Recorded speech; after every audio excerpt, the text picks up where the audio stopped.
crested roller. The European roller is not going anywhere. Just scouting about for insects. This tree is actually completely filled with birds. We seem to be in the thick of a bird party right now. I'm so sorry, I've turned my radio down accidentally and now I didn't hear anything that was said to me. It's my bad, I do it all the time. There's crested barbet, you can't really see it right now. There was also a, what are those things called? There was a chugra, I didn't see if it was a brown crowned or black crowned, and then something else, which I didn't see too. But lots and lots of birds. You might even be able to hear the oriole calling in the distance. Here are the southern black tits, the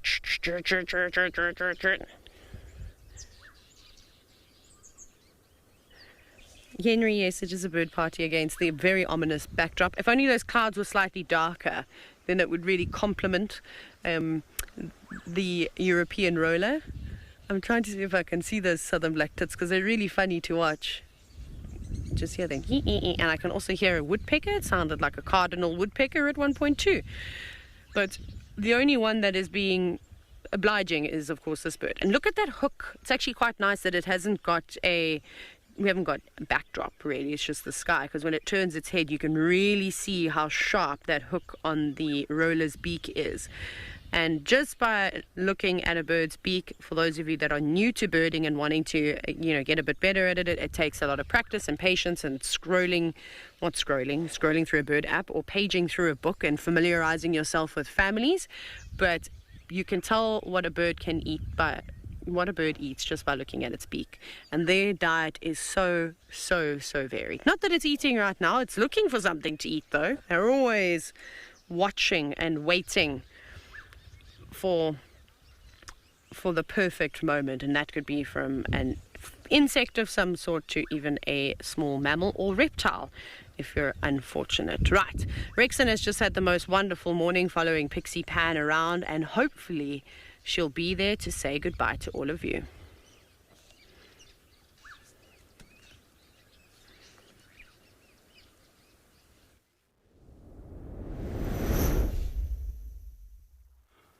Lovely. It is a great time here, a great moment with Pixie Pan female. She's now getting a scent and also try to leave the scent behind. It could be the other leopard scent, you'd never know. It was a wonderful morning, of course, following this Pixie Pan female. My last morning drive, I really enjoyed the company of this female.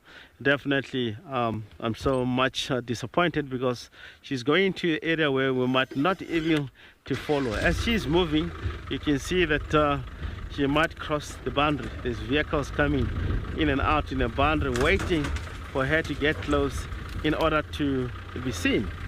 This is one of the special leopard we have in the area, and I would like to thank you everybody that joins us for the morning ride with the Pixie Pan. We spend beautiful time with this individual female. She's looking good, and I'd like to thanks for comments and questions and everybody that's really joins for the morning, and we are so glad to have you.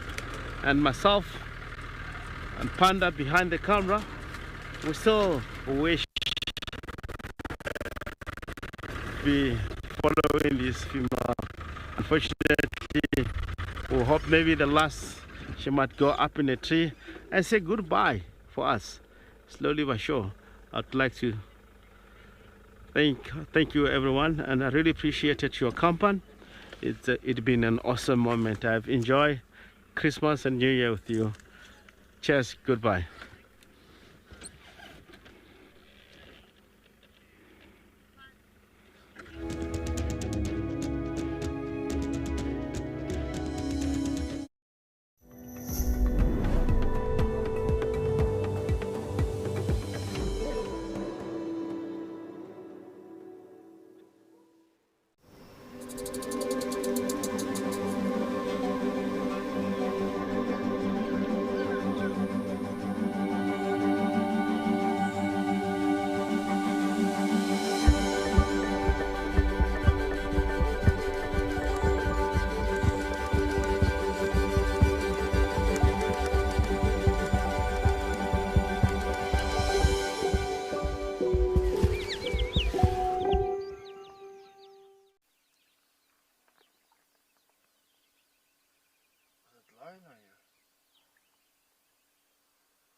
So it's very much like the normal show. There's another elephant. Maybe they'll all come. Very much like the normal show, right? But it's just slow. Big gaps of silence. If you see anything, just frame it. If the elephants move away and... Good morning, everybody, and welcome to Escape to Nature. We'll get back to Steve and his Ellies as soon as we can. But what a beautiful morning it is in the wonderful Okokweyo. My apologies, I was just checking to see if I can perhaps spot anything. I'm very anxiously looking for a koi bastard. I don't know why, but I just want to see one today. Or a leopard. Or, of course, anything else will be super thrilled with. But as I said, welcome to Escape to Nature. My name is Lisa. I will be your waterhole naturalist for the day. And very excited to spend the day with all of you. If you are new to Escape to Nature or perhaps even Wild Earth, we are live and we are interactive. So please do send through your questions, comments, suggestions, anything you might have throughout the day. We would love to hear from all of you. And of course, anything you want to chat about or perhaps have us look for particularly. I just want to see, just sometimes, there are some mongoose on this huge patch of grass. Not today. That's all right. That is perfectly all right. And if you are new to Escape to Nature in particular, we literally just take it easy, see what we can find, monitor the different water holes, and then of course we do have other locations as well. So hopefully we'll have some immaculate things today. But as I said, it's not a chase for sightings. We are literally just immersing ourselves in nature, just listening to all of the beautiful noises and sounds that Mother Nature has to offer.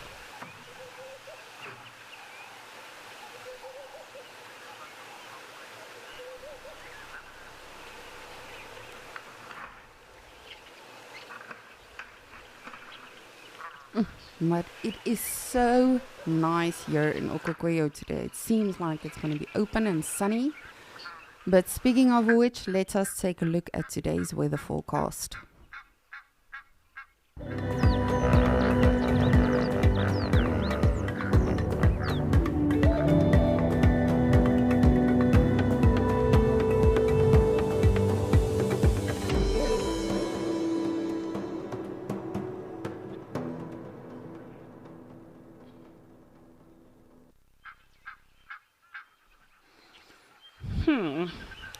So it seems like Okokweyo might be the only sunny one today. All of our other locations may expect some rain. But of course we never complain. I almost said explain. We never complain about the rain. Ooh, what a poem. But in Okokweyo we are also very excited for the rain. Myself in particular, because I cannot wait to see how it's going to transform this location. And if it is at all, going to make a huge difference. But we shall see one of these days. We actually had... let me just jog my memory. Monday, we had a little bit of rain here in Okokweyo. So hopefully that is the start of a great rain season.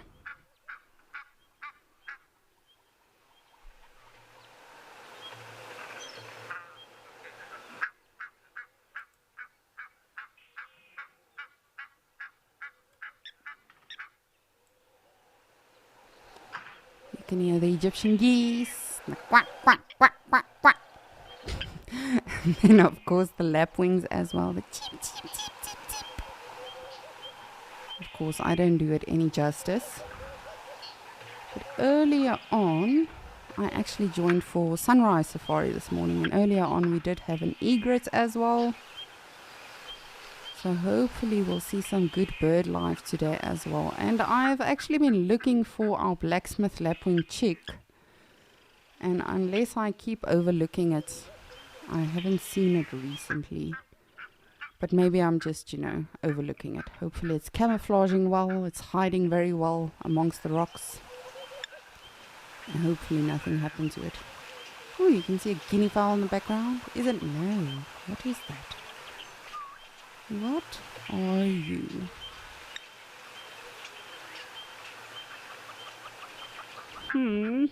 Oh, it is indeed a guinea fowl. That black speck you see moving, that is in fact a helmeted guinea fowl. Or the bush chickens, as I like to call them.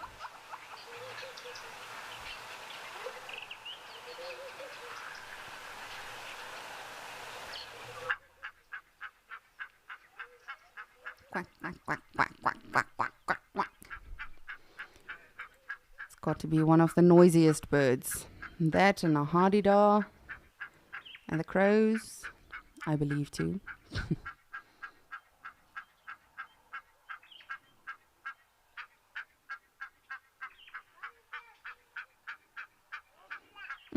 The water is so nice today. It seems like the ocean.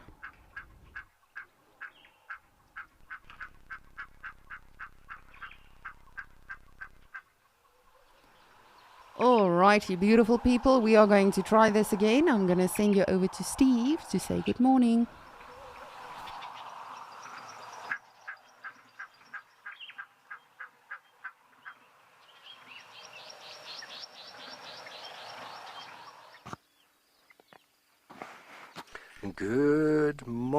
Good morning everybody. Welcome to Madikwe Reserve up in the northwest of South Africa. We find ourselves here at Chukuru Dam with a lot of elephants that have come down to drink.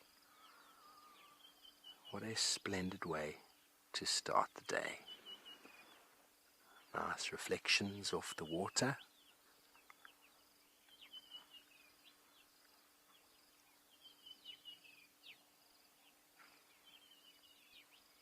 We started our morning with a lion calling and moving, and hopefully he's going to pop out in this general vicinity. But before we spend a little bit more time with elephants, let's do a little bit of an introduction. Hello everybody, my name is Steve and I'm joined by Rian on camera this morning. We are very excited to have you out with us this morning on this beautiful, overcast and relatively cool day, although it is quite humid and quite warm. Let's go back to the elephants who have come down in their droves. There are mamas and babies and a few bulls, and they've all broken up into their little separate breeding groups. We'll be able to see that when we go in a bit, how each individual family unit is defined. They might come down in a large group, but they often peel off into smaller groups on the edge. And that's made up of the breeding females and their youngsters. There we go, that one moving in there is a young bull. He's a bit darker than the rest, and he's not always welcome, the young bulls, although this is often an opportunity when there's lots of socializing. Lots of elephants coming together at the watering hole to drink and to catch up with the news of last night. And the bulls often intercept the breeding herds here for a little greeting, a little hello, and oh, I came to drink, I didn't come to see you, of course not. But quite often you'll notice the females are not often that welcoming of the bulls. But I invite you all to just sit back and relax. Take a deep breath. This morning, 5th of January. Maybe it's still the 4th where you are. And when I say a time for socializing, this is part and parcel of the socializing. These young bulls, still very young, learning how to behave like adults. Just like with humans, there's lots of play, lots of development of the skills from a young age. And then a youngster will come on from the side to just have a look. A little bit smaller than the other two, but still allowed to play. You know, just the trunks intertwine. Often sticking the trunk in the mouth of the other individual.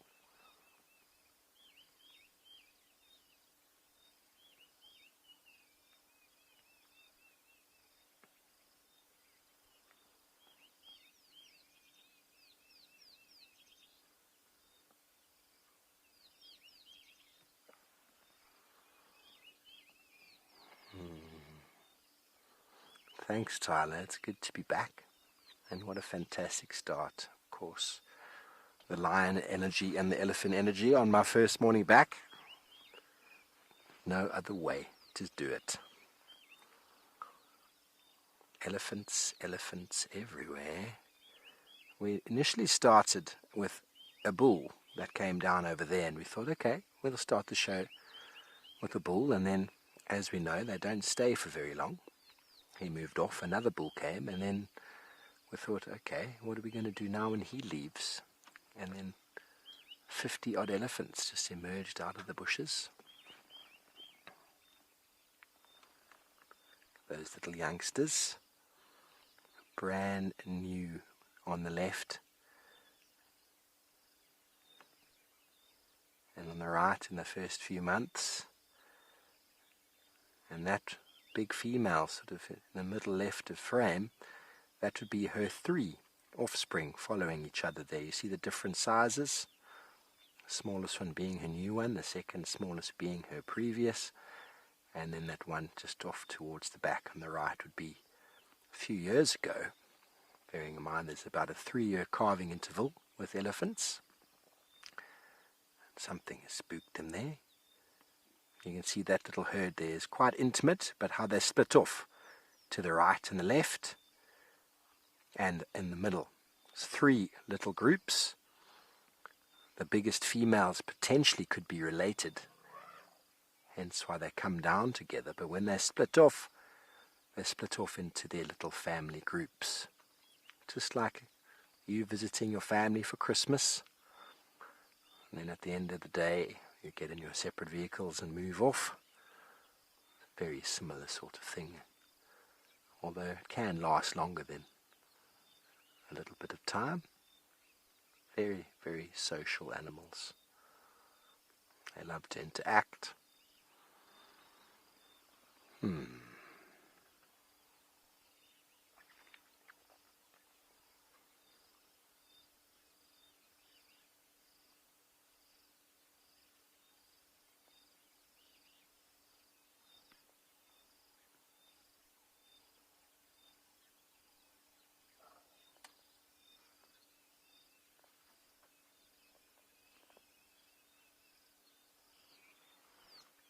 Liesel, it takes a bit of practice to differentiate between herds. If you take photographs of ears and tusks and certain scratches or scars on the ears, you can start getting a good handle of who the herds are, because they're female. There you can see a bull has just walked in amongst them. Can you see that? His size is far greater than the rest, and he's looking for some receptive females. But if you split the herd, if the herd moved away like they did like that, they'll always stay together. They know each other.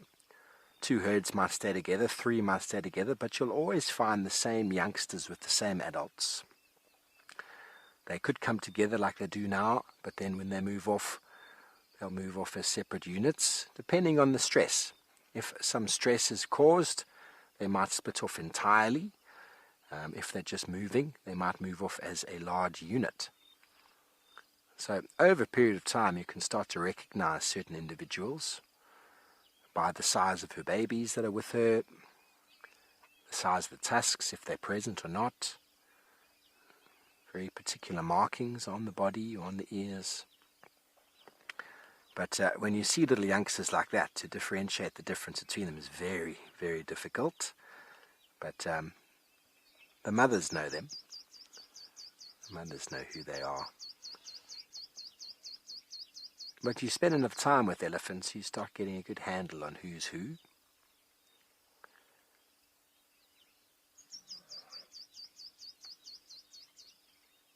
And a great place to do that is here at watering holes, where they can all come out into the open. You can see the family structures.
Constantly communicating between themselves. You might have heard that little rumble, but often there's very subtle communications that we don't even perceive.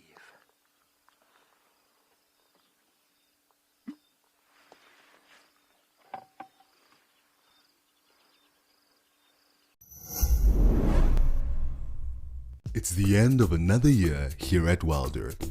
And what a year it has been. Escape to Nature and The Wild Show were born along with our brand new app.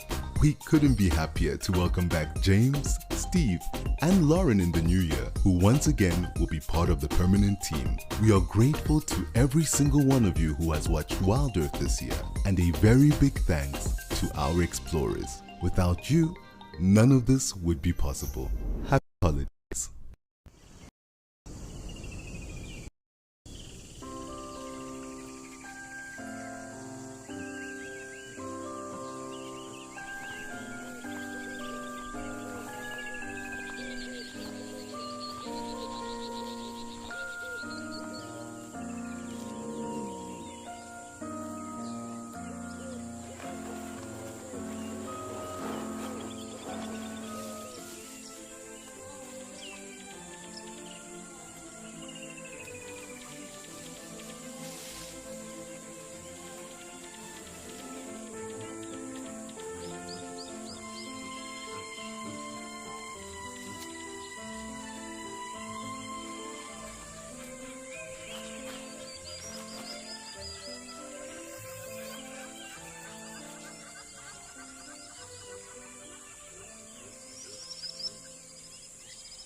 Oh, there we go. It's been quite a hard day. I think I might just put my bottom into the mud.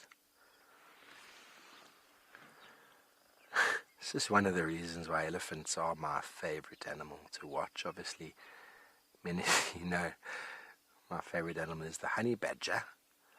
And when we get time with them, what a blessing.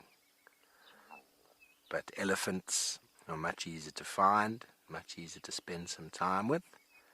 And here this mama is doing some rolling in the mud, and there's a baby just in front of her legs there. That's learning a little bit as well. It's going, oh, that looks like fun, Mum. Remember, these youngsters learn everything from their mother from an early age.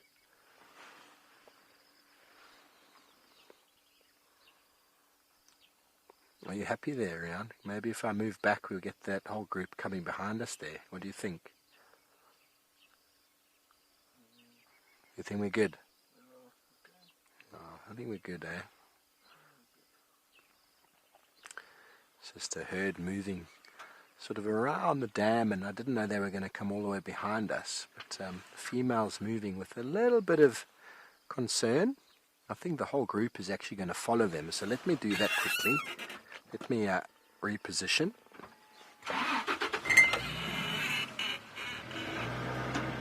She's doing so with a little bit of concern. There's some lion tracks around. Lions obviously can be a threat to elephant.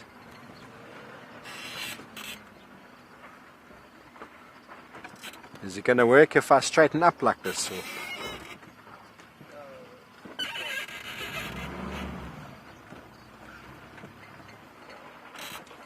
How's that?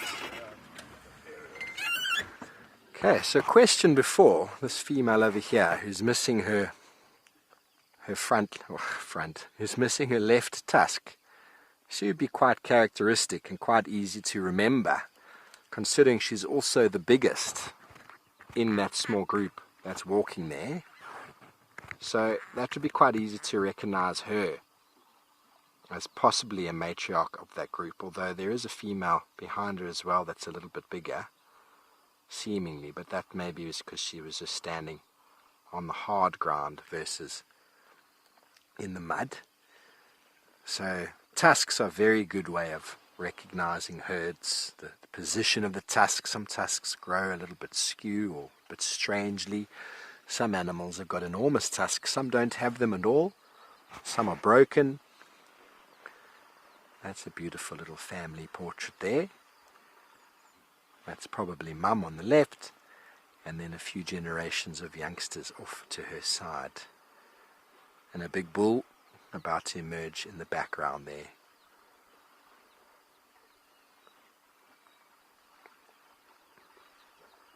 So when I was here last time, this watering hole was quite low, and then we had lots of rain, and then it filled up. So the elephants, the bull now, they're having to wade through the overflow of this watering hole. And this female is going to come from the side. She's still drinking. I thought she was going to give that bull a hard time. There we go. See how her whole family unit is moving behind her. She's not 100% relaxed, and I think it's got to do with the bull. See, that whole behavior of hers there is to move away from him, and he's going, where is the pretty ladies? He's got no tact at all. He's going to walk right up behind her and stick his trunk between her legs. And her whole behavior is saying, leave me alone.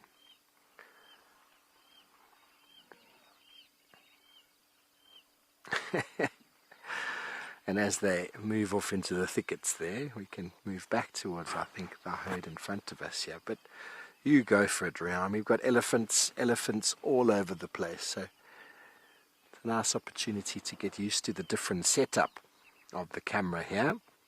Very different setup to Djuma. Take a little bit of practice and getting used to. But we have all day. Crystal, you're loving the number of Ellies in Madikwe. Yes, it's so special to spend time with them. I couldn't have asked for a better start to my stint here. Male lion on the move and calling. If you missed the sunrise safari, we caught up with a male lion just towards the end of the show. Our second animal that we saw, we'd seen a wildebeest, and then saw the male lion, and he just happened to be in good signal. And we thought maybe he would come in this general direction. checking watering holes, as you all know, is always quite worth it. And look at what we found.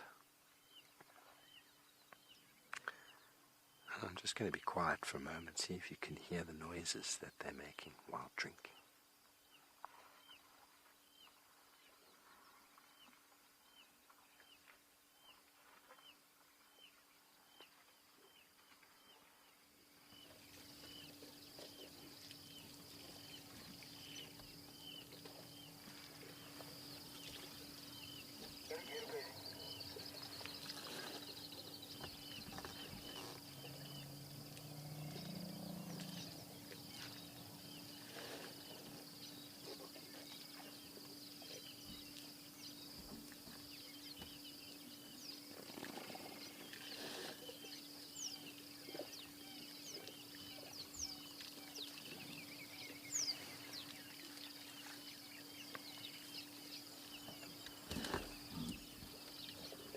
Again, another family unit.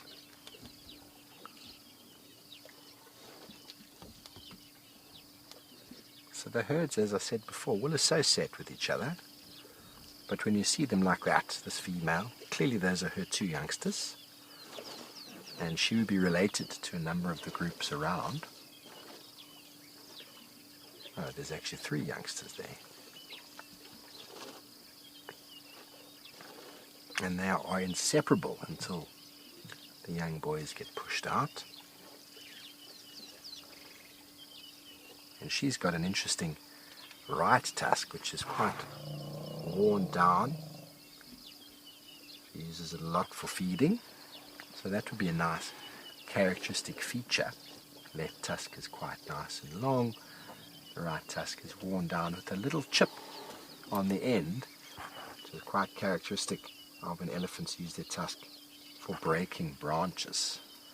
They sort of stick the tusk underneath and they leverage it, and over a period of time that leads to a little notch in the tip of the tusk. I often refer to elephants as right or left tusked, or right or left handed, using one tusk preferably over the other.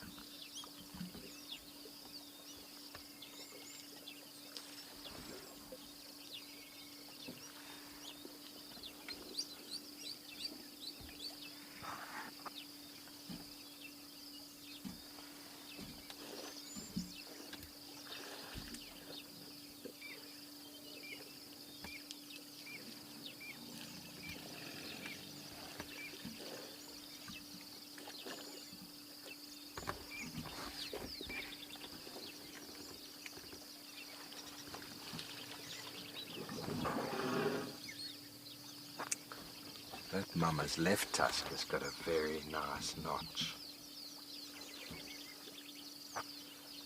Not sure if you can pick up on that, but the right tusk has got a very nice notch. Not the youngster, but the female. If that youngster moves out the way, see that notch in the end there? Perfect. She's even started using the right. Andrew, the biggest elephants I've seen, I always thought Kruger elephants were enormous. And for a long time, people would say the biggest male elephant you'd get is about 5,000 kilograms. I was up in Malawi 2017. African parks were doing translocations of elephant up there, and when they were capturing elephants, they were capturing elephants from a place called Lwandi National Park, then taking them up to a reserve that they had secured and refenced and sorted out, called Nkota Kota. And the objective was to do 300 elephants, I think. Sorry, and we've got a nice young elephant bull here playing with the impala. I love it. You tell he's a boy by that behavior. And so up in Lwandi, each elephant that they caught, they would put onto the truck, and the truck had this crane, and the crane had a scale on it to measure. One of those elephants was 6,700 kilograms. And that just defies anything that I'd known before. And I didn't think that they were the biggest elephants I'd ever seen. So The biggest ellies I've seen are in the Kruger. I just don't think that the weight, the accuracy of the weight years ago is 100% there. Because in all the books I've ever read, elephants are, biggest they get is 5.5 tons.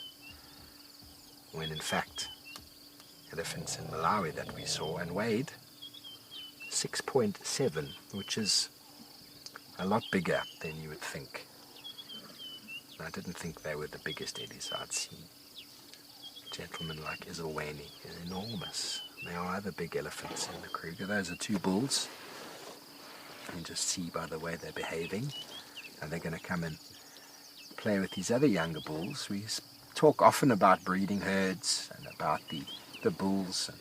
Look at the one on the left, how he turned his shoulder. And the one in the middle turned his shoulder. That's submissive behavior. These 2 subadult or medium-sized elephants have walked into the subadults and be like, don't play with the impala like that. And they've come and had a chat with them.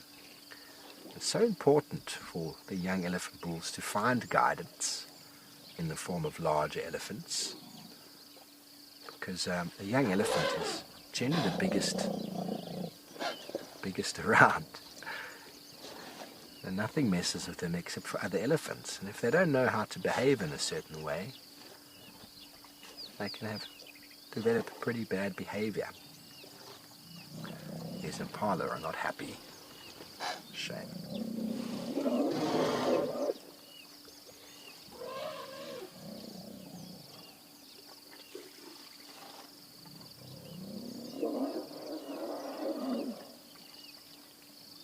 You'll often have the breeding herds moving like we've seen. Elephants are not happy in the thickets there. The noises you hear could be one of a number of things. They've bumped into lions. A youngster is demanding food. An adult male is trying to mate with a young female, and she's saying no.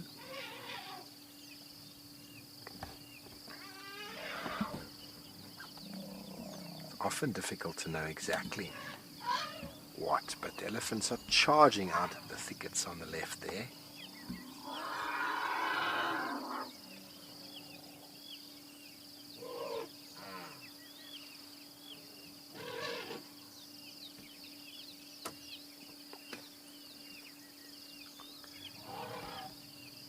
If you ever do find yourself in a situation where you have elephants making a lot of noise like that and running, best thing to do is just to switch off your vehicle and not give them any reason. Some people will keep the vehicle idling or even rev their car. It's best to switch off. Some things cause them stress, and it can often lead to what's known as displacement behavior. And if they come out of the thickets and find you sitting there making a noise and idling, it could irritate them.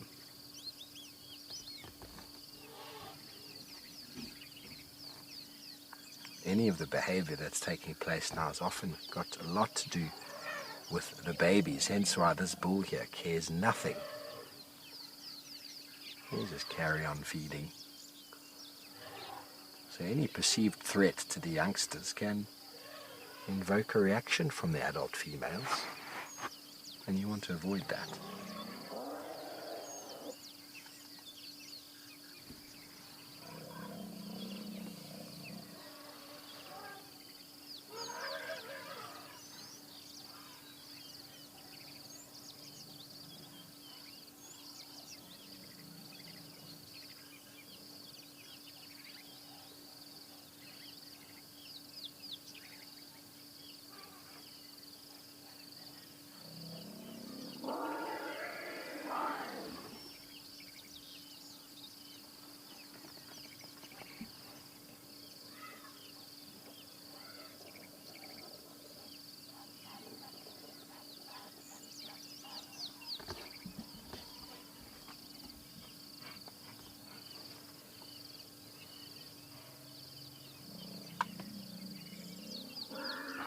Quinson, they learn everything from the herd, mainly from Mum.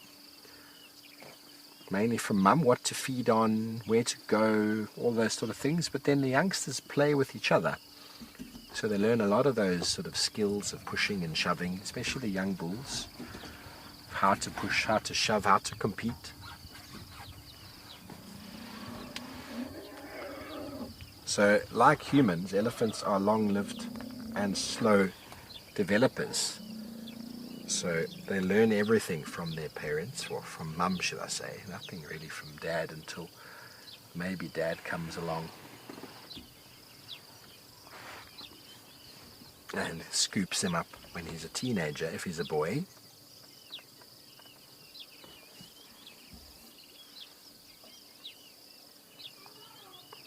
So you'll often find the female feeding and the youngster standing right next to her. And even if the youngster in the first 2 years, who's reliant on milk, will pick up everything that mum picks up, sniff everything that she touches and feeds, and learns, locks all the information away of what that plant smells like. She might even be talking to her and saying, well, this is what you do when your tummy feels like that, this is what you do when your teeth are feeling like that. There is enormous amounts of medicine in the vegetation, and the elephants know that. Just like us moving through the landscape as hunter-gatherers, we would have been taught and educated by our parents about what to eat and what not to eat and when to eat it. Different seasons. And I've used this analogy before, but if you've ever taken a bowl of fruit and put it in front of you and closed your eyes and picked up individual pieces of fruit, from a pear to a banana to an apple and a peach, even with our pretty diminished sense of smell, you'll be able to discern the difference between them. If you have the smell of an elephant, you'll know exactly what mum has shown you is good and what is not good. They talk about the memory of an elephant. That knowledge of what to feed on is then passed down.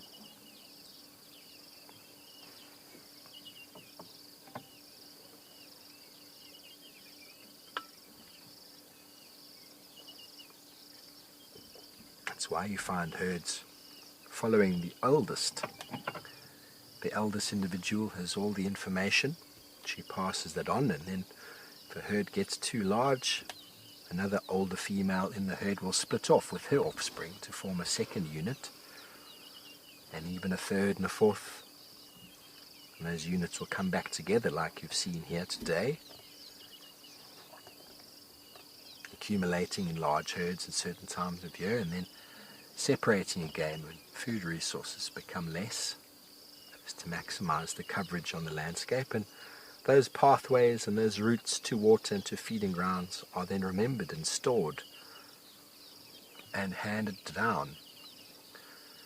Bearing in mind, Madikwe is a closed reserve, but in an open system, when elephants used to range huge portions of Africa, there would have been enormous amounts of memory passed down about where water is found, when, what to do this time of year, because obviously we get seasonal change, but then we also get wetter periods and drier periods, and it's during those drier periods that water can become far less available, and it's the experience of the eldest females that can help a herd survive. An elephant that goes off on its own without all the relevant information could be doomed.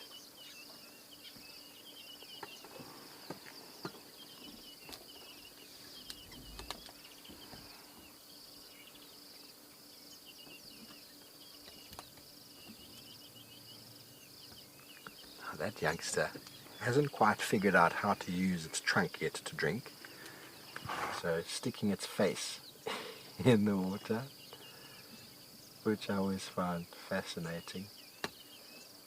Have to be careful though, because getting into the water there, it's muddy. An elephant can be susceptible to getting stuck in the mud. Even just getting out onto that ledge, it's struggling.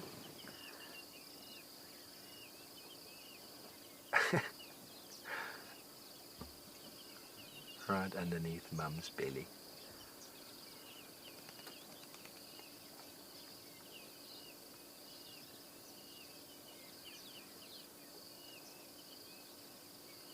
trunk up, mouth onto the mammary gland. They will drink water, and they will start feeding on things, but most of the nourishment comes from mum's milk for the first year and a bit, 2 years even. See, there's a young bull that's come in. You can see his behavior is unwarranted. The female said, "No, how dare you?" He's a young bull. If you look at him, the one on the right, the eyes and the tusks not very wide, probably in his late teens. But even a late teenaged boy is bigger than the females. Here we go, here comes a bigger boy. See, his right tusk is broken, and the boy in the front's behavior is to turn his shoulder. There's no competition against that big boy over there. He's just going to walk in and have a look. He's probably smelt receptive females for quite some time.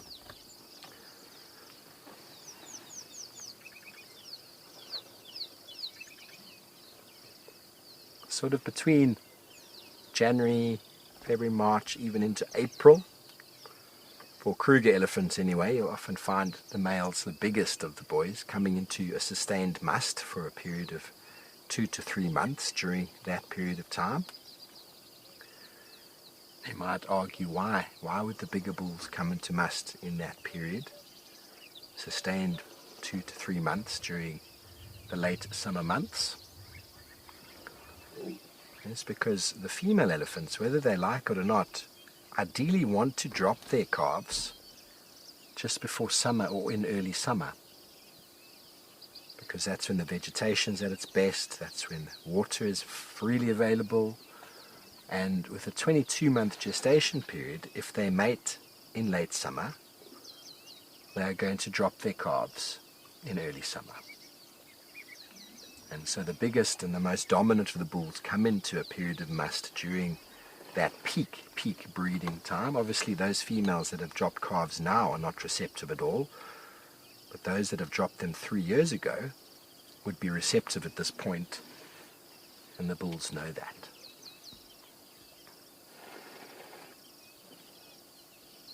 So we're going to see all sorts of antics over the coming days.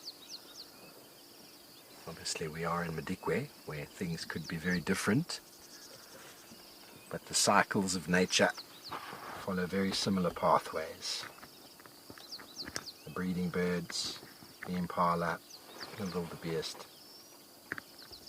The ecology of these organisms is generally quite similar, although area-specific differences can occur.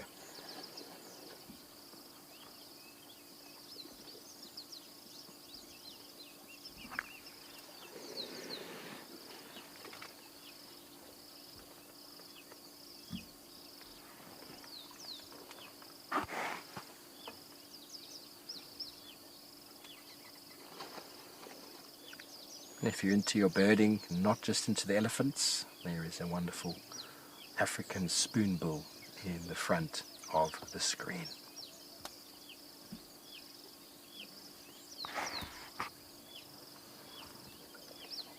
The spoonbill moving around, feeding on aquatic organisms. He's in the spotlight now. He's like, "Let me show you my spatulated bill," before I plunge it back into the water. Yes, you got a good view of me? Very good. And a white-faced whistling duck party off to the left with I think that's a blacksmith lapwing as well. So Kyra wants to know about the elephant's colour, Rian. Why is there such a variation in the elephant's colour? Now, if I happen to take all of these elephants and put them through a car wash, we'd see them all come back to a very uniform grey.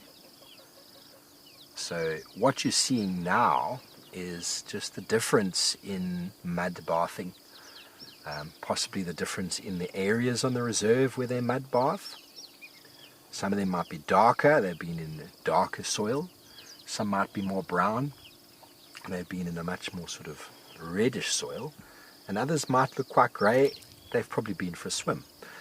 So essentially it is just the soil that they're surrounding themselves with and covering themselves with that is determining the color of them.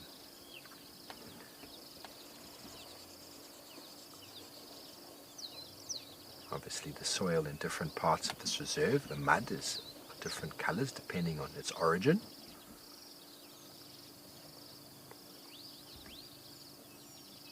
And some elephants, some of the bulls, might be moving all the way across the reserve from the west to this eastern side in search of breeding females. And so, without having spent any time on the west, I do know that there's a lot of black cotton soil on the way from there to here. And it's possible that the differences are there. Also, swimming. Elephant bulls love to swim. Some elephants like to swim more than others. And so they've had a nice washing off. Here comes a fantastic breeding party, and we can go back to the explanation of how the big female is the leader. She follows, or everybody follows her lead to where she's going to drink, right here. That seems to be a good spot. And they will all move. Now, that herd starts getting a little bit bigger.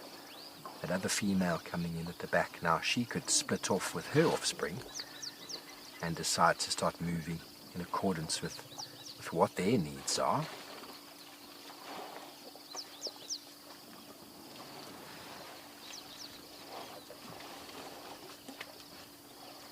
And a very feisty youngster about to materialize at the back there. He's too late. Everyone's at the pool. Perfect spot inside. So she's obviously another female that's part of this herd with her youngster. Look at that. The youngster's not able to use his trunk. So dipping the face in.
Takes them 2 years to really get that trunk to do what it needs to do.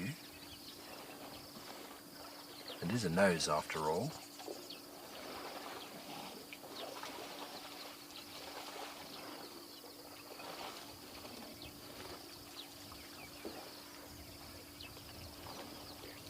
Using enormous amounts of muscle inside the trunk to suction up a certain amount of water.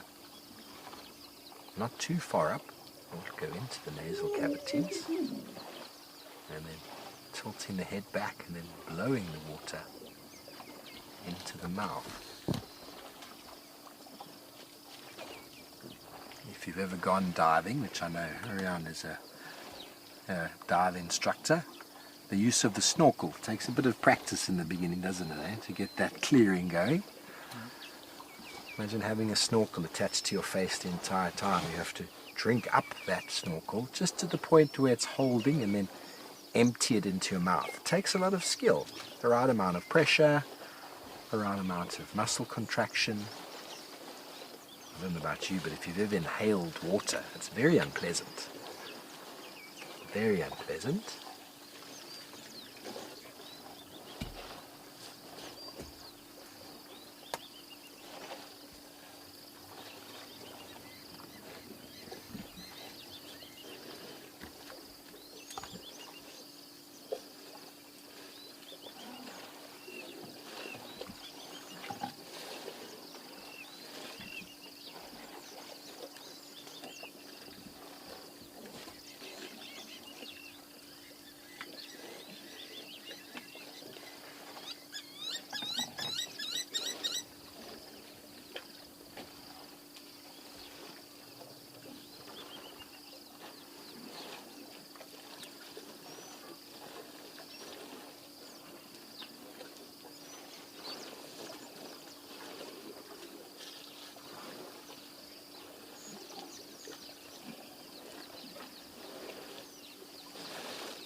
Well, it's an elephant bonanza this morning here at Chukuru Dam, where I feel like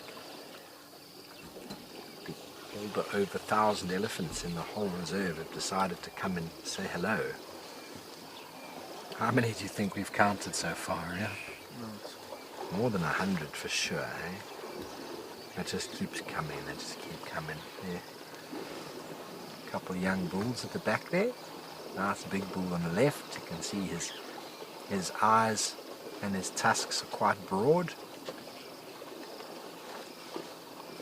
And the younger bulls at the back, much smaller, standing off to each other. Their behavior is one you don't see females doing. Females don't play games like that. The bulls, though, there we go, showing all of the techniques of shake the head and, well, go down on a knee is not really that ideal when it comes to fighting, but let me step forward. I'm going to step back. Unsure, see he's shaking his leg. That is when an elephant is unsure of what to do next, and he's going to go forward, pushing with the front of the head, all the power of the body pushing behind. And this big bull, look, he's busy sniffing. See his trunk is just moving along the ground. He's obviously picked up on the tracks of a female in reproductive sort of status that says yes please, and he is now walking towards this herd. And here is another herd with a few more bulls that have already entered from the back. So we've got one big bull moving around to the right and one in the middle. You see their behavior towards each other. This is submissive behavior. The one in the herd on the left turned to the one on the right and he just said, nope, I'm going to go and drink over here. So elephant behavior is fascinating to watch. And they are very visual. The biggest is always the most dominant, and big tusks also indicate big weapons. You often see them. It's just a very slight change in behavior where a big elephant will move into a scene and a subordinate elephant, or one who is submissive to him particularly, will just turn his shoulder. Not do anything else, just turn his shoulder. Because if he turns to him and faces him and shows him he's big, that could lead to confrontation, like what's happened over there. I think that might happen over there. Sorry, yeah. That just happened. Sorry, it's all happening. It's all happening.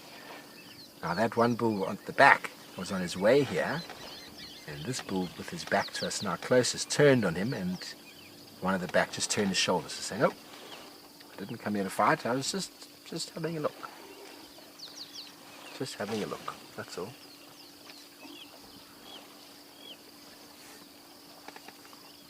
So it's the time of year when you could potentially see aggressive behavior amongst elephant bulls, but a lot of their dominance has been established already. They know each other intimately, but must is the wild card.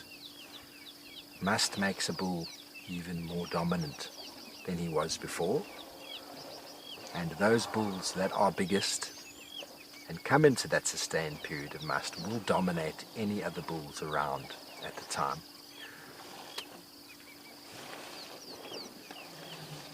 They reek. There's a very strong smell about them. Here we've got 4 different bulls in frame. Let's see these 2 on the left if they're going to behave again. No, they've got their differences. But see, they're standing apart from each other. They're very aware of their boundaries. They learn so much from elephants with regards to boundaries.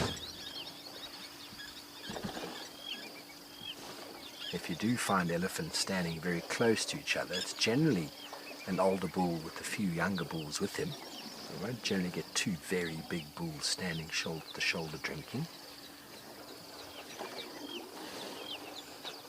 See the behavior there change? No, I don't want to fight. I'm going to turn my shoulder. It's a very subtle sign, but it's a very obvious sign.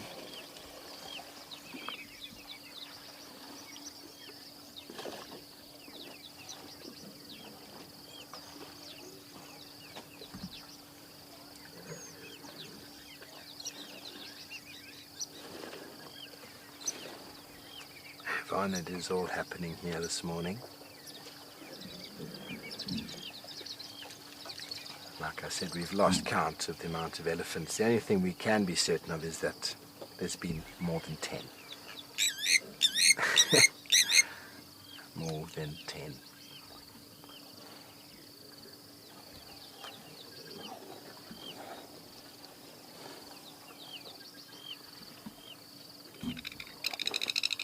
I haven't noticed if any of the bulls that we've seen this morning are in must. This morning when we came out of Jackie's, there most certainly was one in must there.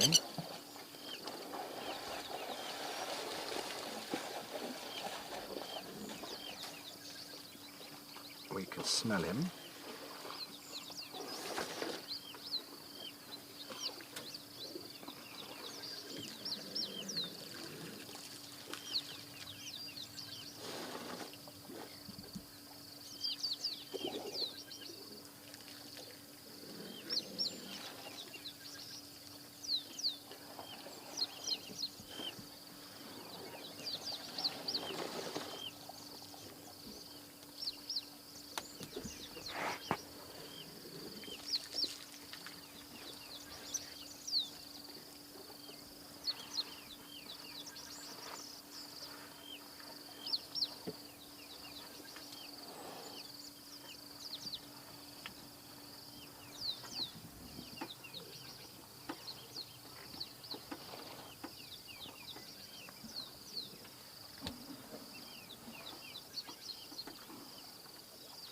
See the little clusters. You don't generally find bulls in clusters like that.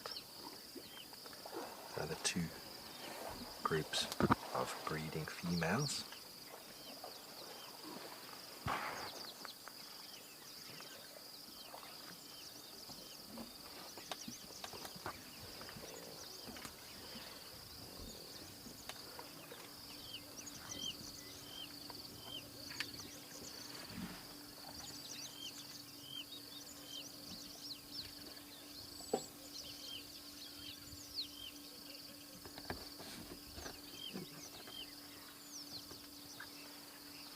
Okay, well, the action has been unfolding here at Chukuru Orchard. Let's go see if Lisa's got some action on Djuma.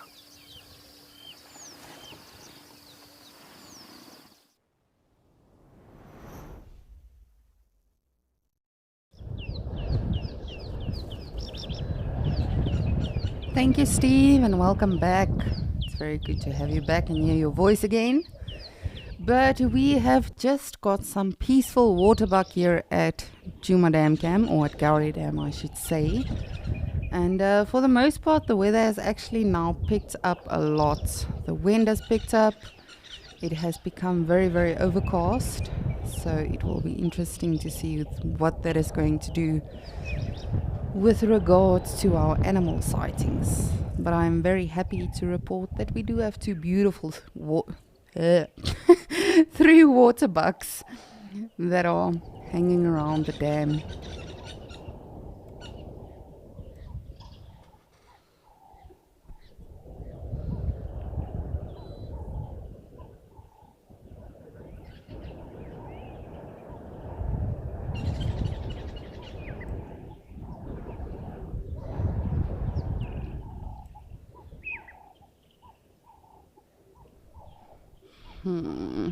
This one will probably either also, there we go, lie down.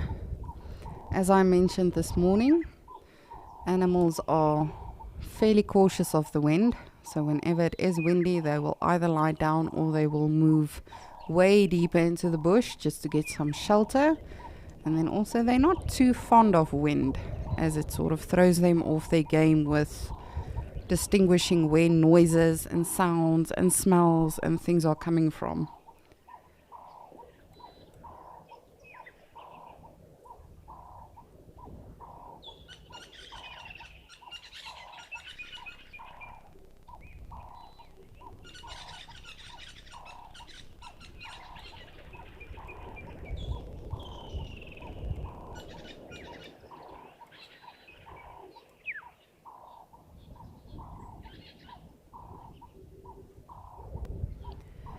the African reindeer, as I like to refer to them.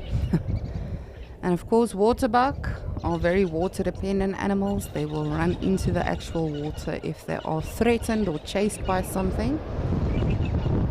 And they've got a very, I don't want to say waterproof, but a water resistant coat, so that when a lion or leopard or something does chase them into the water, they can sort of, just, as I say, not completely avoid the water from getting onto their skin, but it does assist them, because you can imagine, even us as humans, as soon as you go into the water, you become heavier, like with regards to your hair and everything. So it's the same for animals. And I've actually had quite a few waterbuck sightings in my lifetime, where predators have hunted them or tried to hunt them, and hippos actually got a hold of them. I've had a sighting, unfortunately, where a waterbuck was kept on an island in a waterhole because the lions didn't leave, the hippo didn't leave it alone, and eventually it starved. It died of starvation, because obviously, there wasn't food on the island. But ultimately, that is what everything out here is about: survival of the fittest.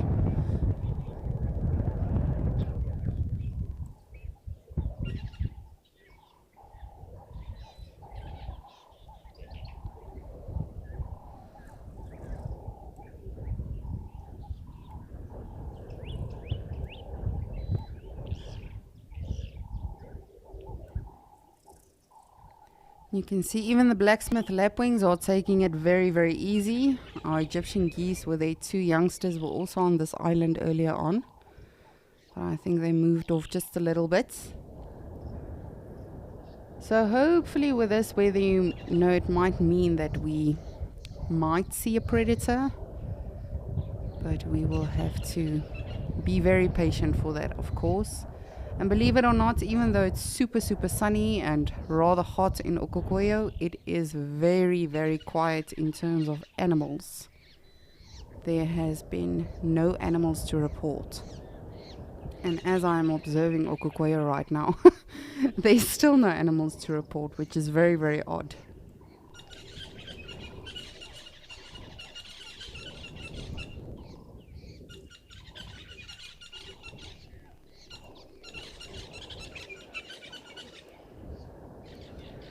Alrighty, well, I will keep observing our different water holes and of course keep all of you posted as well. But in the meantime, I'm going to send you over to the lovely Tess, who's joining us.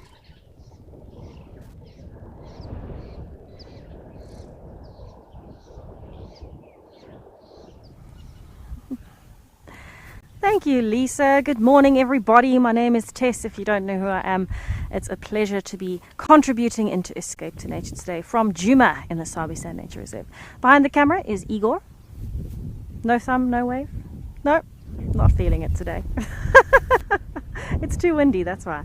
But we figured the best place to start off would be Buffelshoek Dam, because we didn't come here yesterday to get an update on what happened with the buffalo carcass, because the last time we were here was not yesterday but the day before, and we had about 15 of the the Buffelshoek clan of hyenas out and about.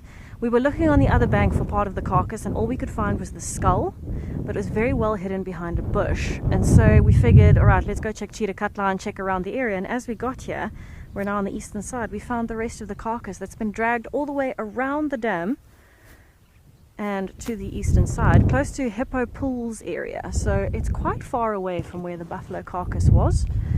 So the hyenas must have had a decent fight to get it here.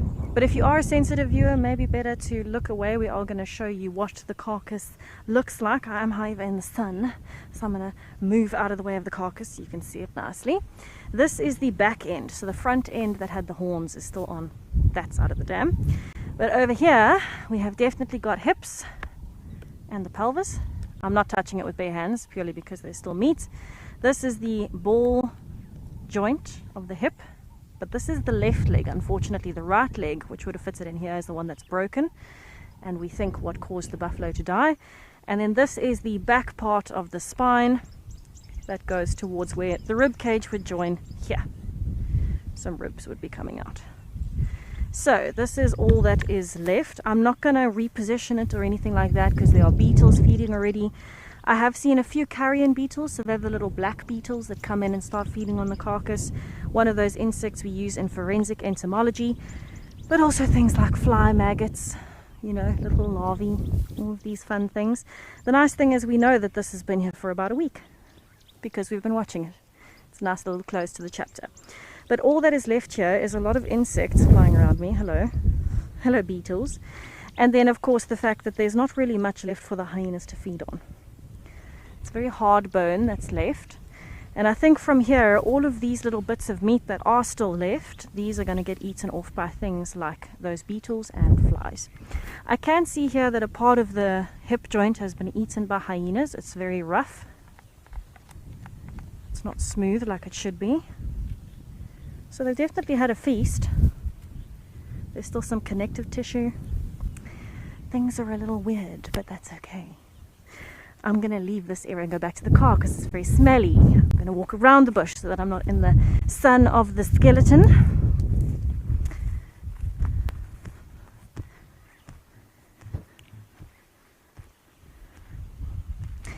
Layla, mammals wise, I would think yes, hyenas would be the only ones that would still feed on those bones. Potentially later on you might find maybe jackals chewing on it as well, but there's not really an awful lot left to be eaten, so I think it would mostly be hyenas. If we're looking at all the species in general, you might get the odd bird that would come down. You definitely get things like those fly maggots and things like carrion beetles and other insects that would make their way in, and even things like ants, because there's still bone marrow and all sorts of things in that skeleton. So there will be a wealth of other things that would come in. Also, don't forget about things like bacteria. They will come in. All of these little things we don't necessarily see, but are already there, which is why I'm not touching it with my bare hands. It would be rather bad.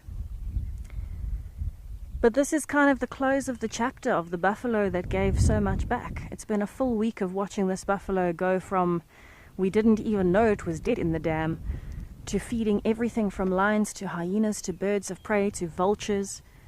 Definitely insects, lots of bacteria, terrapins, fish. The list goes on. I wonder if tadpoles would feed on that. Maybe. But it really has been an adventure for this buffalo because it started off in the dam and then obviously moved pretty much everywhere around the dam. Unfortunately, we couldn't get a view of the skull for you, but I can tell you the horns were still intact, part of the face was still intact, and unfortunately the signal is not working with us today on the dam wall, so we can't show you where that is at the moment, but it's on the northern side of the dam, so where the hyenas and lions were fighting is pretty much where the skull ended up. This part, however, being dragged all the way around takes a lot of strength. So I imagine the hyenas were just having too much of a fight and wanted to try and move it to a different location. Maybe somebody got a bit greedy and moved it this way. Would make sense. It would make sense. But I would love to know how many Djuma clan members have been here, how many Buffelshoek clan members have been here. It has been a massive set of interactions for the clans. For now, though, we're going to head towards Cheetah Cutline and we'll send you over to Steve and Madikwe. Welcome back, Steve. Do you still have your elephants?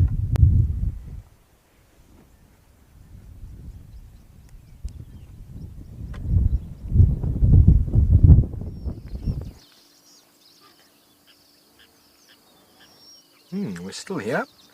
One of our elephants had a swim and is now looking very clean and fresh, but obviously as soon as you come back he's gone out of the water. Has now run into the thickets. So all 200 or so elephants that we had have now moved off. What a splendid way though to spend the morning.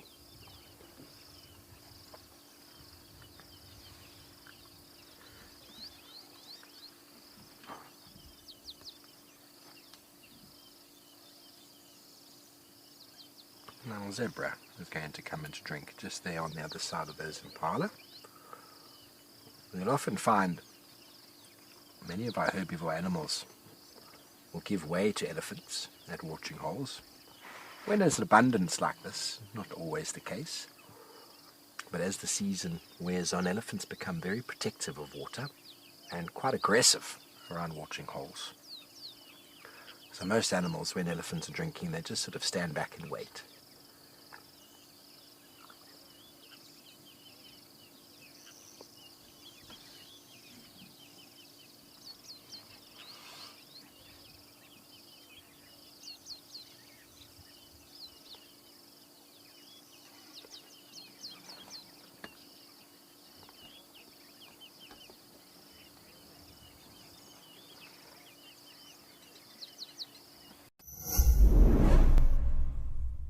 Join us from the 23rd till the 27th of January for a week of back-to-school special safaris, tailored specifically towards our future conservationists. Our naturalists will exclusively be taking questions from schools across the globe. Tune in for some entertaining animal education to ease you back into the school year, because fostering the upcoming generations of conservationists matters.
Summer months in the bushveld savannas of South Africa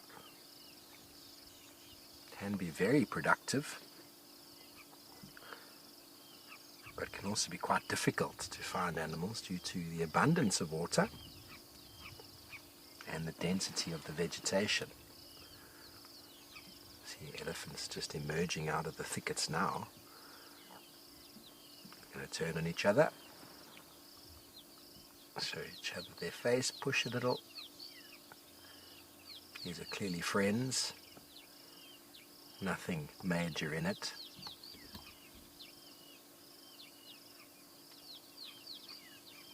They're a little bit behind the rest of the elephants, but no doubt they've picked up on the same trail, walking around the watering hole like this where all the other breeding herds have come. See their trunks moving along the ground.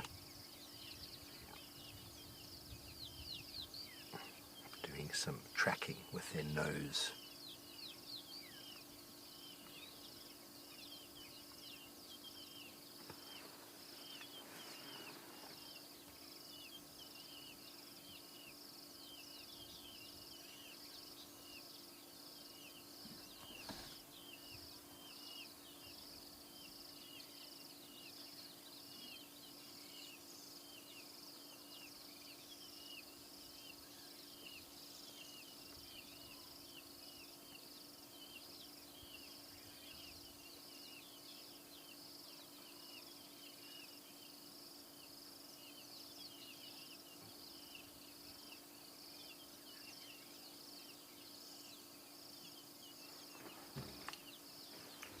Chad, they can hang out with anybody really.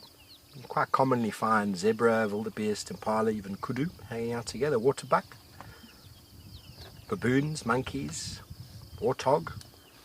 All of them have similar predators, giraffe as well.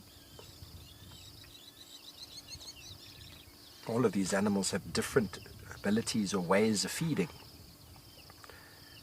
So they actually facilitate feeding for each other, and then at the same time they keep their eyes and ears open for any danger.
Teddy, elephants are playful wherever you find them.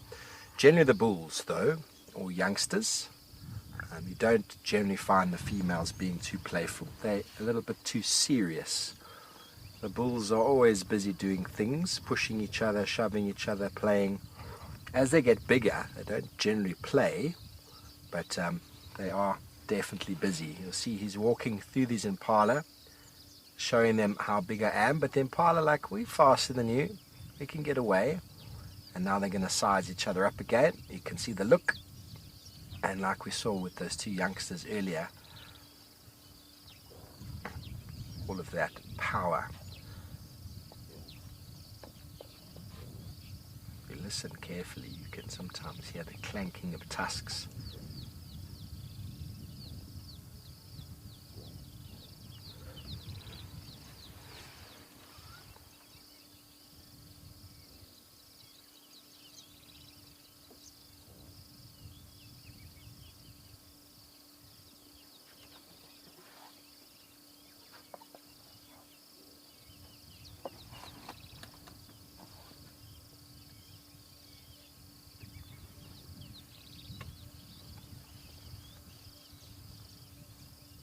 Building their strength, their fighting techniques. One day they'll be big and strong to compete for females. The one at the back definitely looks bigger than the one in front.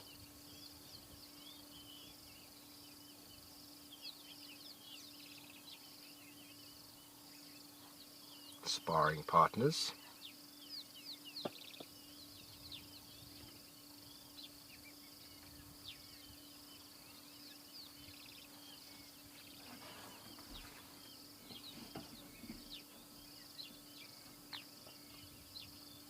It's quite something to witness two fully grown elephant bulls in must competing. You don't want to be too close.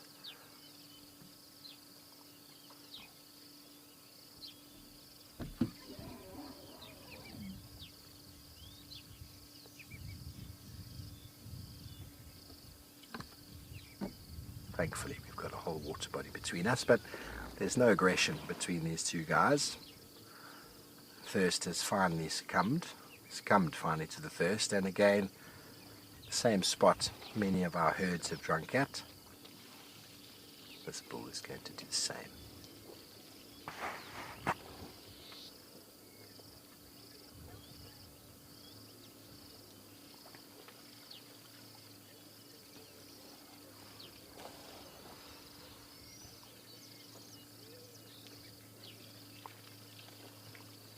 his friend is going to come and join him, but let's see the distance they keep from each other.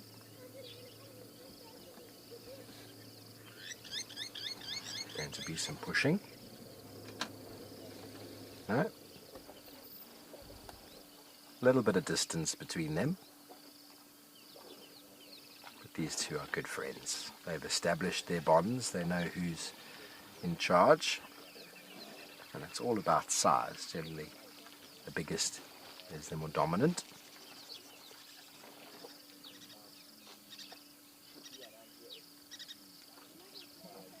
And these bonds go for a long time. These young bulls will hang out together for some time and become fully mature adults, and you'll often find them moving through the landscape years later, knowing each other, moving with each other.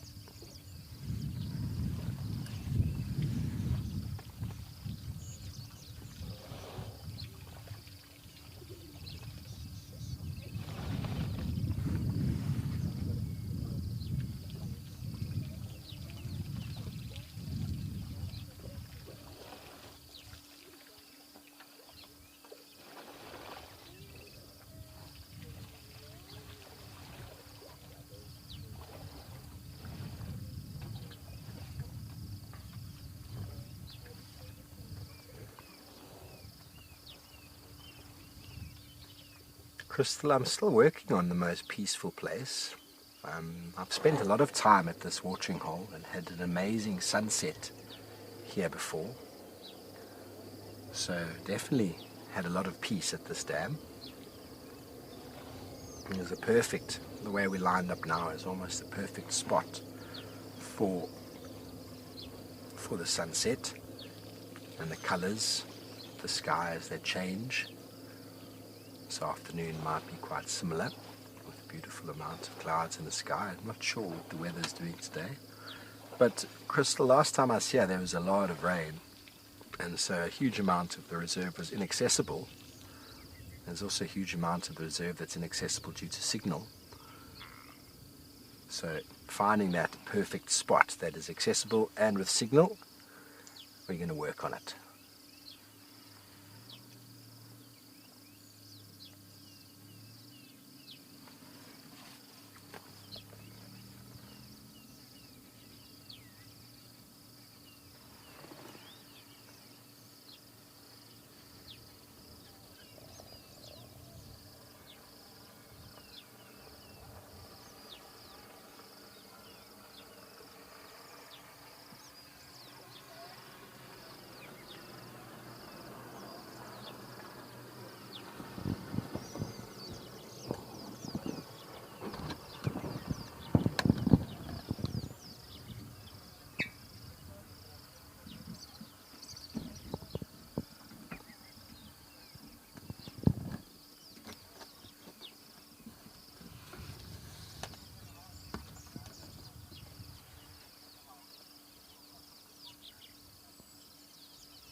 Okay, well, things are quietening down to a degree. The impala are enjoying the overflow, where the grass has grown back on the sedimentary soils.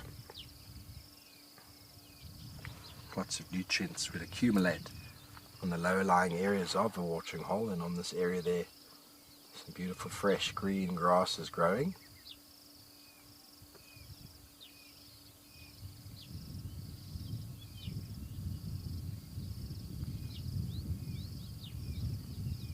So a rather peaceful scene.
Well, just when you think the elephants are finished and more elephants materializing. Definitely the tail end of the moving herd. A few more bulls on the way. We should have started counting it quite some time ago. Actually, that's a small breeding herd moving there with a bull following. And we don't see them until they're quite close to the water. The nature of the vegetation here is quite thick.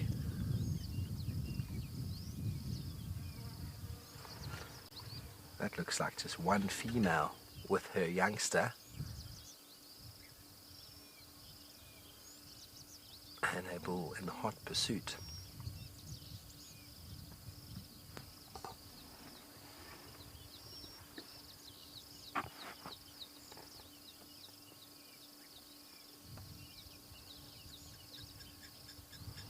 Okay, well, when the elephants start quieting down, we will definitely see what birds we can find. But in the meantime, it seems like Lisa is doing a bit of that.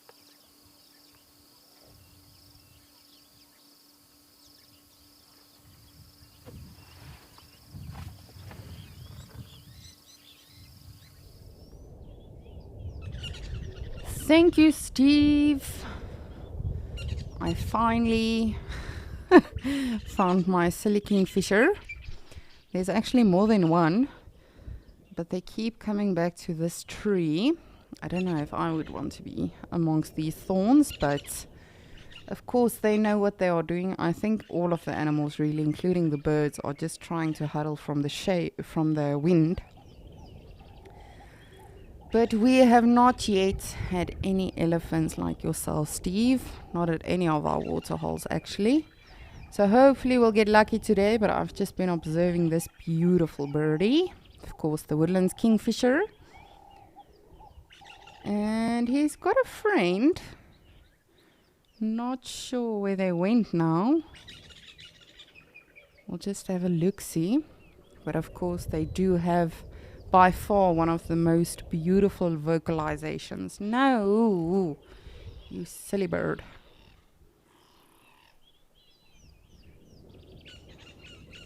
Ah. There you are.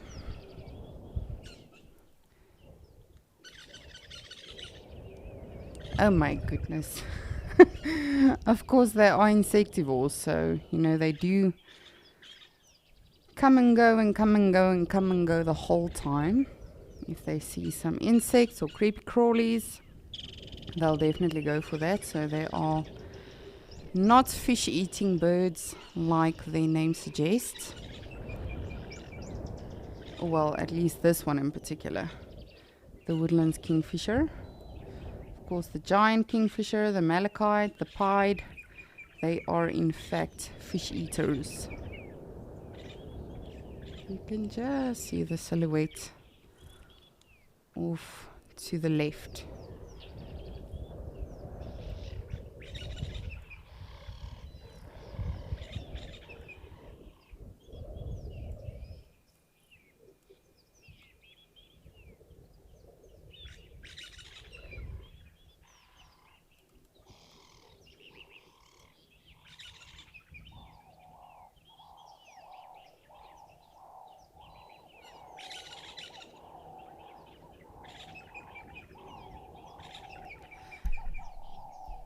And all of the noise you can actually hear in the background, those are also kingfishers. And of course, this is one of our summer migrants. But it has got to be one of the most beautiful birds in Africa.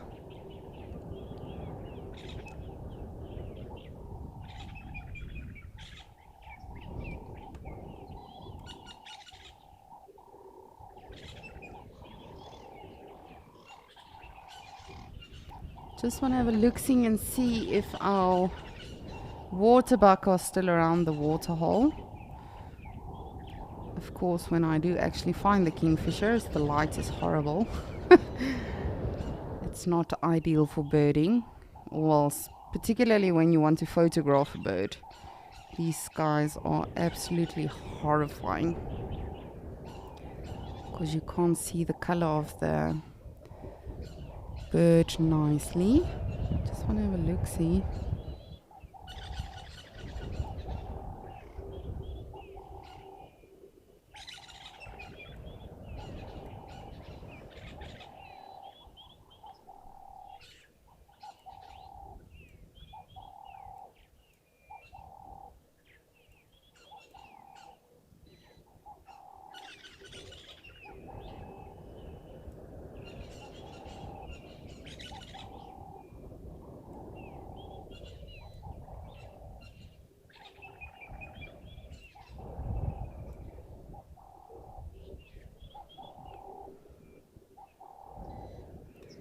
And our 3 water bucks are still around.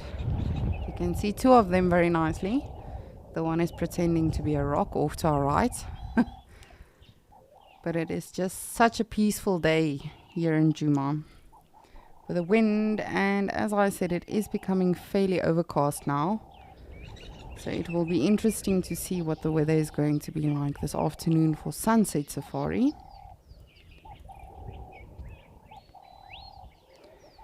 And just for everyone to know that are frequent visitors or viewers on Escape to Nature, our Mashatu Dam Cam is still down. We are working on the problem and hopefully it will be resolved soon. But I know some of you are wondering what is happening at our beautiful, beloved Mashatu. I too miss it, believe it or not. But we suspect it was a storm that might have been too severe, perhaps.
Daryl, good morning, and thank you so much for getting in touch with us. And as always, keep your questions and comments and suggestions and everything coming, please.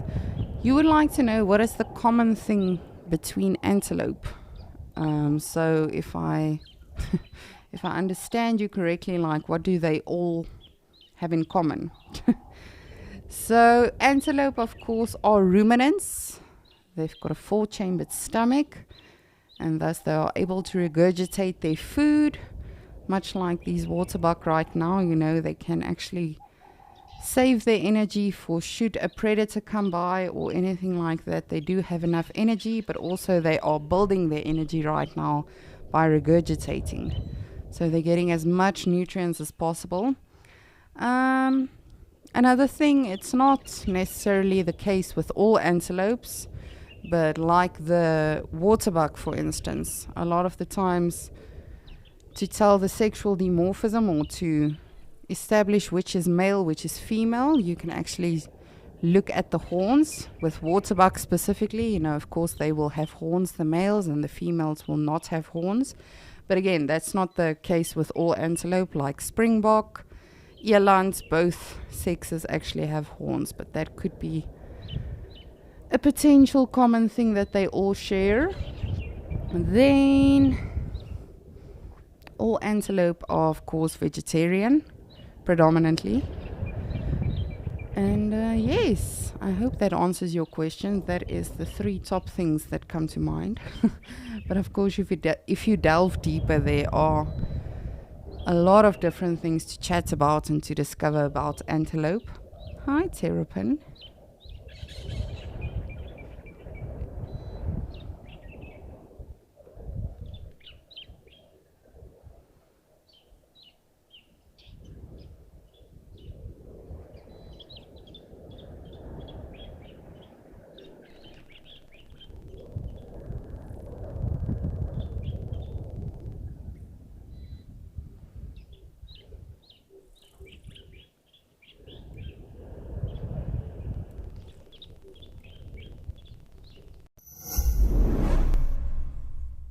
Mashatu Game Reserve has a glowing reputation as one of the most beautiful reserves in southern Africa. And now, atop a soaring cliff overlooking the Majale River, beneath the groves of euphorbia succulents, sits the stunning new Mashatu Euphorbia Villas. These eco-friendly villas echo their beautiful natural surroundings, shaped to match the Mapanu parts of Mashatu. Enjoy earthy glamour with a consciousness for conservation woven into every element of these camps within the 32,000 reserve.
Oh, I'm so pleased with myself. Believe me, the zoomies always find the kingfishers very quickly. They are very talented when it comes to, spotting the animals and knowing their regular hideout spots. And even though, I watch the zoomies find the animals and I check the exact locations, I, however, am never able to actually frame up on the kingfishers. So I'm very pleased with myself today. I think the weather might be helping me a little bit as well.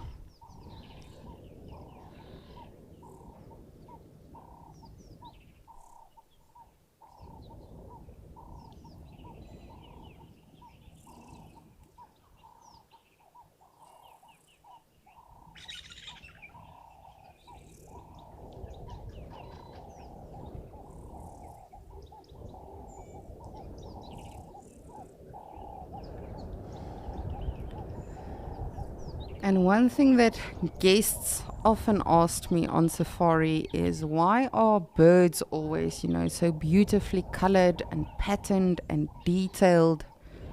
And then if you look at animals, animals are of course fascinating as well, but in their own right. So of course birds have a much different eye structure as opposed to animals in general. So birds can see perfect color, perfect detail and all of that. And so they can actually attract each other with coloration, with patterns. Of course, they will use their beautiful vocalizations as well. But then animals see mostly in shapes, sizes, shades. So when you see these waterbucks that we saw earlier on, males will have generally the horns, as I mentioned, which is not only a defense mechanism, intimidating the competitor, but definitely also to attract the females, just like male lions. Male lions have a mane, and again, that is a defense mechanism to protect their throats when they are actually fighting with one another. But that is also to attract the ladies. Pow, chicken, wow, wow, look at my pretty hair. But with birds, that is why birds are so beautifully colored and patterned. I think one of the most fascinating things in life for me is a peacock. Where I live, we've actually got peacocks next to our neighbor's property, and it's insane. If you look at a peacock and the colors on them and the patterns, and of course, when you look at a female, it's not very impressive, but the males are just absolutely beautiful, and that goes for all birds, really. Whether they are dull or not, they've all got their own patterns and details and all of that for a specific reason.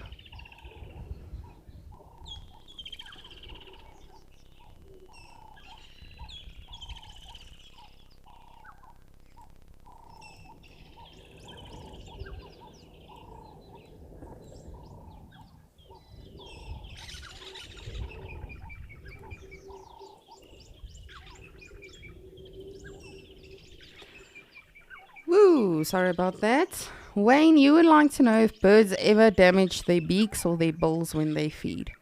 So, of course, anything's possible in nature. Never say never. You can never predict what's going to happen. Yesterday, I had seafood and I ate a mussel and I almost broke my tooth.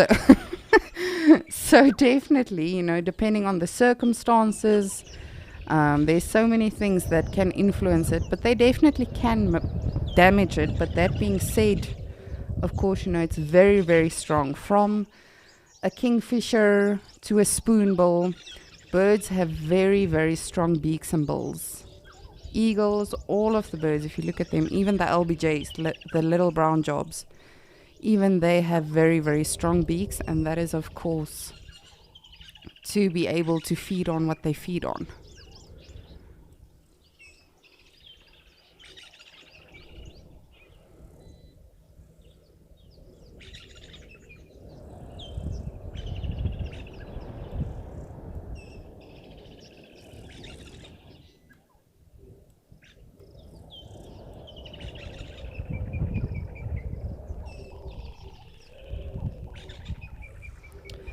Alrighty, we'll come back to Djuma just now, but I just quickly want to show you something in Okukoyo that will be a first for me. So let's quickly go to Okukoyo.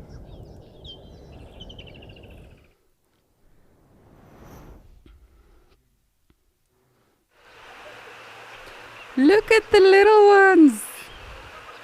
They're so tiny and there's so many of them. Oh, this is brilliant. I'm not sure if Alex has seen this family, but it is a first for me. And I just saw the parents earlier on, but I have not yet seen the chicks. And you can see they are still very tiny in comparison to our chicks in Djuma. As I mentioned, these guys grow fairly quickly, so the size of them tells me that they are still very, very young. Of course, these are Egyptian geese. And speaking of birds, isn't it just fascinating how different they can look from babies to juveniles to adults? I remember one of my favorite sightings of all time was actually the first time I saw baby guinea fowls. And they too, just like the Egyptian goose, look nothing like the adults.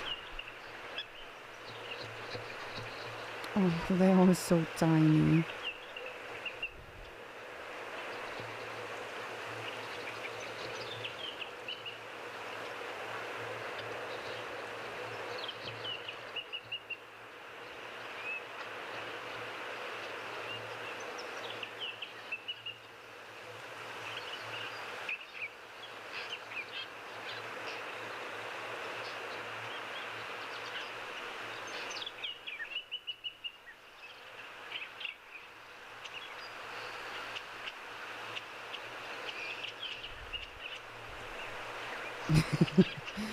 I'm just actually trying to just take all of this in. As I say, it is a first for me, and it seems silly because we have many times before on not just Escape to Nature but on Wild Earth, we've seen many Egyptian geese babies, but it is so special because it's the first time for me in Ukukuyo, and to see so many. Of course, they don't always survive due to other raptors or birds of prey that might take them out, or even something like a monitor lizard. Crocodiles, of course, I haven't seen monitors or crocodiles here in Ukukuyo, but again, you never know what might be lurking around. But then also jackals, unfortunately, they can also go for them. But that being said, I have to say Egyptian geese and even lapwings are brilliant parents. They are super defensive and protective in general, but even more so when they have tiny ones. Just trying to count how many there are. I see at least 6.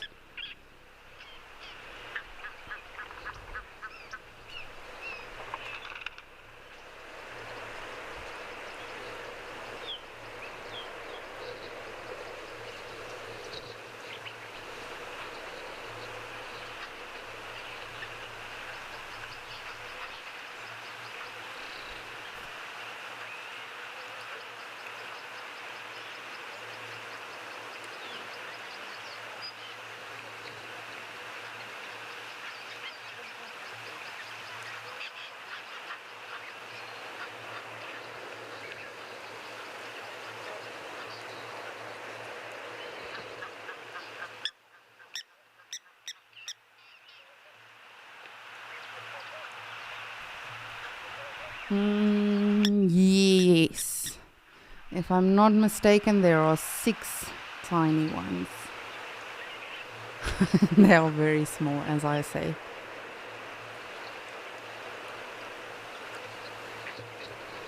And of course, we'll monitor them and make sure all of them are right. Unfortunately, we've seen in Djuma, it's not always a happy ending.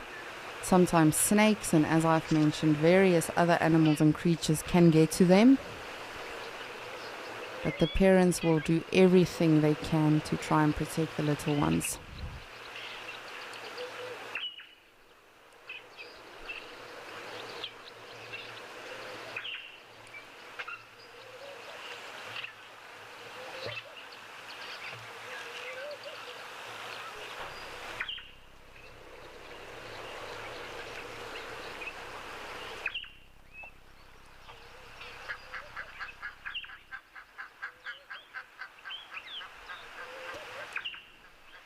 Tembi, you are saying you hope the chicks have some luck this time. As do I, believe me.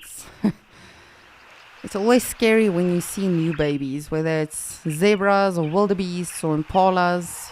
But of course, we do know that goes with summertime and really any season when animals have babies.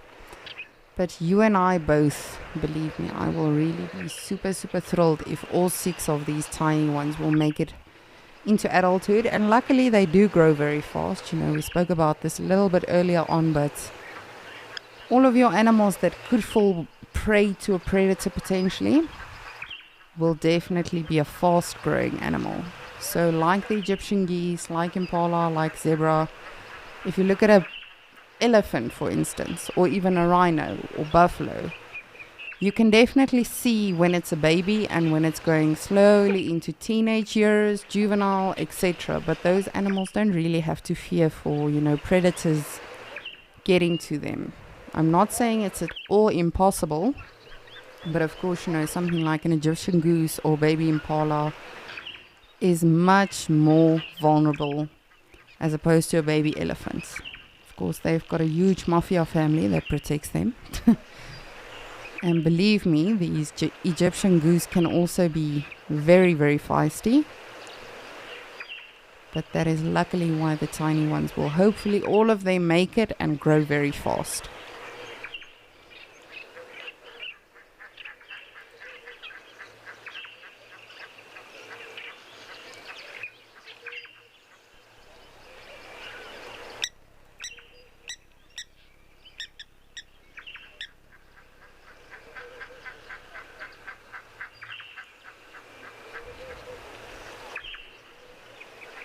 Adam, you would like to know if the water color is due to the sky's reflection.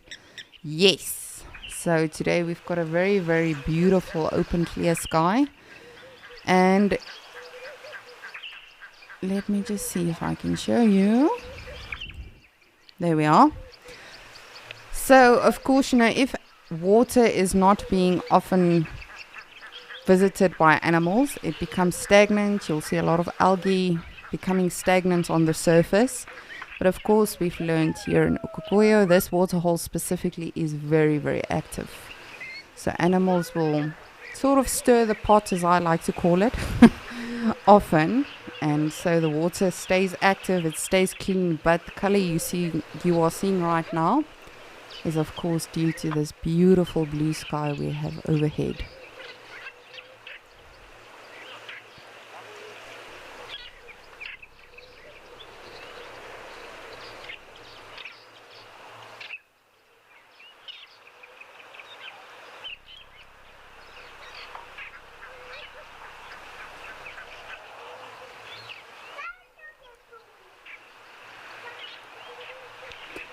And as always, if you hear some lesser spotted Homo sapiens, those are the people from the camp, which is literally just behind the camera. Just want to have a look-see around and see if we potentially have any animals approaching.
Just look at that. You can't even see the tiny ones now.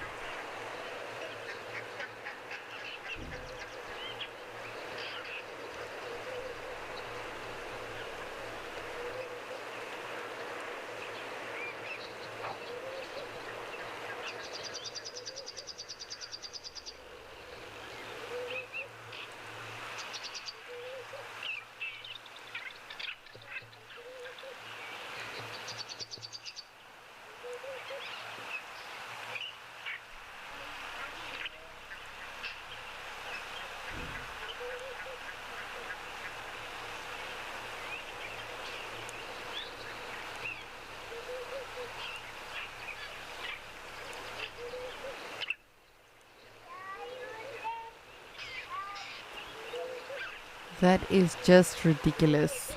I say this time and again, but it just really blows my mind how well the animals camouflage in this location. We tend to think when animals camouflage, it's with a tree or amongst the grass or wherever they find themselves. But I remember when I started here, specifically Ukukuyo, I thought, wow, it would be so easy to spot the animals here. We are just going to have so much fun.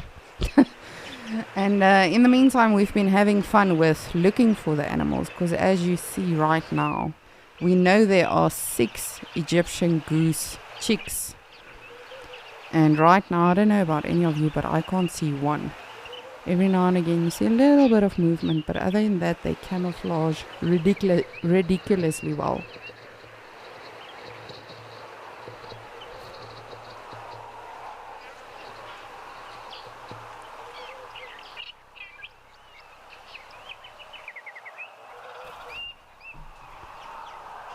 Alrighty, well, I am going to keep an eye on our new arrivals, and I'm so happy I got to show you when I did, because right now I would have no idea that they are tiny ones.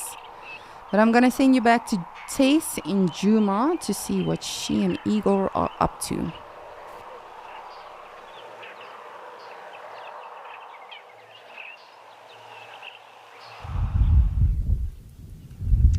I love a new family of Egyptian geese. That's awesome. Something that always reminds me of home, because there are so many Egyptian geese at Port Alfred, and my mom particularly is very fond of the little ones. And even that family we got to watch at Gowrie Dam recently, now the new family, I think there's only 2 little chicks left though. Very fun to watch. But on this side we're also at a waterhole, just not Gowrie Dam. We are with Dewey at Treehouse Dam, and we had a surprise sneak in from a giraffe that just as quickly snuck out. So we're waiting to see what Dewey gets up to, because the weather is changing. We are predicted to have over 25 millimeters of rain before 6 o'clock tomorrow morning, starting from the next hour or so. So it sounds like it's going to be a bit of a wet evening and night, and I'm sure the animals can feel it coming. Now, even more interesting than Dewey in the dam, hopefully he finds a stick to play with, we have managed to find not 1 but 2 Egyptian geese at the dam, which I'm sure you know what they look like. We found 2 blacksmith lapwings and a knob-billed duck, all hiding out from the weather. Hello, knob-billed duck. Not often we get to see them here at Treehouse Dam. So pretty. So this is definitely a male. It's got that comb sticking up off of the top of the mandible, the top of the beak. Definitely breeding season, and it's hoping that it's going to attract some ladies. General rule of thumb, always, the bigger that comb, the more ladies you get. A comb duck or a knob-billed duck. Very strange name. But look at that size comparison from the blacksmith lapwing to that knob-billed duck that's in the water. Quite a bit bigger, but very similar coloration, black and white. A lot of the aquatic or semi-aquatic species, wading species, tend to have that pied coloration, just like a pied kingfisher. So in fact, pied kingfishers and giant kingfishers have quite a bit of black and white coloration. They tend to be the only 2 kingfisher species that do actually fish a lot.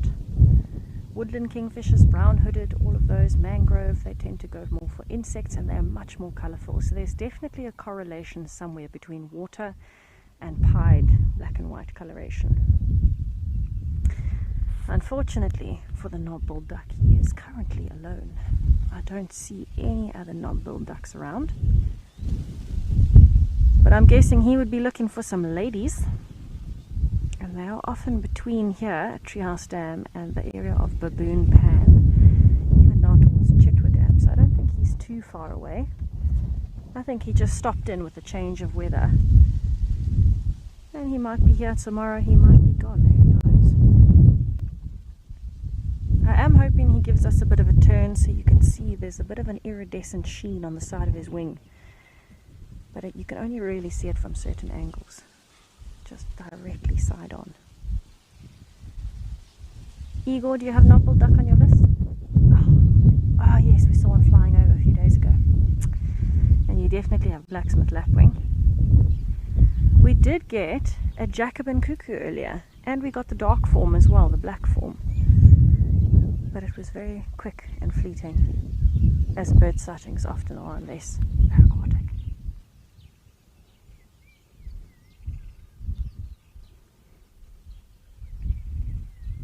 I wonder in size, knob-billed duck versus Egyptian goose. I think they are very much of a muchness in size. Cindy, my favorite mating display in birds.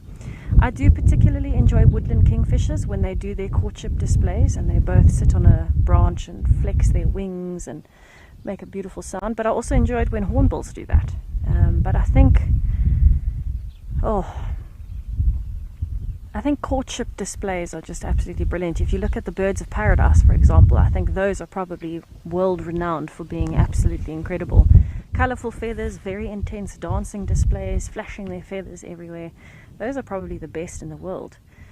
But I suppose if we're limiting it to here, I love the display of a red-crested korhaan. We don't get to see it an awful lot, but particularly when courting, that red crest sometimes comes up, and that's quite cool because it's not something we get to see often. But I suppose anything that's noisy and shows the wings off. So I'm still going to have to go with either a woodland kingfisher or hornbills, because they do it as a pair in perfect synchronization. Very pretty. Much less violent than Egyptian geese, for example, that try and drown each other to compete over a female, and then they just make a lot of noise. A lot.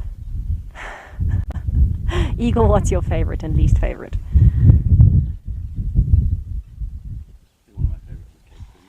Cape Cormorants. Okay, what do they do? Ah, static displays and bringing each other nesting material. Oh, Jimmy likes that idea. Oh, that Egyptian goose is getting so handsy there. Get away from my bank. But there's the answer to size-wise. There's about a centimetre difference between the two. So they're very similar in size.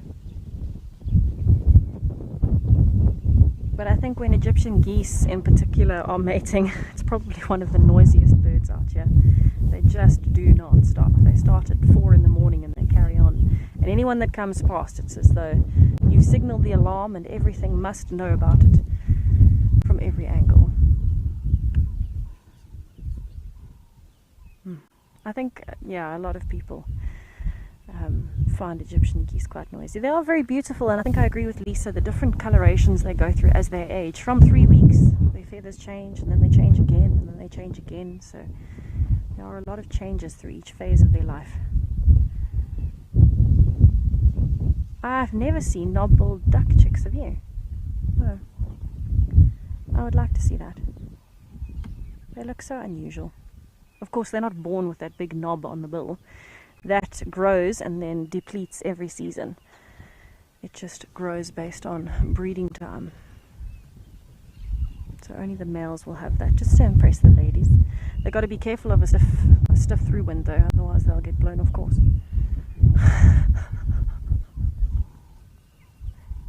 Can't afford to put the head side face into the sun. Or the wind, I suppose. Everything will change. They'll heat up too quickly with the black beak if it's into the sun. If they hit a stiff wind, they'll get blown straight off course. So much to look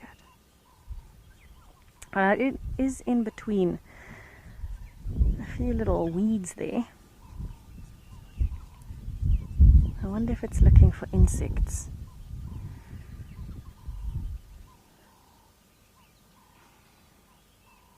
They are herbivorous as well though, so I suppose looking for some grass seeds. They're particularly fond of lilies, if I'm not mistaken. Water lilies. But that would be in the water, not on the edge.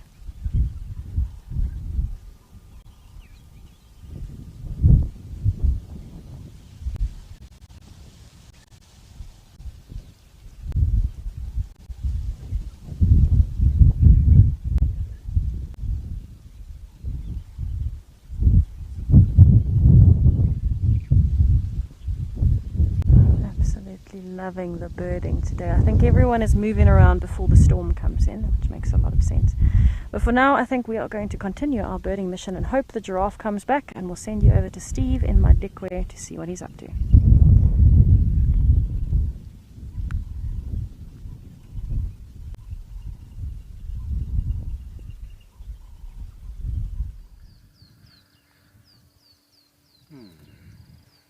Thanks, Tess.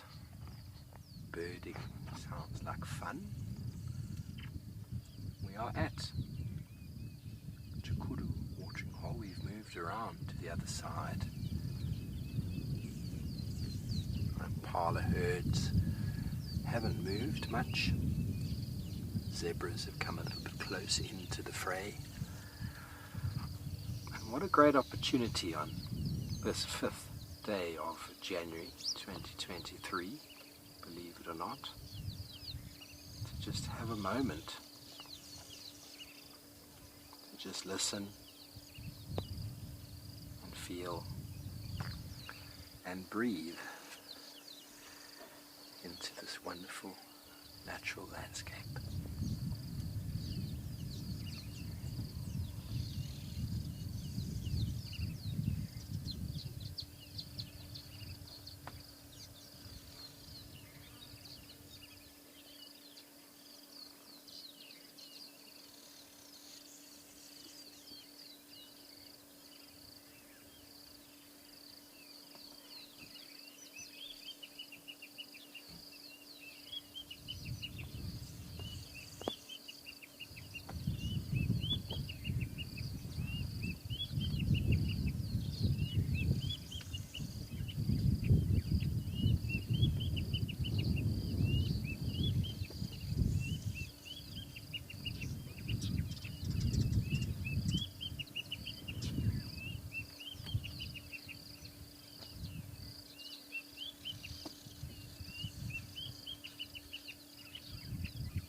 Melissa's enjoying the sounds of nature here.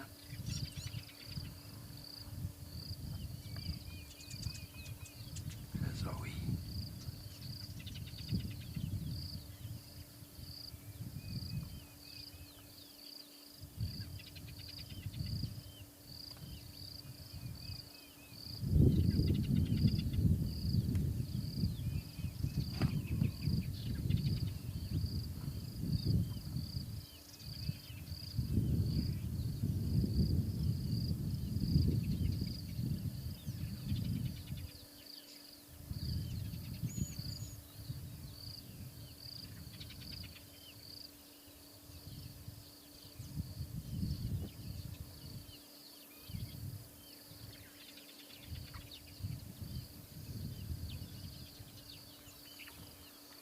One of the beautiful things about venturing into new areas,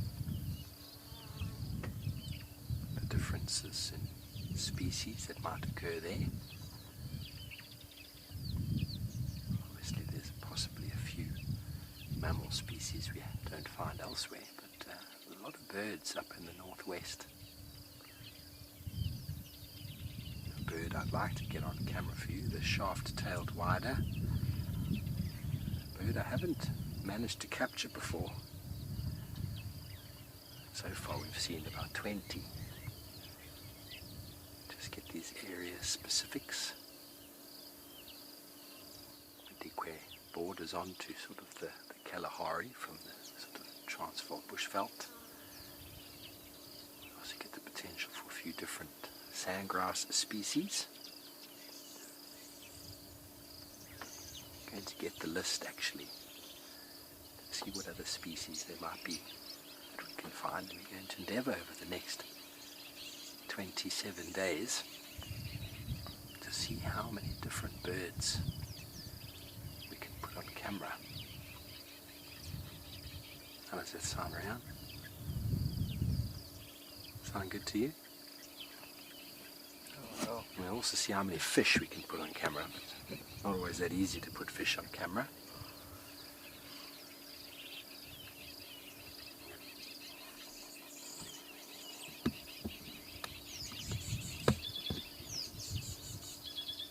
Obviously our objective to showcase the landscape, the vegetation, whatever other unique species you might come across.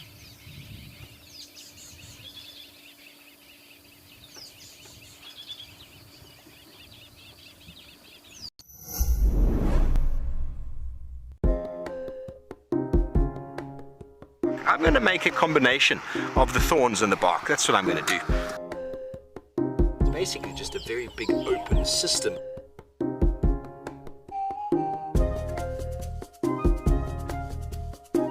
But aren't they pretty?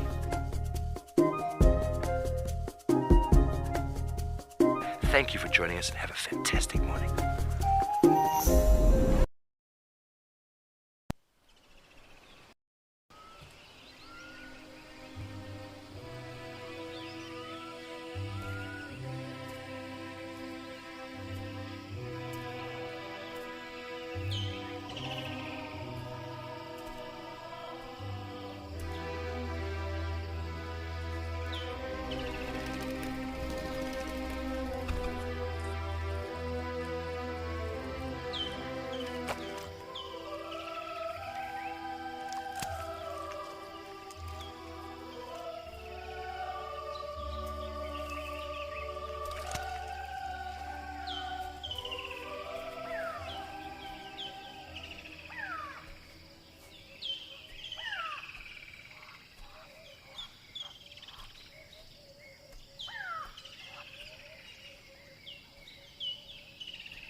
Tingana's whiskers, what an apt question.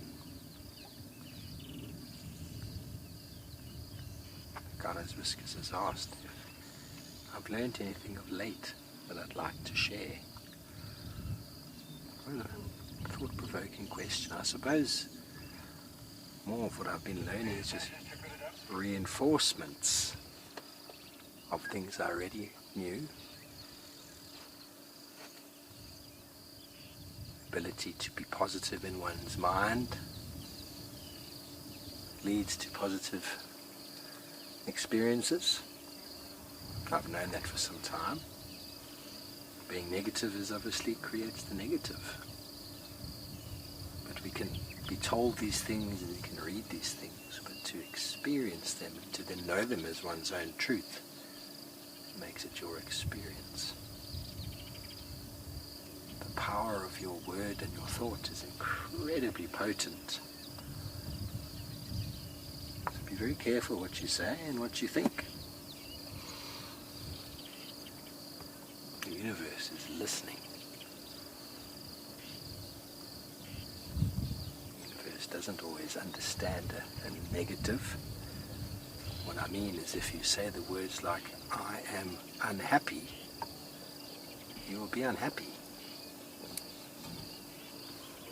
It always listens to what you say. But if you say, I am happy, you will be happy. Or if I can correctly say that, if you say, I want something, you're going to remain in a place of want. I want to be happy. You will always be wanting. I've experienced this for the last while, through my own experiences. Life is pretty beautiful when you approach it with no expectations and control what you can control and let go of what you cannot. powerful lessons.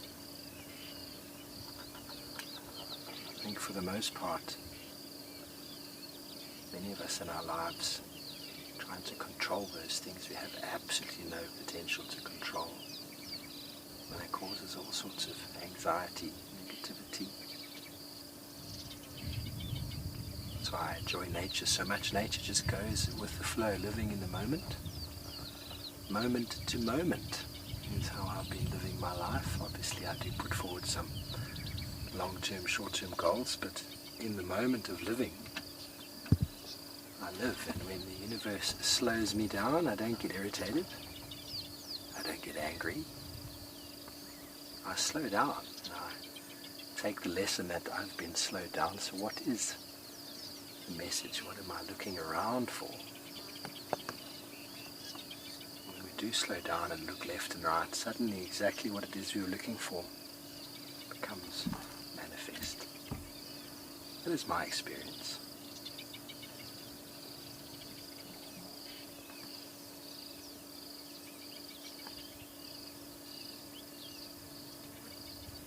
Been manifesting excuse me, many things lately, holding what I want in my mind, even speaking what I want out loud, and then lo and behold, exactly what I want comes true. To echo on that, if you say the negative of it, you will receive the negative, because that is what you're actually asking for. So be very careful with your words.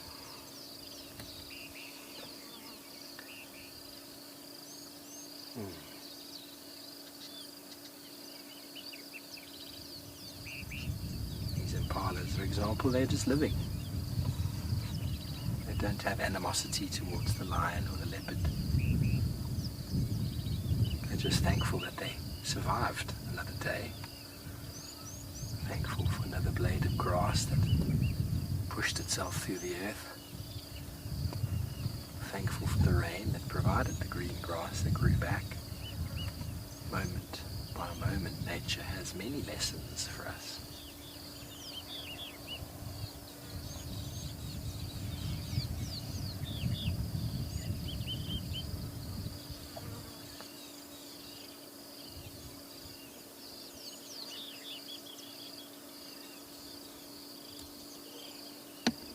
When you look at animals as well, they don't pick up on the negativity of other animals. They don't pick up on the issues other animals carry. And a lesson for us to learn. Others' baggage is not ours to carry. Yet they do look so clean, don't they? They're probably seemingly one of the cleanest looking animals with their grooming. They do a lot of grooming, not only to themselves but to each other. Towards the end of the rutting season, the males can look a little bit disheveled because they don't spend a lot of time too close to each other. They just want to fight each other all the time. So their grooming, especially around the neck and head area, gets a bit restricted.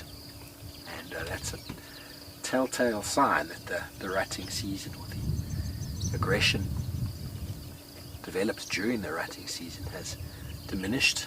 When you see the big males allo grooming once again. Allo grooming is easily described as you scratch my back, I scratch yours. A very important element in social society. Impalas will not survive on their own. Their survival strategy depends on numbers. It's a numbers game. So too with humans, we depend on numbers, we depend on relationships to learn and to grow, for support. Scratch that itch you can't reach, in turn reciprocating it. Throughout human history, bands of brothers and sisters together have forged the way forward for humanity, and we see that in our herd animals. We see that in our impala, our zebra. Obviously their strategies are slightly different. The different elements of selfishness or selflessness. Impalas aren't that selfless. They're very selfish. It's all about their survival. They will attempt to defend their youngsters, but they aren't really geared with the ability to defend them. Their major form of defense is to be alert. You can see that one female's head is up, two females' heads are up, and that's where being in a herd has its benefits, because look how many individuals can have their head down right now and feed. Feeding leads to condition, improvements of condition.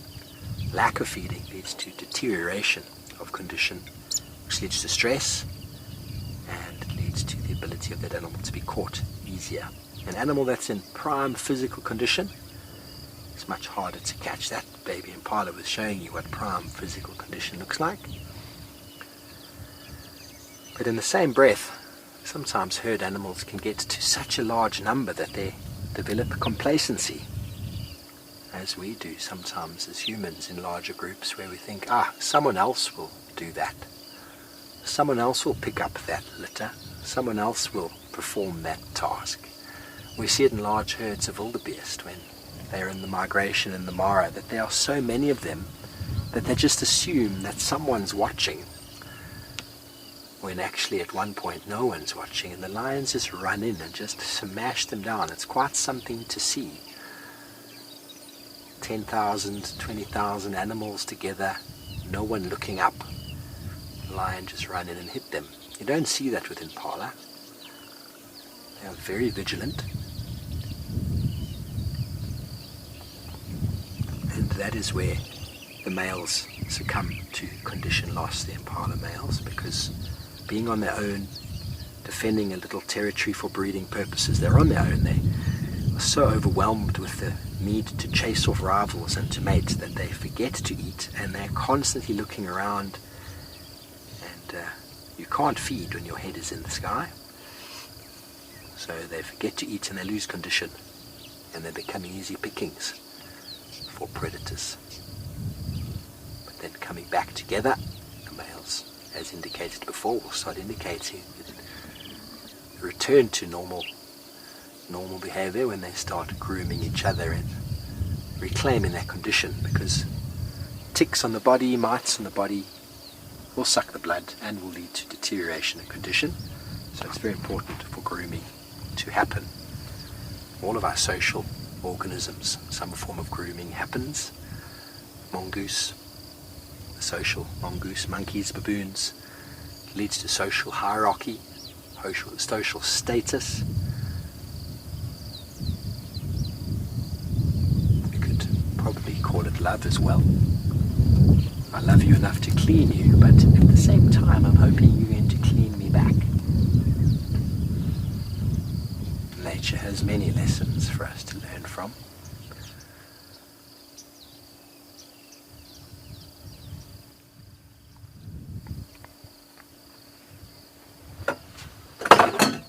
Sorry about that.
Well, the sun has broken through the clouds. It's starting to warm up, and we had wonderful views of probably 200 elephants coming down to drink. As it warms up like this, you can probably assume this waterhole will entertain a few more guests today.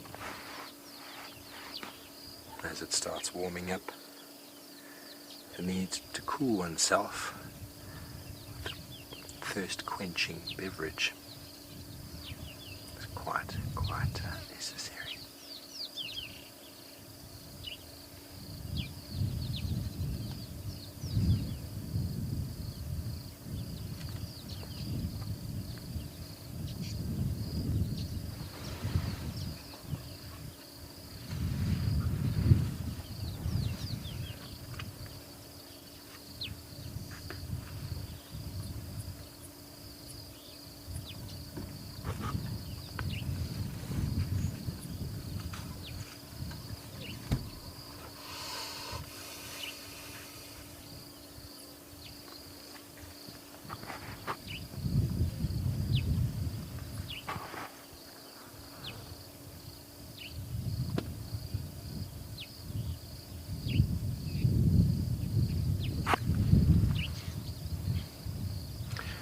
Spotted birding perhaps. Around here, just over the left, excuse me, you can see a whole lot of birds coming down onto the bank there. I hope the pole's out in the way. A chance of you capturing that spectacle. As the sun comes out, many of our mammals are going to come down and drink, but many of our seed-eating birds are going to come down, and what they love to do is a thorny, most of those are red-billed quelias. They love to do is come down with a thorn bush nearby, a thorn tree, when they can cycle in and out, drinking the water, having a little bathe at the same time, cooling themselves down and providing themselves with necessary refreshment. The diet of seeds alone, a very parched mouth. And I can hear some oxpeckers flying over as well. No doubt they're also coming down for a drink. Just trying to see what else there is there. There's some... Sure, there's a bird there I haven't quite identified yet.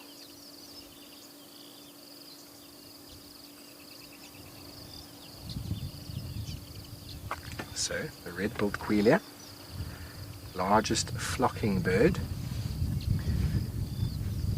accumulating in hundreds of thousands of birds at the same time, and they are seed eaters. They are nomadic for the most part throughout our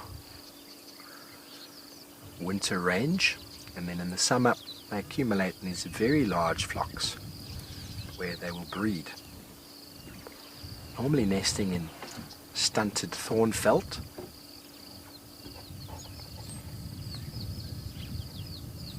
feeding on seeds of grasses and cereals as well as some insects. The insects would primarily be caught to take back to the nest to feed the fledglings before they are able to feed on seed. It's like these adults being able to come down and quench their thirst and drink. The youngsters in the nest are not able to get any moisture through seeds, so seed-eating birds will have to bring insects back to the nest to feed their progeny.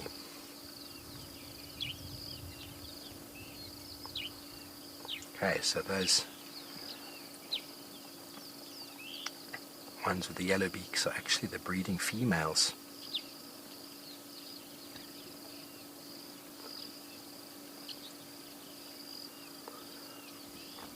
Jamie, I wouldn't say surprised. I mean, I was chatting with Bianca yesterday, who picked me up from the airstrip, and the first bird I saw was a shaft-tailed wada, and I was like, wow, that's cool. And then she says, yeah, they're all over the place, and we've seen about 20 since. So no surprises yet, but they're going to come. They're going to come. I actually have to go through the list to see what it is that is special for the area and then get back to you. But I'm thoroughly looking forward to seeing yellow-throated sandgrasses. We will possibly also get the Birchall sandgrass here, as well as the Namakwa. So apparently the only reserve in South Africa where we can find all 4 species of the sandgrass. So I'm quite excited to find that for you. I've been given some inside information about where to find the yellow-throated. That will be a lifer for me for sure.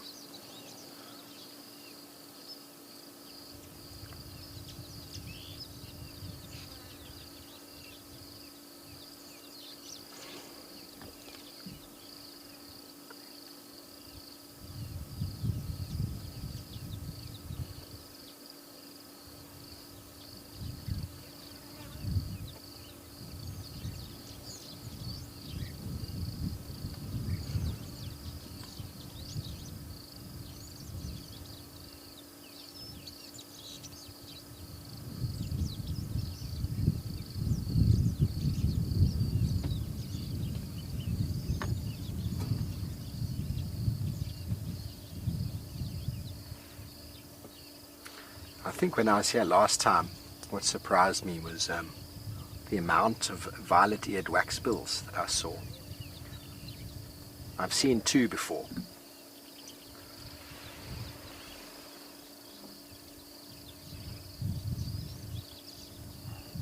That pole is just perfectly placed, isn't it? Show it around. So that's typical of what the birds do. They'll sit in a thorn bush or thorn shrub nearby to water, do their preening and their grooming after being wet, but they arrive in these flocks and then they sort of cycle down to the water, no one wanting to do it on their own. There's another flock happening in front of us now, but they come down slowly but surely.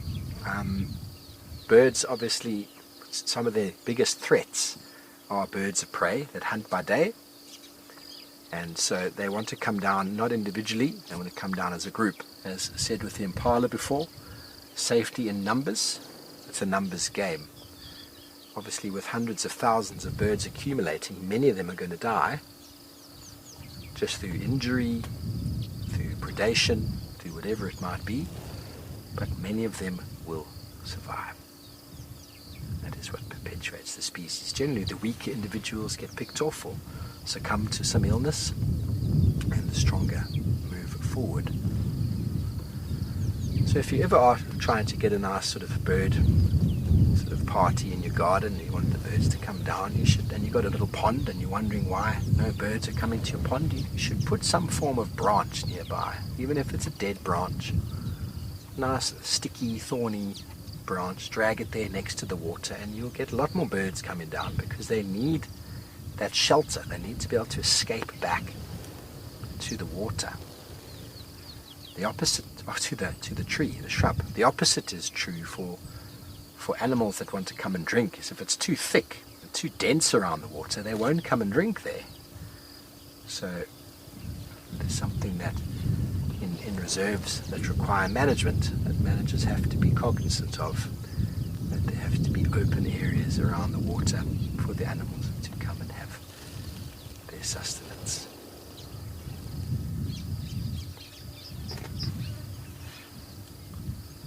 So whenever seeing these breeding flocks like these Quelea coming down, quite often it's mainly the Quelea, but it's always interesting to look with your binoculars and to see if there's anybody in between them.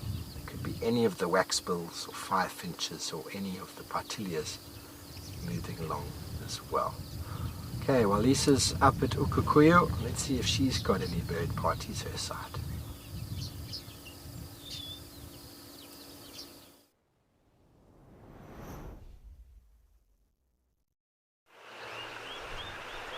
Thank you, Steve. Oh man, I wish I could see Queleas again. I have not seen them for quite some time. Of course, you know, we had a good stretch here in Ukukuyu where we saw them days on end and flocks of thousands. But no koalias on my side, no. I'm just trying to find our Egyptian geese again, believe it or not. I momentarily lost them. But I will find them again. But other than that, apart from one springbok that's around, it has been fairly quiet here at this waterhole. Just want to have a look-see around. Now, I'm not sure if it's because of weather coming or whether that has happened. Of course, you know, that will often also deter animals from coming to a waterhole. There might be other puddles that have now filled up in the actual bush that the animals might be retreating to, as opposed to having to come to this waterhole.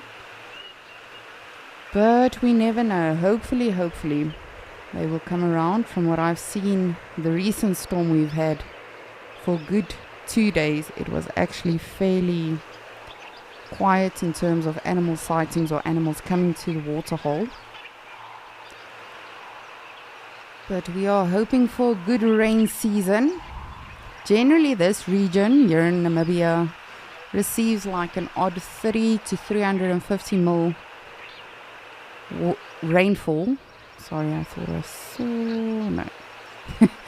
Rainfall, but in 2011 there was actually a record of 675 mils that fell in this beautiful region. But as we've spoken about often, you know, due to global warming and of course us being humans in general, and I'm not going to go too deep into that because many people have various opinions on that. But global warming is definitely a real thing, and from what we've seen all over the world, not just Southern Africa, it really is affecting everything, including weather patterns. I'm sure you've seen wherever you find yourself, sometimes there's rainfall, you know, within seasons that there's not supposed to be rainfall, or well, to our knowledge, not supposed to be rainfall. But I'm not sure if that is affecting the animal activity here at this beautiful waterhole today. And we've got an egret.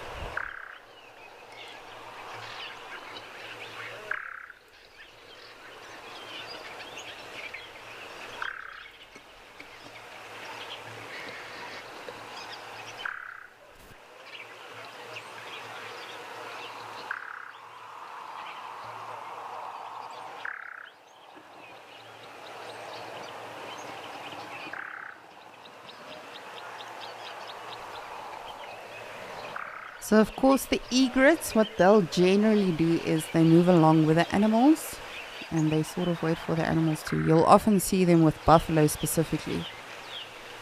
The animals will actually flush all of the insects in the grass and in the bush they are walking in. However, this egret in particular might just be looking for some actual insects around the waterhole.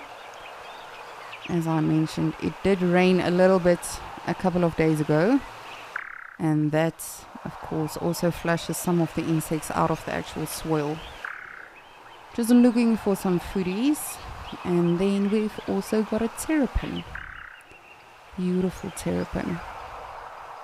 But this truly is one of my favorite locations. I have to say, I really am missing Mashatu and our Ellie's there.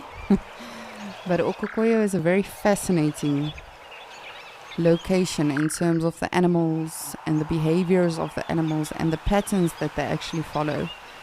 Because from what I've been observing, specifically with the elephants and the rhinos, even though animals are animals and they will do whatever they like, I've seen particularly with those two, they sort of form a pattern when it comes to their movement, coming to the water and then leaving the water again. But again, that is just a general observation. That's not always going to be the rule of thumb. But I really am surprised with this heat we are experiencing in Okokoyo that there are no animals at the actual waterhole.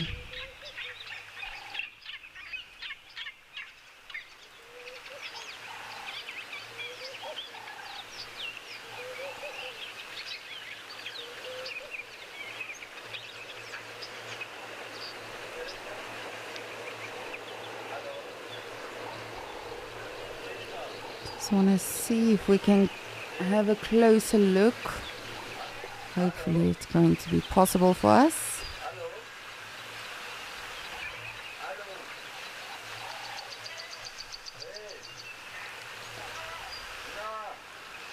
Just want to try and ID this egret. I don't know if my camera will make it possible for me to have that closer look.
White mane, you are saying perhaps it is a great white or great egret. That did cross my mind. As I said, it's just a little bit difficult with this camera, unfortunately, to get that close to it. But that did definitely cross my mind as well. I'm going to try my best to get us the closest look possible.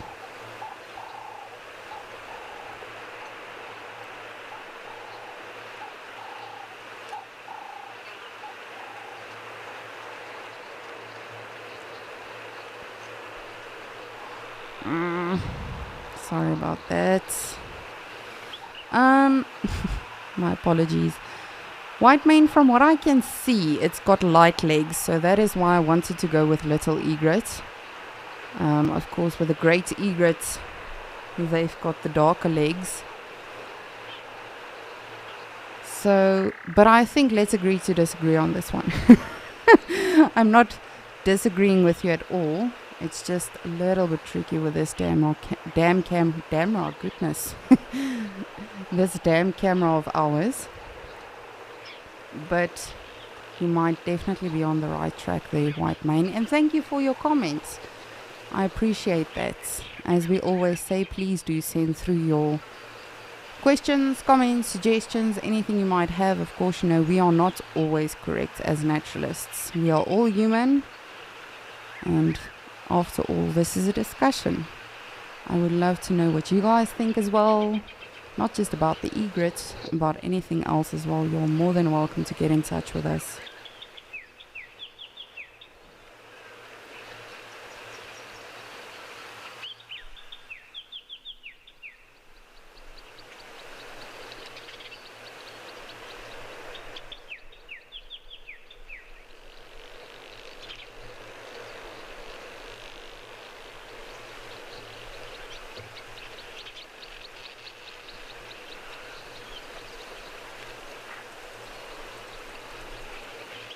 Alrighty, let's see if we can find our Egyptian geese again. Just want to make sure.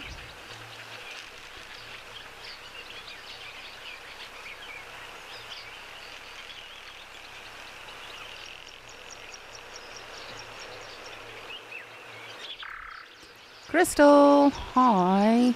As always, very good to hear from you. You would like to know, ooh, there they are. You can just see those tiny specks next to the adult. You would like to know what other bird life we can find here at Okokweyo. So of course, Okokweyo's actual bird season for the migrants are from January up to anything March, April. But in terms of the general bird sightings that we have here at Okokweyo, almost every day we see the blacksmith lapwing, the crows, the Egyptian geese, the black-headed heron. What else? I would say all of the general birds that we see, you know, in all of our other locations.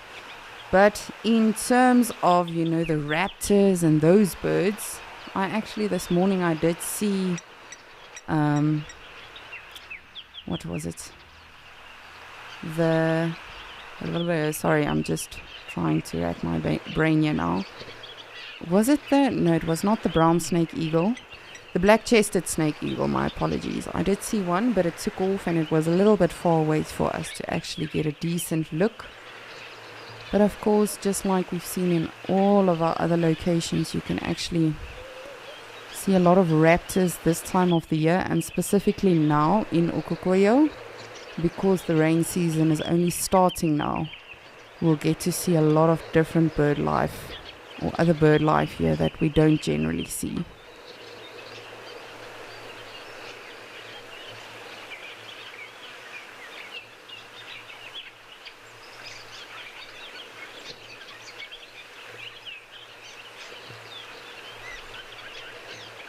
I'm just trying to get us a proper look at these little ones without giving us the shakes again.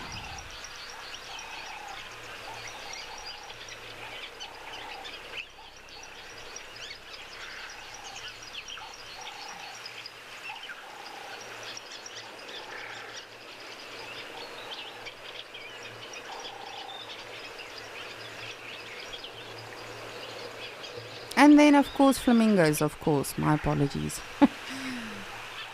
The flamingo bird life here in Okokoi is also spectacular from what I've heard and from what I've read about and seen footage on. Again, I have not actually been to this location myself, but it is definitely on the list for me for 2023.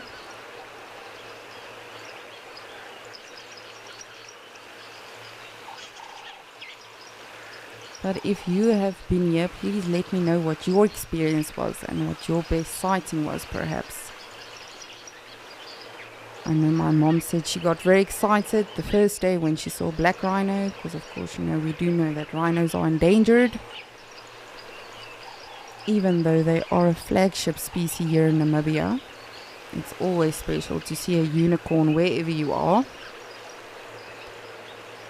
And she was very excited the first day, and she says, yeah, by the third day, it became like an impala sighting almost.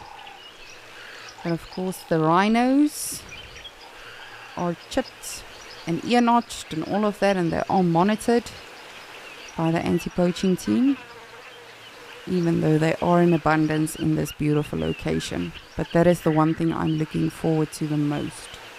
I have not myself seen a black rhino, I think, in a good 10 years.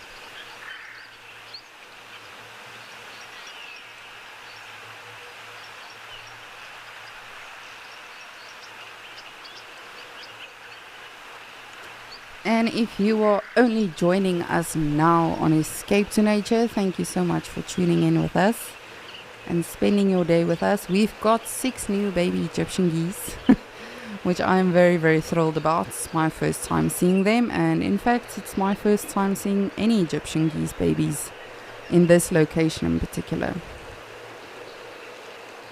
And also, just to give everyone an update, unfortunately, our Mashatu dam cam is still down, but we promise we are working on it. And of course, hopefully one of these days we'll be able to operate it again, just for those of you that are wondering.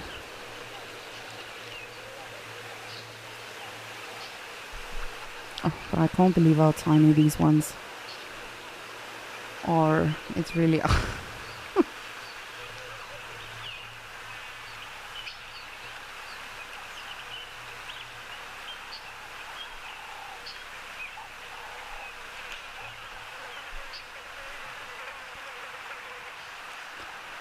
I'm going to keep an eye on our little ones before I lose them again amongst the rocks. As you can see, they camouflage very, very well.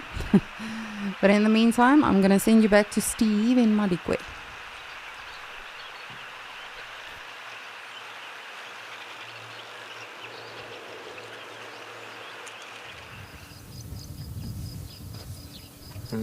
Lisa, keep your eye on that number of goslings.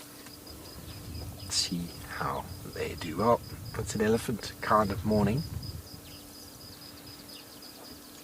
Here we have some elephants grazing and feeding on many of the wild flowers and forbs that emerge out after the rains.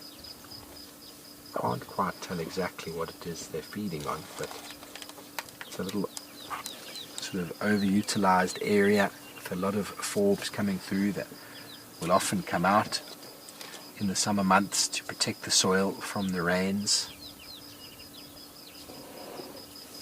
Very green, lots of nitrogen. You'll find many of our animals feeding on the small forbs. Elephants learning from this big grandmother over here exactly how it's done.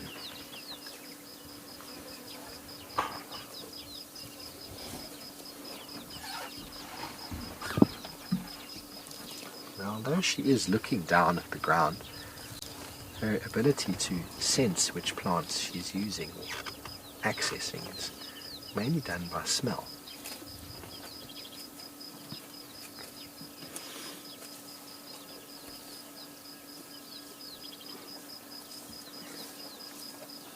Small group of 6 elephants here with us, and they are very relaxed. We're just here on the eastern side, close to the waterworks.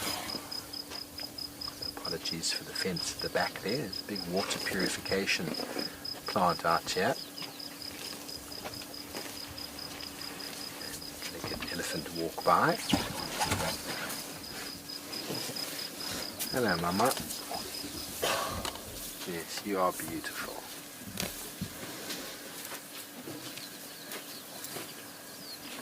Her little family.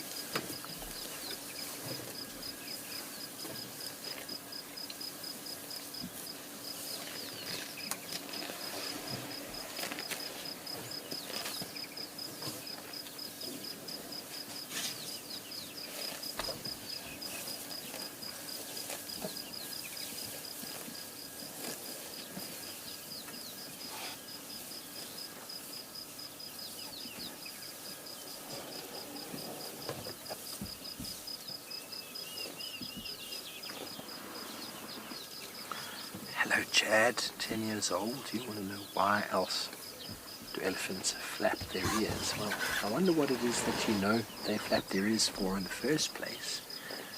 Sometimes elephants will broaden their ears and make their ears stand out to make themselves look bigger. That's an intimidation strategy.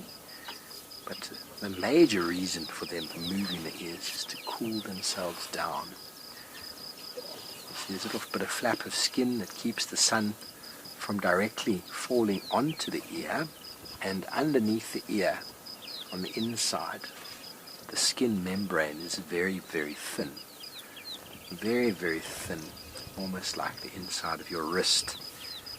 And if you ever did get close enough to an elephant that you could see it or feel it, the skin's very smooth and very soft.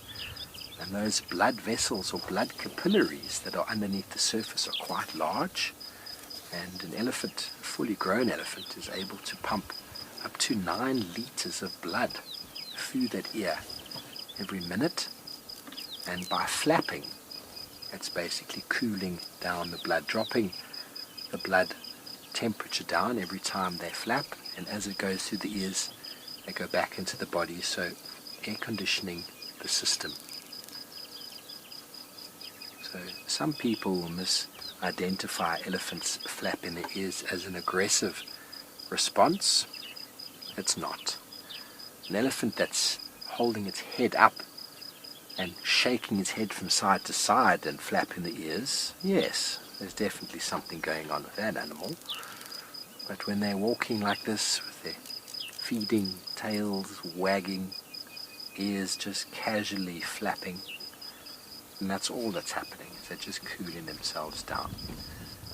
Very large bodies, so they take a long time to warm up,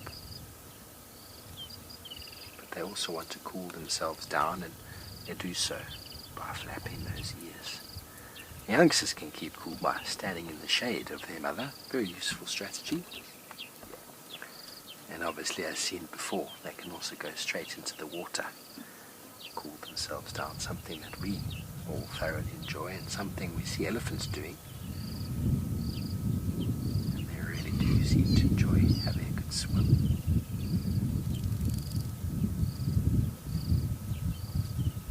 So, feeding on the forbs, taking the whole plant, ripping it out, bashing it against her body from time to time. That is when the roots have been accessed, and that is to try and get the soil off of the roots. No one likes sand in the mouth. And just like that, our small herd of elephants have disappeared. They're going to head through towards the Twassa watering hole, I'm guessing. An area that's just in a little bubble of no signal. What a day with elephants today. We feel truly blessed.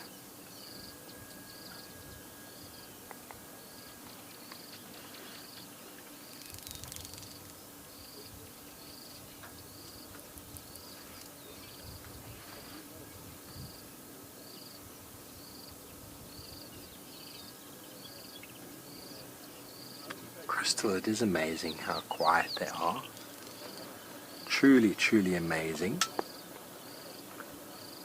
You can often get snuck up on by elephants. Their very large feet, the large pads, able to obviously quieten them as they move, but the object is not to walk quietly, it's to distribute the weight.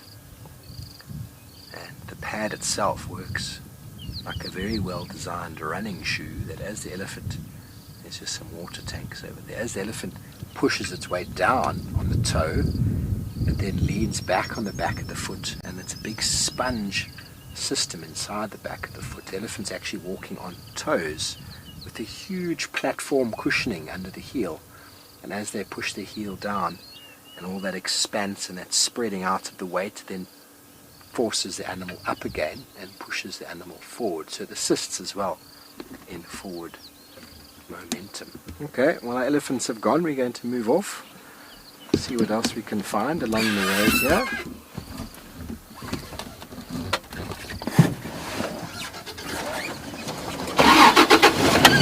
Driving past the car here. So hello. We're going to send you over to Lisa, who's made it all the way now to Gaudiya. Okay.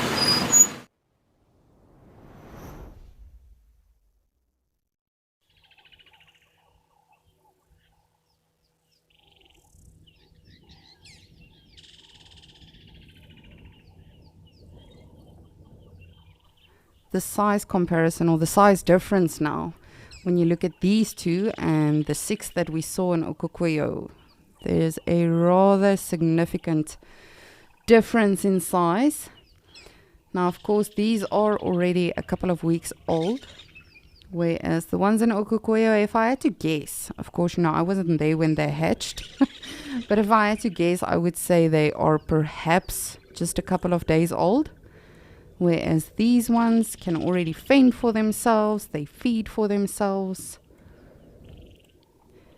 And the others can also, the tiny, tiny ones in Okokweyo, but they are much more vulnerable than these two, for instance. These two are a little bit bigger, they've got some smart street smarts, but still very, very vulnerable to anything, really. Monitor lizards, raptors. It's a vicious world out here.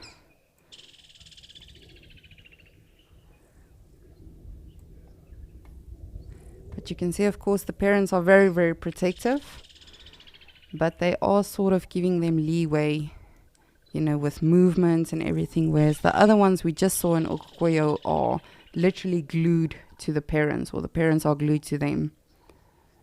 Still very, very tiny, very vulnerable. But even these are adorable.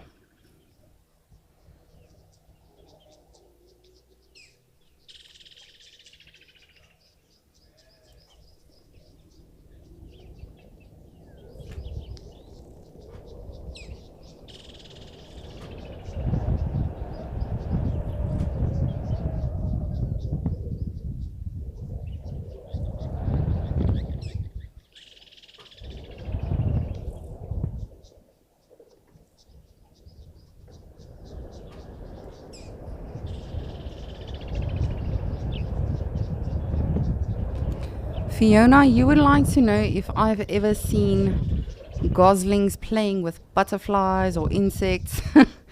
Not that I recall, no, but I think that would be absolutely adorable. It would probably seem like a cartoon where they sit on their bowl and they just disappeared. So of course, that is how they will also try and evade predators or raptors. It's just by going into actual hiding. But as I say, unfortunately, they are not always successful in doing so. Even snakes can get to the tiny ones. I know a couple of weeks ago we did have a puff adder, I believe, taking out one of the goslings. But again, out here it's all about survival of the fittest and just the niches and the balance of things. Every animal has to find their place under the sun, and they have to try and be the strongest. But they are not always successful, unfortunately. Just want to have a look around since our tiny ones have disappeared. Ooh! That seemed like a pied kingfisher. I won't be able to tell you just from here. But of course we know the pied kingfishers do that, where they sort of hover above the water and then go in for a kill.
Just want to see if I can catch that kingfisher. It seemed like a woodlands. And the one kingfisher I also very anxiously still want to see on the Djuma Dam cam is the giant kingfisher. I also would not be terribly upset if we saw malachite. But giant kingfishers are also one of my favorite birds.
Belinda, good morning. You would like to know if dung beetles will ever make use of goose droppings.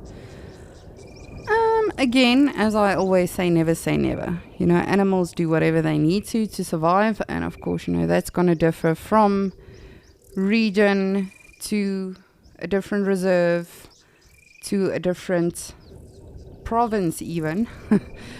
But that being said, for the most part, no. Because if you look at, for instance, rhino dung, elephant dung, that is full of nutrients, because those animals are not able to regurgitate, so they only digest about 30% of what they actually eat, and so thus their their dung, not their food, their dung, is full of nutrients.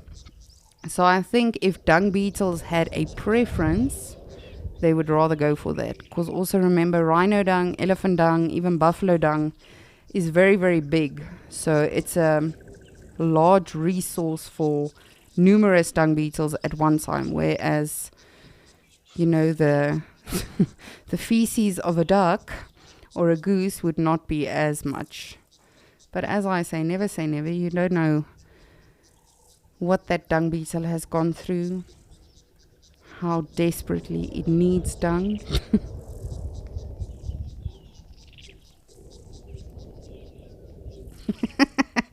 Mel is whispering in my ear, maybe they just, need a tiny ball of dung for that day. But yes, of course, I also think, even though dung beetles have a magnificent sense of smell, of course, because you can literally, as soon as elephants or rhinos defecate, those dung beetles will be there within minutes, if not seconds. And so I don't know if they will really pick up the smell of, the dung of a duck or a goose that quickly, because it's, of course, not that big. But that is an interesting... I'm going to be thinking about that the whole day now today, because that is a very interesting question.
And it is just so peaceful here in Djuma.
Katie, good morning, and thank you so much for joining us on Escape to Nature. Wow, 8 years old, and you are already so interested in wildlife. So you would like to know, do the female dung beetles ever leave the ball? So with dung beetles, it's very, very interesting because you actually get 3 main types of dung beetles. So you get rollers, tunnelers, and dwellers. So of course, each is due to the way that they do whatever they do with their poop. So rollers actually shape the dung into balls, and then they'll roll it away from dung. Of course, as soon as an animal has defecated or pooped, the dung beetles smell that, and then they will go to that pile of dung. Now, as I said, the rollers shape the dung into balls, and then they roll them away from the pile. And then they will actually bury that ball to either munch on later or to use as a place to lay their eggs. Now the tunnelers, generally they dive straight into the dung pile. For me personally, that's generally what you see the most. And they usually work in a male and female pair, and they dig a tunnel beneath it. So the female beetle then will stay in the tunnel, and she actually sorts out the dung that's brought down by the male. And then your dwellers, on the other hand, they actually just live inside the inside the pooey pile. And so it really depends on which one you are looking at. But no, for the most part, to answer your question simply, their job, remember, is to reproduce. So whether they are diving into the poop straight or making their ball on that pile in itself, their job is to actually reproduce, so they will stay in the dung. I hope that answers your question, Katie. If it doesn't, you're more than welcome to let me know. It's dung beetles are very interesting, so you can really get into it. It's very, very fascinating. It's one of my favorite things to chat about. But since you are 8 years old, I didn't want to overcomplicate it.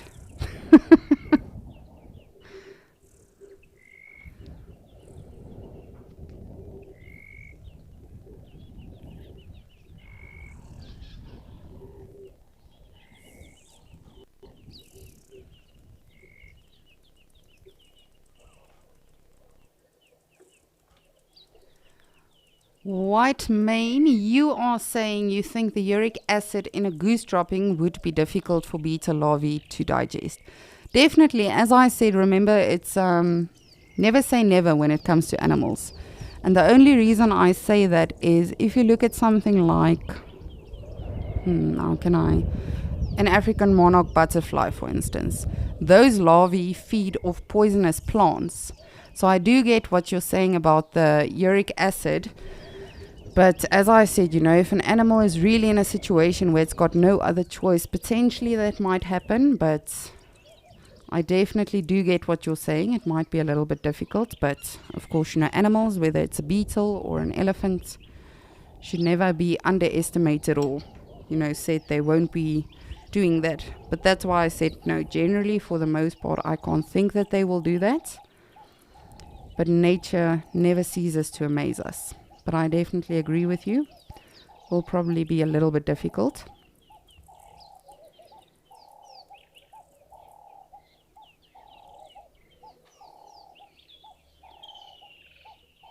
Just trying to have a look around. There's not even impalas around. And of course, that might probably be due to the weather.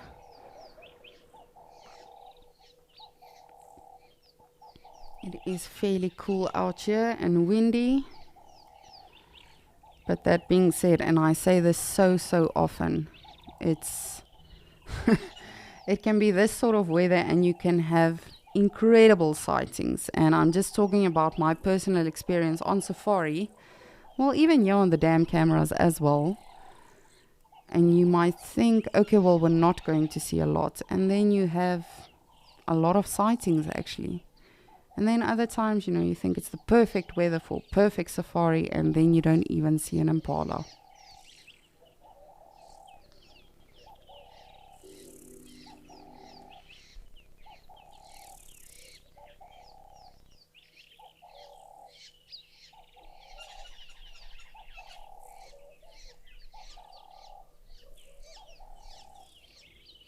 Joey, good afternoon, almost. Thank you so much. You would like to know, have I ever seen a leopard tortoise on the dam cam? I have actually. If I'm not mistaken, it was Sunday or Monday.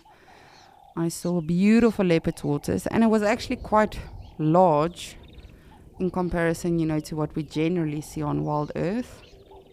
And what was very, very interesting, the impalas, I think at least 3 impala females could not leave this tortoise alone. They kept on sniffing it, and this poor guy just wanted to get to the water and drink some water.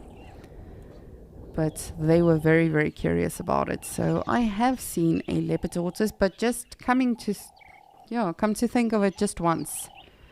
Hopefully I can break that record.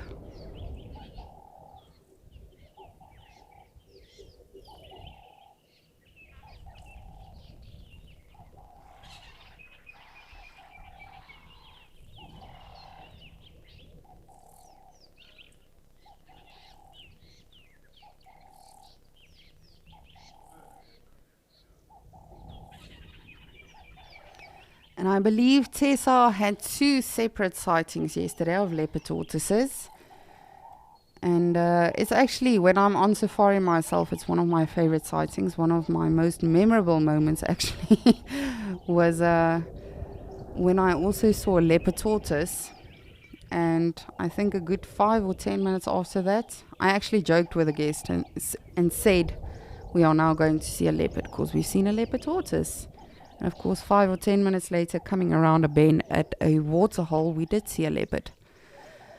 But yes, generally when you do see leopard tortoises, they are very good indicators of weather as well, and of rain. But again, I've seen them on just pure sunny days. But animals are very good to observe, to sort of get an idea of what to expect from the weather.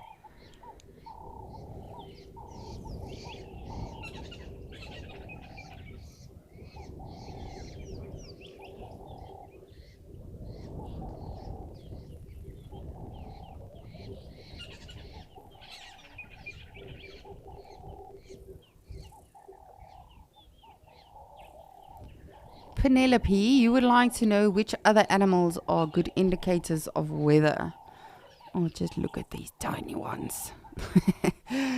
So, for me personally, all animals. I'm sure you've seen at home, if you've got perhaps a pet, a dog or cat, generally they will sort of tell you when something is coming. I know my cat, for instance, she will immediately go lay under a table or under a chair or even under a cupboard when there is weather approaching. My late Cocker Spaniel also did the same. He would immediately come jump on your lap and be all over you, and then it's only like a good 20 minutes later and then the storm comes. So for me personally, I would say all animals are fairly good indicators. But if you're looking at your general game, and again, this is not rule of thumb, this is not always going to be the case. But for me personally, what I've seen is animals will tend to lie down when there is weather underway. As I mentioned earlier this morning as well. Of course, when there is weather coming, it sort of confuses them and throws them off their game. Oh, we've got a pied wagtail on this stump. Also one of my favorite birds.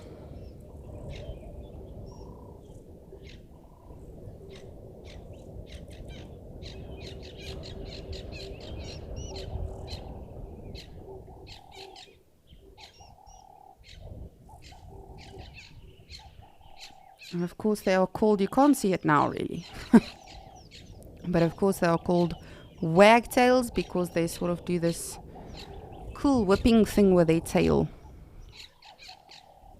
In human terms, we'll probably refer to it as twerking, but they've got this cute movement in their tail. So this one is the African pied wagtail. You also get the Cape wagtail, which is also another fairly common one to see. But I think this is actually my first time putting a wagtail on camera.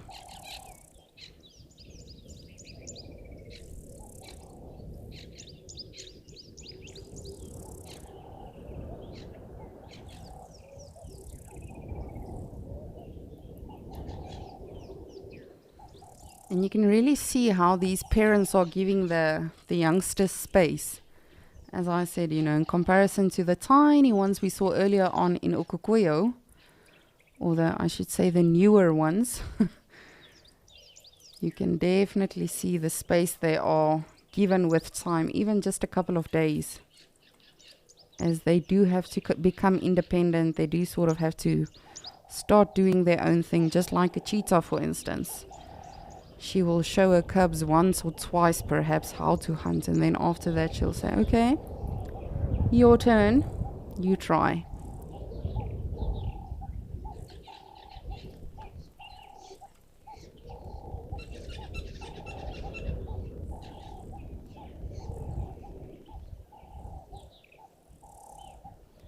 Camilla, you are saying it is so nice to see them become independent. I definitely agree with you, but I have to say it sort of makes me sad in the same breath as well. It really is that sort of feeling of like they become so big so quickly. They grow up too fast.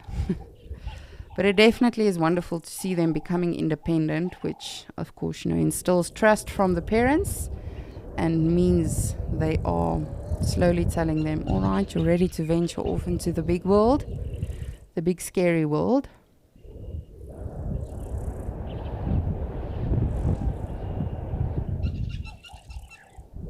You know who I am wondering about? My 3 baby warthogs. I've not seen them in quite some time. I'm not sure if Alex has. But I really do hope all of them are all right.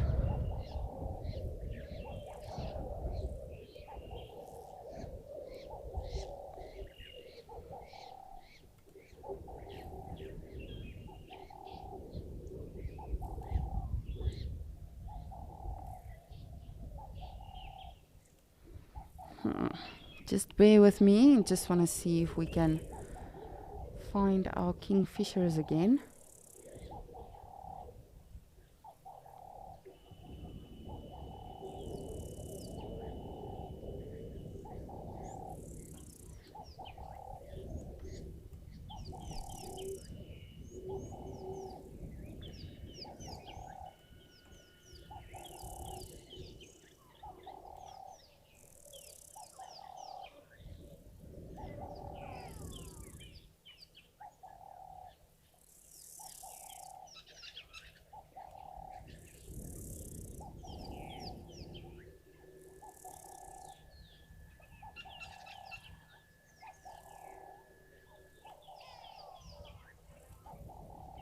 Whee! Can you hear the go-away bird in the background? Which used to be called a grey loerie. Even in Afrikaans, a grys loerie. But in Afrikaans, we refer to it as a kweevoël. So kwe is, of course, the sound that they make, and voël means bird. And that is also why they're called the go-away birds. Apparently, they are saying, go away! But I'm not fluent in their language yet, so wouldn't be able to tell you with... no, Mel. Definitely not. I mean, Mel is asking if I'm fluent in Hadida. I'm fluent in swearing them, if that counts. But, no, not fluent in Hadida.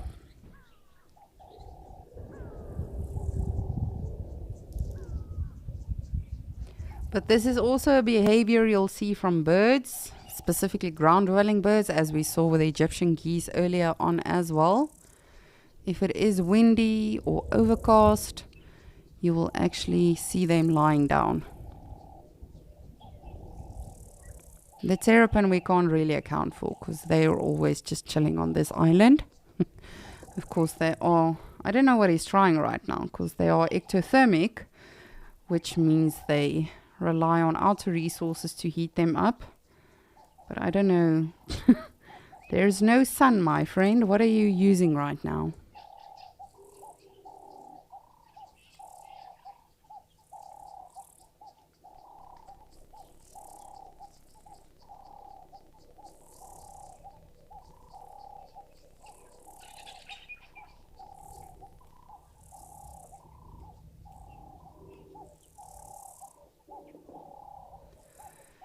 Beatrice, you would like to know which bird goes through the most changes with regards to their plumage from chicks to hatchings. I think that was your question. I would say, well, if you look at it from, hatching, whether it's artificial or precocial, to all the way to adult, I would say your eagles are definitely up there. Of course, most eagles are artificial, so that is not the same as the Egyptian geese. They are helpless, they are naked, they don't have any feathers, they sort of need to be fed and need to be taught everything when they hatch, as opposed to, as I say, these Egyptian geese. They are fairly independent, from hatching. But in terms of actual plumage, yes, I'm still going to stick with the eagles. They really are, from a juvenile eagle to an adult, the plumage difference is really radical. If you look at, for instance, an African fish eagle or even a martial eagle. And that really goes for all of the eagles, the brown snake eagle, tawny eagle, black-chested snake eagle. All of them really do differ. And then, of course, in their breeding season, they also differ even more.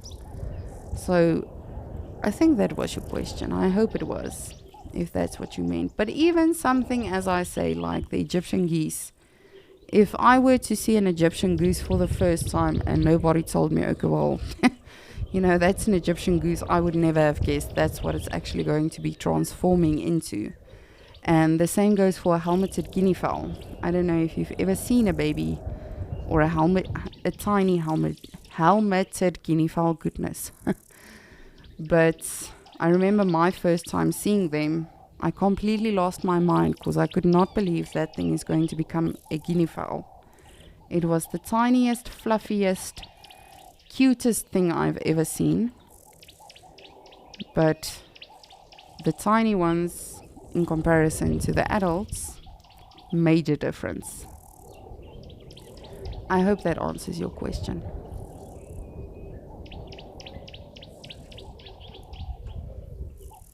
And of course we can hear the greenback Cameroptera in the background. Tweet, tweet, tweet, tweet, tweet. He's taking some pictures.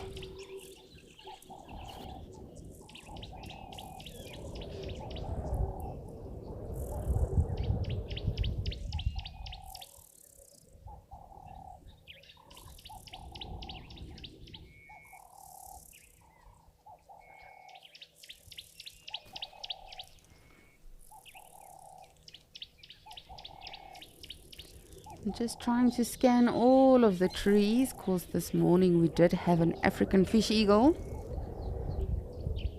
which of course I was very excited about, but he has not yet since returned. Of course, last week we had a juvenile martial eagle with a monitor lizard kill. Unfortunately, we did not see the actual kill.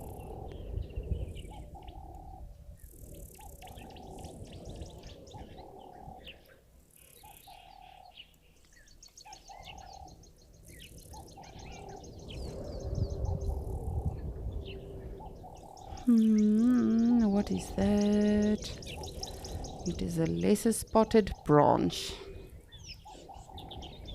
Those are always nice to find.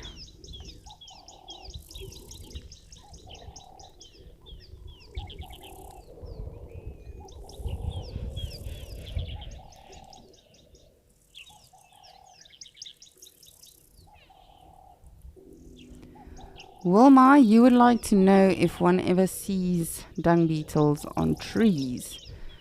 No, not really. And again, never say never. They can, in fact, of course, fly.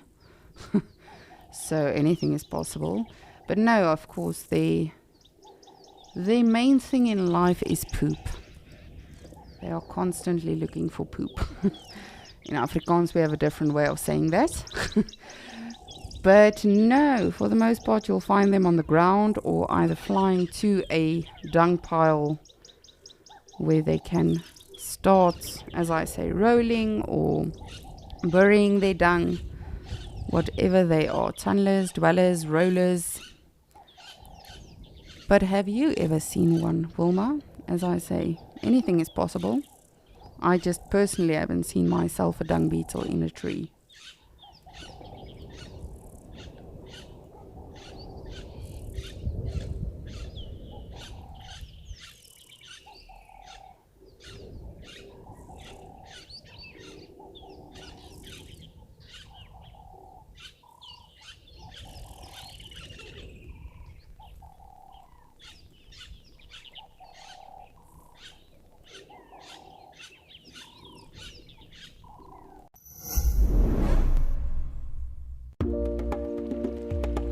Weekend at the Waterhole is back by popular demand. After all the excitement of the family-filled festive season, what better way to relax and unwind than reclined at the edge of an African waterhole? Come and get your nature fix all day on the 7th and 8th of January. See you there.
And I really am hoping we'll get lucky with some cats today. Whether it's lions or a leopard perhaps. I think one of my fondest memories here in the Sabi Sand is there's a riverbed not too far away from here. And we actually, I won't even be able to tell you what pride it was at that time. But this was a good 15 years ago. We had a lion sighting. And my cousin dropped his jacket. And the lions actually sniffed his jacket and picked it up and walked off into the bush with it. It was still a sub-adult lion, that much I can remember. But that was one of my most fondest memories or sightings that I've had here in the Sabi Sands. I've been visiting here since I was, as I said, 2-3 years old. So it truly is a very, very special place, this. And if you have never been to Africa and you are really looking to go, I would definitely say this would be, this would have to be in one of your, or at least in your top 5 of considerations in locations where to visit. But I mean, I can't say that, because now I'm thinking, okay, but Amakala must be great too, and Akukoyo and Madikwe, and all of our locations really. But for me personally, the Great Kruger is is a very special place.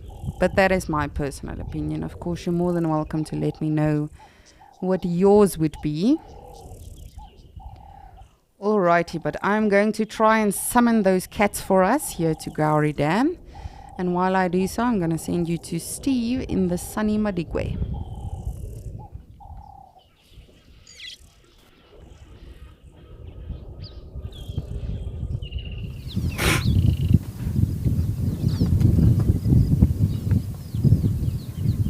Well, welcome back to Madikwe, everybody. We came across a beautiful herd of wildebeest with their new babies. Let's have a listen to the noises of the youngsters calling. When I was here last, there were obviously lots of pregnant females. Now we've got all the babies that have just dropped within the last couple of weeks. Of the timing of the wildebeest birthing coincides with that of the most reliable period of rain in the savannah, sort of a month in or so. Once the rains have fallen and the grass and vegetation is here, that's when they drop. They possibly could drop a little bit later to make it more favorable for calves, but how that coincides with the cycle of the males coming into rut is quite important, because they're very, very geared to the timing of reproduction and mating with the rainy season. The males will come into rut right at the end of the wet season, when their conditions are at the most favorable and they are the strongest. And then the youngsters are born 8 to 8.5 months later. And if you push that month a little bit further of the youngsters being born, then the rut would happen a little bit later into the dry season, which would possibly not be as favorable for the rutting. But as with the impala, the wildebeest objective is to flood the market with their babies, many eyes and ears, lots of babies at the same time. Although susceptible to predation, wildebeest are more likely to protect their youngsters with, seeing as they have horns, than those of an impala that will just scatter. The impala will lay up their youngsters and hide them for a good 2 weeks at least before introducing them to the herd, where the wildebeest, after giving birth, between an hour, hour and a half, as soon as the baby drops to the floor, it gets licked compulsively, and within 6 minutes or so, the youngster stands up, is able to walk, and goes immediately for mum's udder. Very, very important element of the migrating species. If the babies are not able to get up and move with the migrating herd, they will get left behind. And that peak breeding time enables all the youngsters to fall within that similar window of size and coloration. Any youngsters born later get singled out very easily, and almost none will survive if they're born later. And so we have that very, very peak breeding time, dropping of the calves, for about 3 weeks, directly correlated with the rains. These are the brindled gnu. Their little babies have had enough moving around. Oh, one are right over here. I'm not sure if you're going to see it, but we might have another baby that could be your favorite. Jackie, let us know. Jackie says wildebeest babies are her favorite. Oh, it just scattered. We just had a warthog coming into frame with a piglet. That's just between. There we go. Oh, hello, little one. Now, Jackie reckons that wildebeest babies are her new favorite baby. They are very cute, and they're making these very cute noises. Piglet is there. They're not making any noises at the moment. Shame. Only one. Oh, Mum, I want to have a poo. Just give me a moment. Whoopsie. Now, come on, Jackie. Compare now. What's cuter for you? Nola, you're enjoying the sounds. I love the sounds of the African bush. Well, I'm going to just turn slightly around because obviously we've set ourselves up beautifully here, but everything has decided to walk behind us. That is what happens. You know, this is a live game drive. You can't predict. We can try and predict, and well, I thought I'd predict quite well. They were all walking the other way, but obviously it's not how it works. Tell me when you're happy. Good. Okay. We are in the road, but there shouldn't be too much traffic at this time of day. Beautiful sized herd of wildebeest here with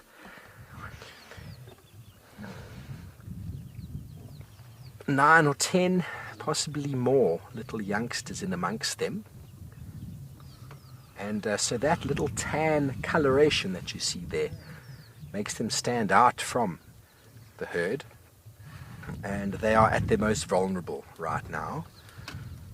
But give it a few more weeks, a month, 2 months in, they become less vulnerable.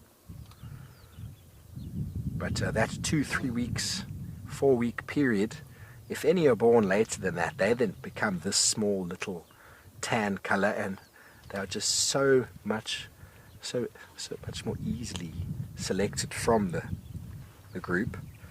And their predators range across the board: leopard, wild dog, hyena, lion, of course, and a small wildebeest like that could also be susceptible to jackal predation.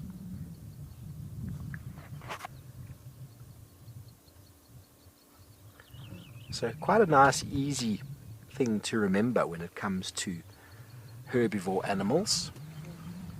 Some topics we often talk about, and you might have heard about inter-specific competition, or intra. Now, inter means between species, and intra means within the species. So wildebeest males have horns to fight against other males. Okay, so that is a male versus a male. That's within the species. Female wildebeest have horns to defend their youngsters and themselves against predation. So quite an easy element to understand is when you look at a female herbivore, game animal, if she has horns, invariably she is an open plains animal, because having horns is for defense against predation, and if she does not have horns, she's essentially a dense woodland species, because having horns is not an advantage if you're trying to run away from a predator. Having horns is only an advantage if you're in the open plain and your strategy of survival is that of defense. So when we look at animals like the tsessebe, the sable, the roan, the buffalo, wildebeest, and the like, they are all open plain specialists, and they all have horns, male and female. When you look at your more woodland species, from bushbuck to nyala to impala and kudu, bearing in mind kudu, nyala, and bushbuck are in the same family as eland, but eland, male and female, have horns. So that obviously goes to show they've evolved in a landscape that's more open. Their strategy of survival and defense is to run, and when running doesn't work, is to physically turn on the predator, which I saw a few months ago in Sunborna Reserve in the Karoo, when a cheetah ran into a herd of eland to hunt one of the youngsters, and the adults, females and males, were after the cheetah very quickly. The cheetah nearly got caught and impaled by those horns. So it just goes to show how even a species that's very similarly related can develop horns versus no horns due to their inter-specific needs and requirements.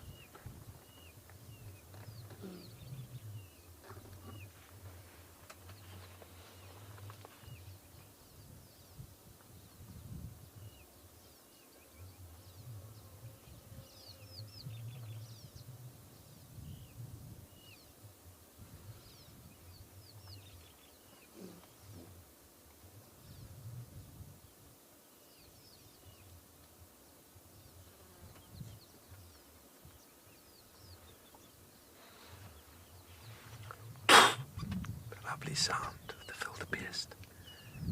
They're very vigilant at this time of year. They are open plains species, as we spoke about. And with the impala earlier, we spoke about the impalas looking around. And the wildebeest, in these small groups, someone's always looking. Complacency is not an option. Their eyesight is formidable. Incredible eyesight, wildebeest. Often talk about wildebeest bulls. You never sneak up on one of them. They are always so on the ball. You can have a big wildebeest bull in a territory for 15, 20 years. Same area, same place. You notice he gets quite old and his horns wear down, but he's been there for a long time. And anything that is different in his area, which he knows intimately, he'll spot and he'll see. He'll stare at it. The eyesight is incredible.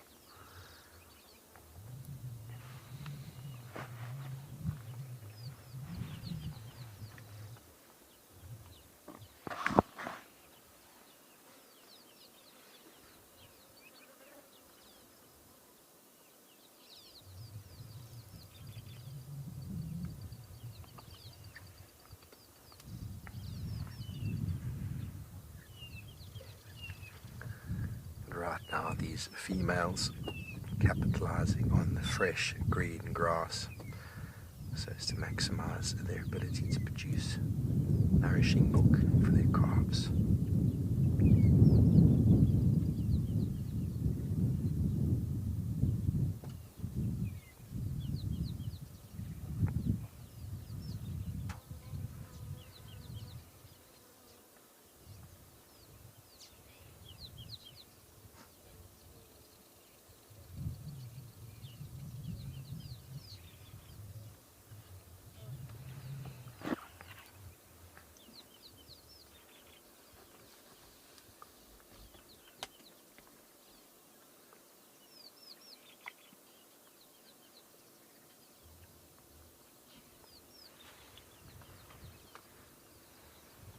Eagle lover, you're 100% correct there.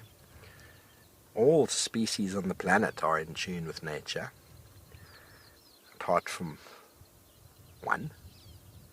Wonder if you can guess which species that is. There are many of that species that are in tune, but many that have absolutely no idea. The balance of nature is so important. If we can only return that balance, we will see some beautiful things unfolding on the planet. Let's hope we can make 2023 a year of balance with nature. I'll make the promise myself to do the best I can this year moving forward. When you find yourself out in these places and your need to tune in to the present moment, you need to tune in to the smells and the sounds, that survival instinct brings one directly to the present. And it's one of the reasons why I love doing the trails I do, taking people on walks. I see enormous change in those people in a 4 or 5 day hike, where they've had to drop everything. They've had to drop all of the external stuff and feel themselves go within. The animals are doing that all the time. I discussed it earlier this morning about just living moment to moment. I'm not saying we shouldn't have plans moving forward, but we shouldn't live our daily life for those plans. We should live our life towards those plans, but in the moment, breathe it in, feel it. Stand in the shade when you're hot. Sit down when you're tired. Always breathing.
Very fleet-footed. The youngsters often hanging out together in those little groups, little nursery groups.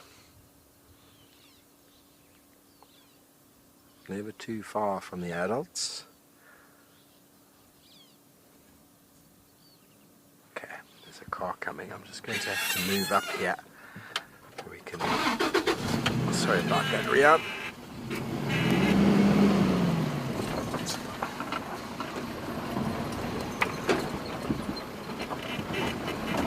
Okay, let's get another view of our wildebeest babies. It's my first wildebeest babies of the year. There's not many wildebeest babies, let alone wildebeest, down in the garden route.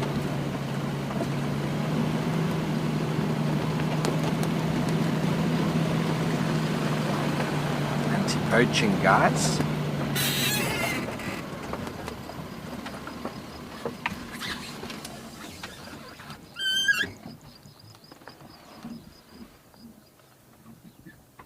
Okay, so competition between the species. And within the species, the herd itself hangs out in these groups. Some might say to protect the group, but I would disagree. They hang out in this group to benefit themselves. Moving in these large groups, they're competing for food the entire time.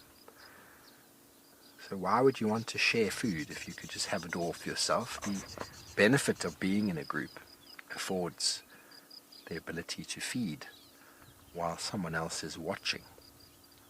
So yes, it makes sense to stay in these groups. And over the millennia, the herd animal mentality has formed as a form of protection against predators. So herd animal behavior is a very, very good example of interspecific competition. By being in these groups, they are essentially defending themselves against predation.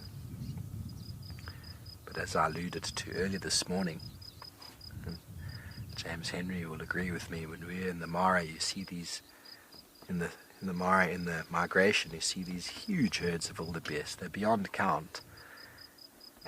They all think someone else is watching. And you watch lions just run in there and just pull wildebeest down one after the other.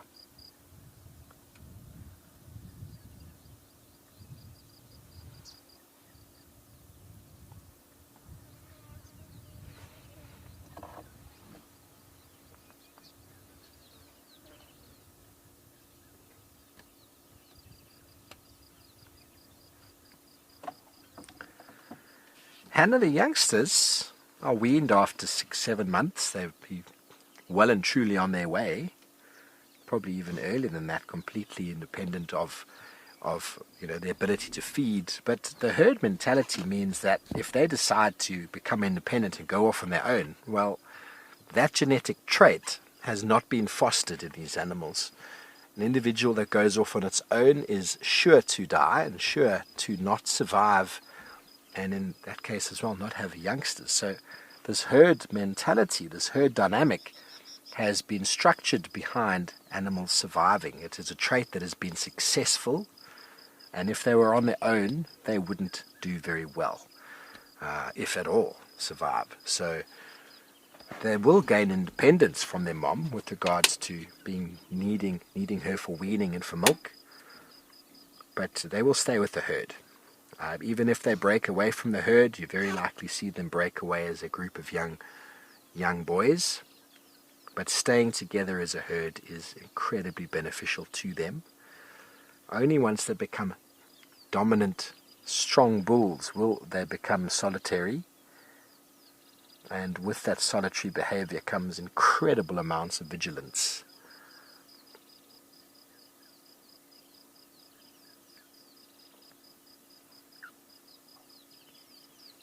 If going off on their own was a successful trait, we would see lots more young females, young males off on their own. Every now and again you find a wildebeest on its own, a youngster or a subadult, and you just see how nervous they are. They are very jumpy, making a lot of noise, always trying to find their way back, stressed, not feeding, looking everywhere. And that stress, that inability to feed, that anxiety is not healthy for the animal. And as soon as they reclaim their herd, they find themselves chilling out a lot more.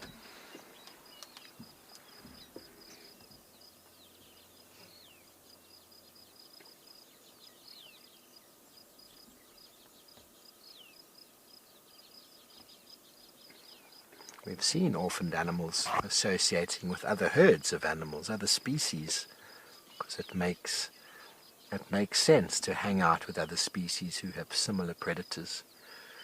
Nicole, I have absolutely no idea how the horns grow like that.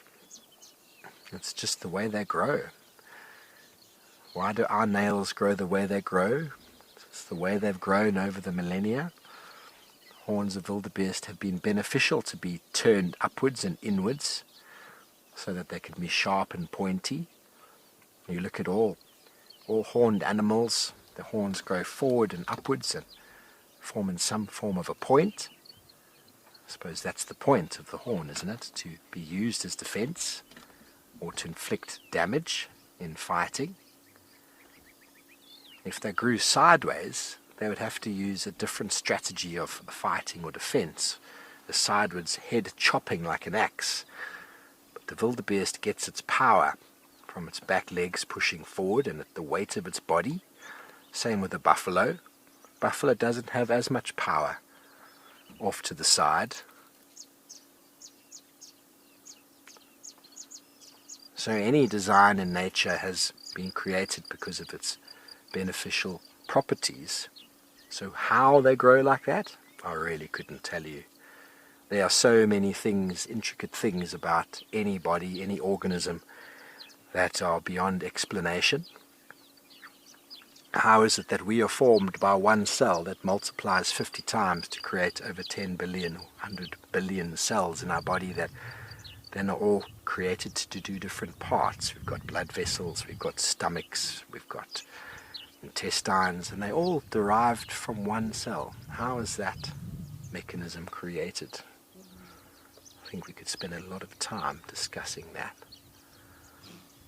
Obviously, being born without the horns is beneficial for many of these animals because they would become an obstruction in the birth canal. But then, soon after birth, they start to push themselves forward, the horns, that is.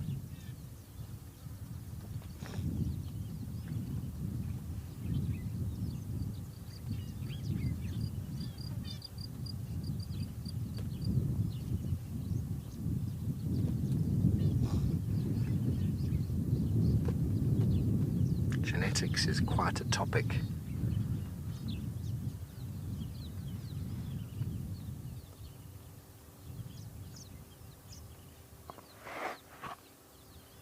But all wildebeest and similarly related species have got horns, slightly different in their design, but the overall design pretty similar.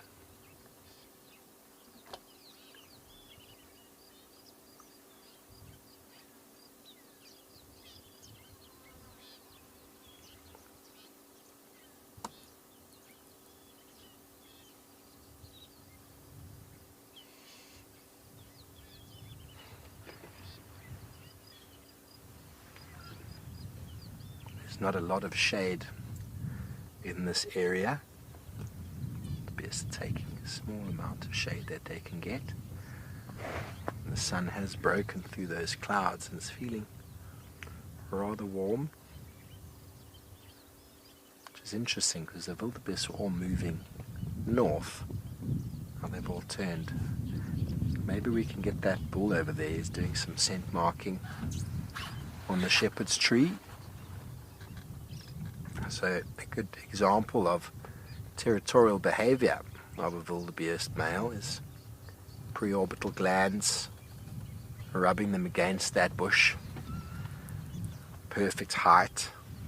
Old factory communication, which refers to scent, is probably the primary sense of communication in wildebeest. He's rubbing his face and all the glands on his face on that tree to indicate that this is his territory. He'll rub his face against that of females as well, and bulls that he dominates. At the same time, he'll also defecate and roll in his own urine and defecation, cover his body in his scent. Little middens will be dotted throughout this area that he would frequent quite regularly.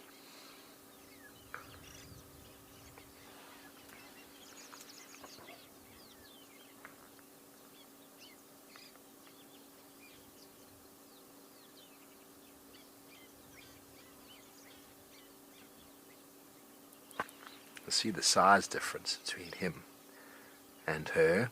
She's coming and having a little smell, rubbing his scent on her, adding her scent. He must feel quite impressed about that.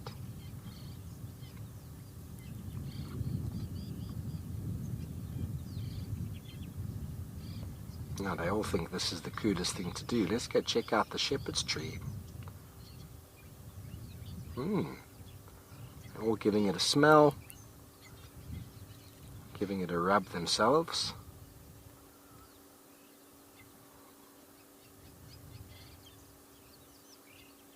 You can actually see on the tree just above her head how much that tree's been rubbed. It's completely scraped down to the wood.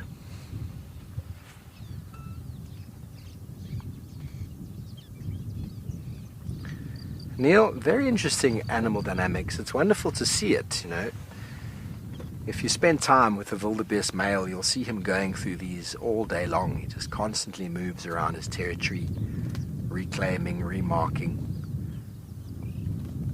And I can't say I've seen a group of females walk up and do the same to his tree before. That's definitely a first for me. Very well visited tree.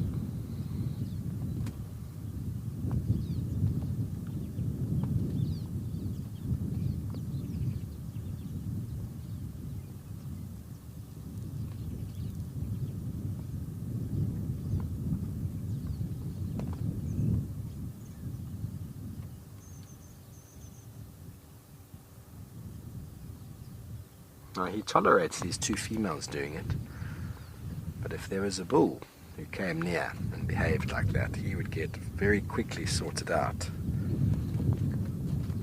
Young wildebeest males can be accepted and tolerated within the herd because they look very much like the females with their horns, as long as they don't behave like a male. They'll get away with it.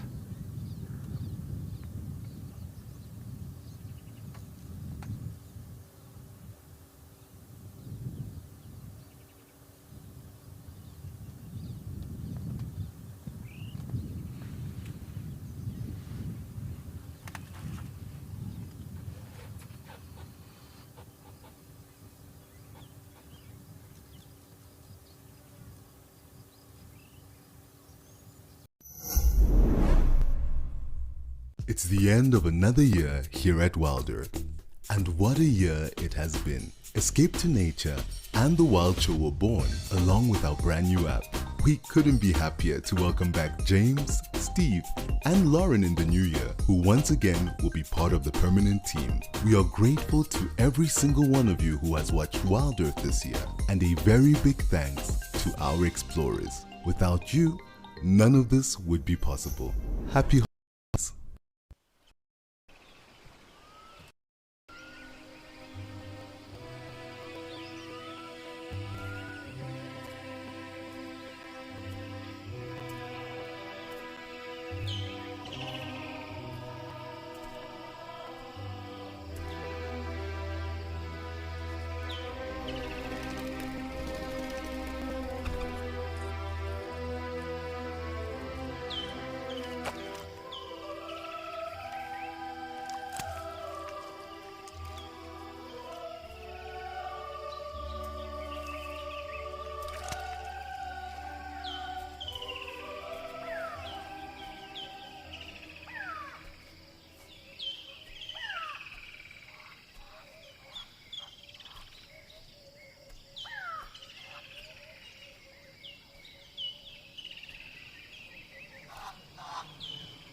everybody.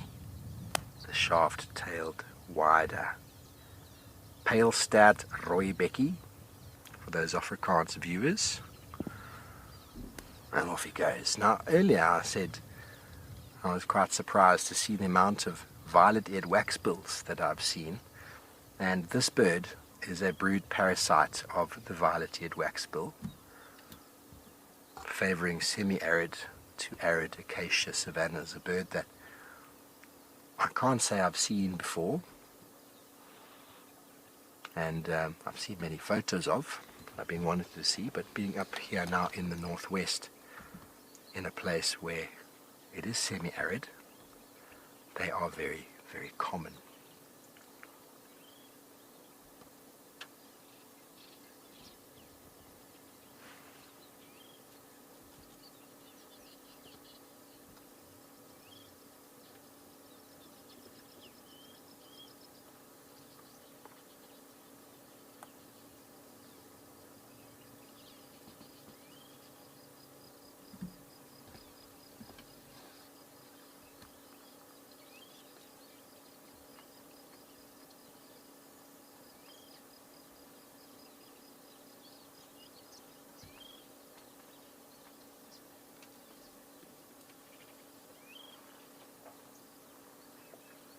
Our wildebeest male just making sure that he's covered his territorial post with his smell.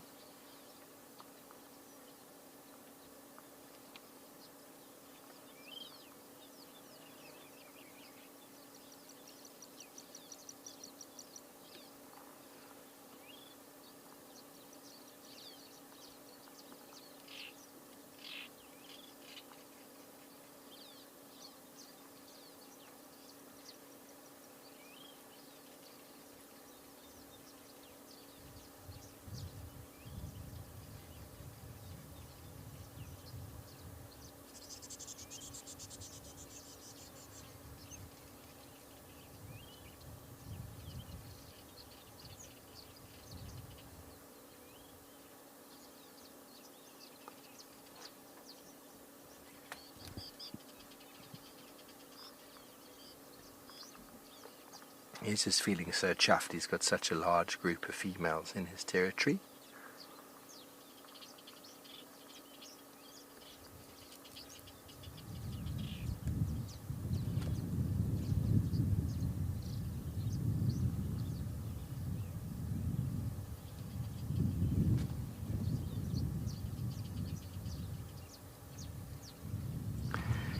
Keith, do you think they've got a similar stare to a buffalo? I think they're not as formidable looking as a buffalo. Buffalo gives you that like proper 10,000 yard stare, you know. You feel like, you know, they often look at you with a bit of grass sticking out the side of the mouth.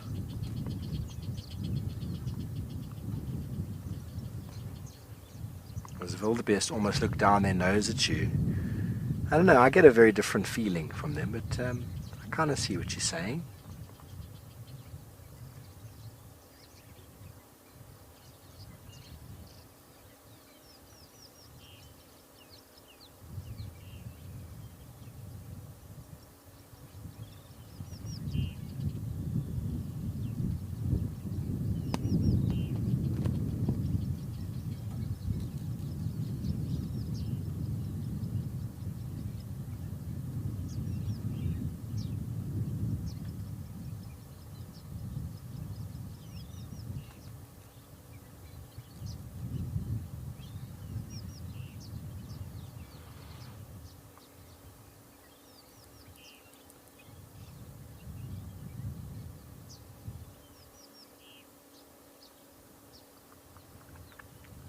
The most interesting tree on the landscape right now. Shepherd's tree, renowned for their shade properties.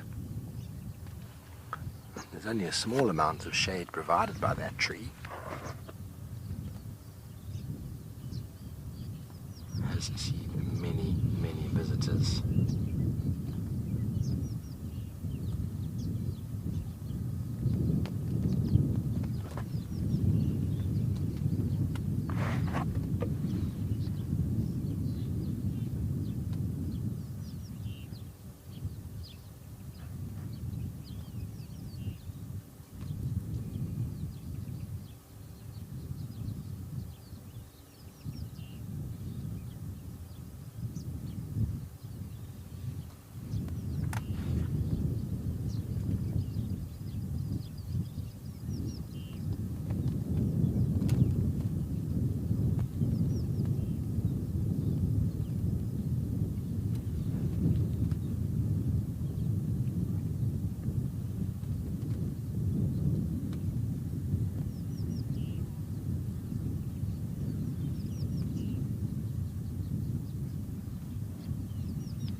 Okay, I'm going to spend another few moments with our wildebeest and see if Lisa's got anything to share at Ukukuya Waterhole.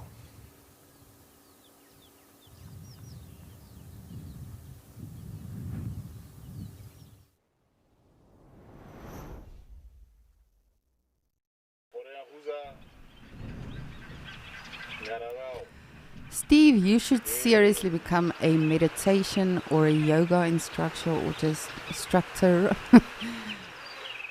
I really just feel so relaxed when you are narrating. Thank you for that. Always fun to see the wildebeests, and particularly when we can observe the different animals' behaviors. Not too much to report so far in terms of animal sightings in Ukukuyo. We've had 2 springbok, 1 impala. But other than that, it's still been pretty peaceful. But I see the animals are slowly becoming active now. So hopefully that will mean we will get some more sightings. And of course, I've just been keeping an eye on our Egyptian geese, where they youngsters, or their new arrivals, I should rather say. They are still very tiny.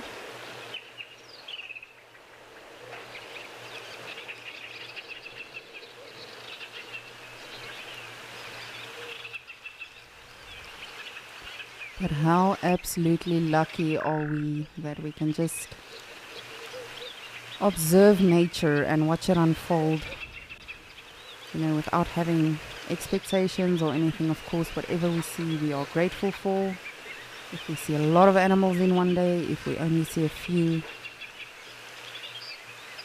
it really is so special just to be able to watch. For me specifically, to watch the different water holes, you know, we never know what's going to happen, and to see if anything comes to the water holes, but just, of course, watching everything around it as well, specifically the bird life. I think that definitely has been my favorite so far today, the new Egyptian geese. But it really humbles you. I think we are in a very fortunate position as naturalists, and I think anyone working at Wild Earth, we are very lucky to do what we do. It really humbles you and makes you realize how relevant and how insignificant everything else is when you look at nature and the animals, and just how they all survive and adapt and just do their thing without any pettiness or any problems, really, of course, unless you are an animal that can easily be snatched up. I think then you are always living on the edge. There you are. You can just see the little bit of movement every now and again amongst the rocks. So we've got 6 goslings, and as I said, I don't know when they hatched. For me personally, it's the first time seeing them, so I would guess they are only a mere couple of days old.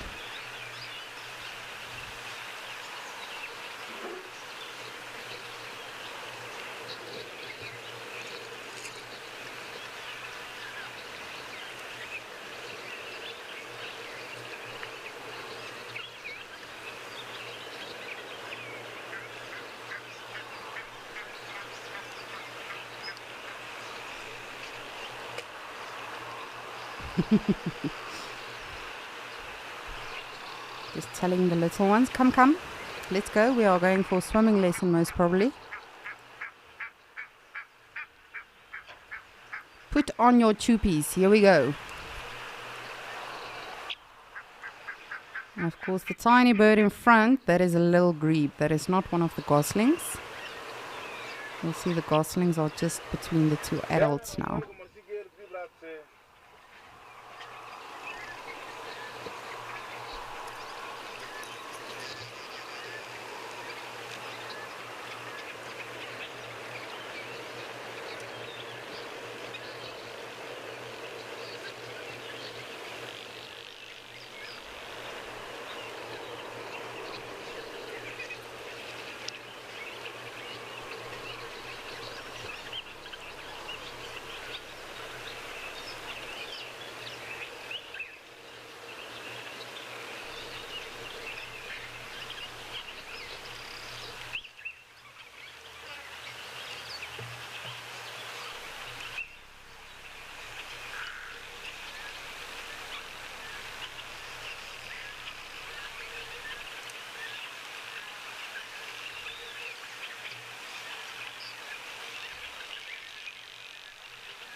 Just want to keep my eye on them. I just want to see if the parents are going to take them for another swimming lesson. I think since I've been observing them today, they've been in the water twice.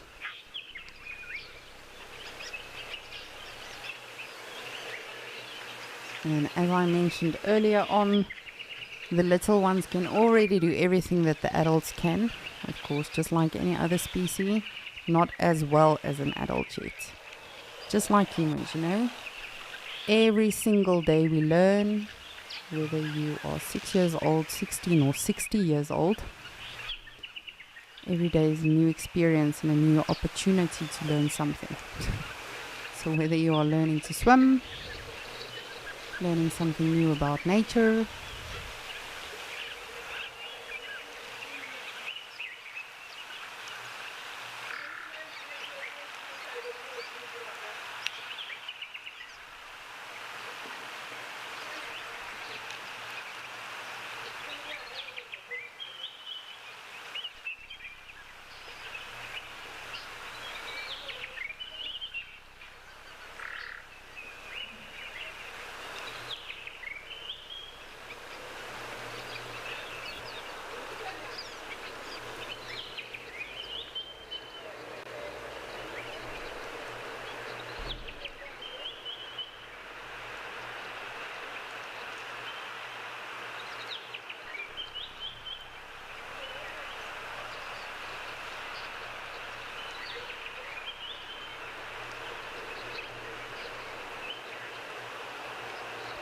Yolanda, good afternoon.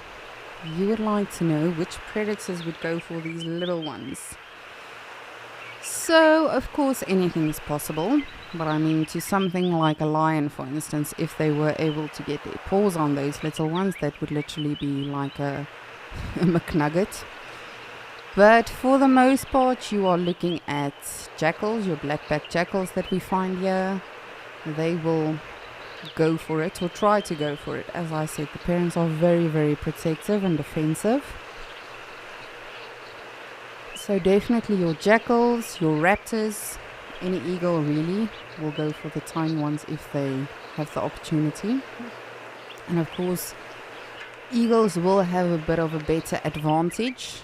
Of course, you know, they are soaring and then they will ambush from above. And then, I mean, I haven't seen personally a monitor lizard in this area, but we never know.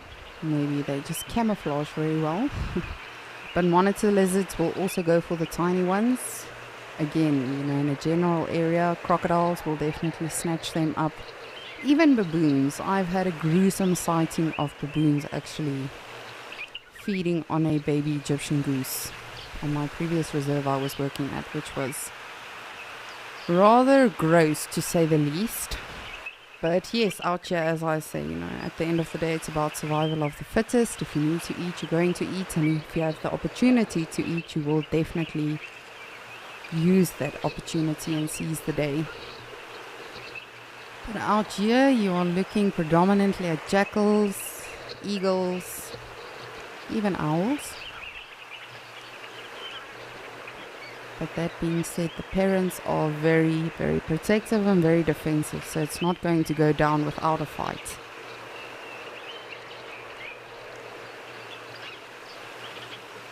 Just want to have a look and see what else is around.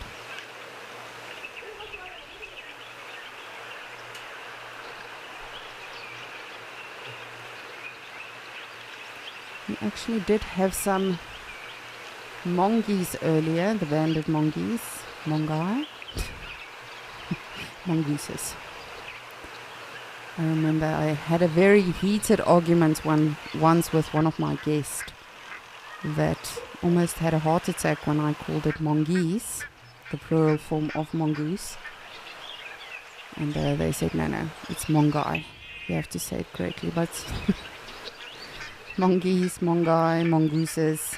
A lot of mongoose. But they seem to have run into camp now. This was also quite a while ago.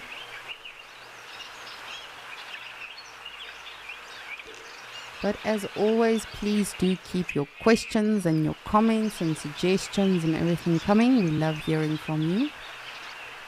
If you have anything in particular that you would like to chat about or let me know of, you are more than welcome to do so.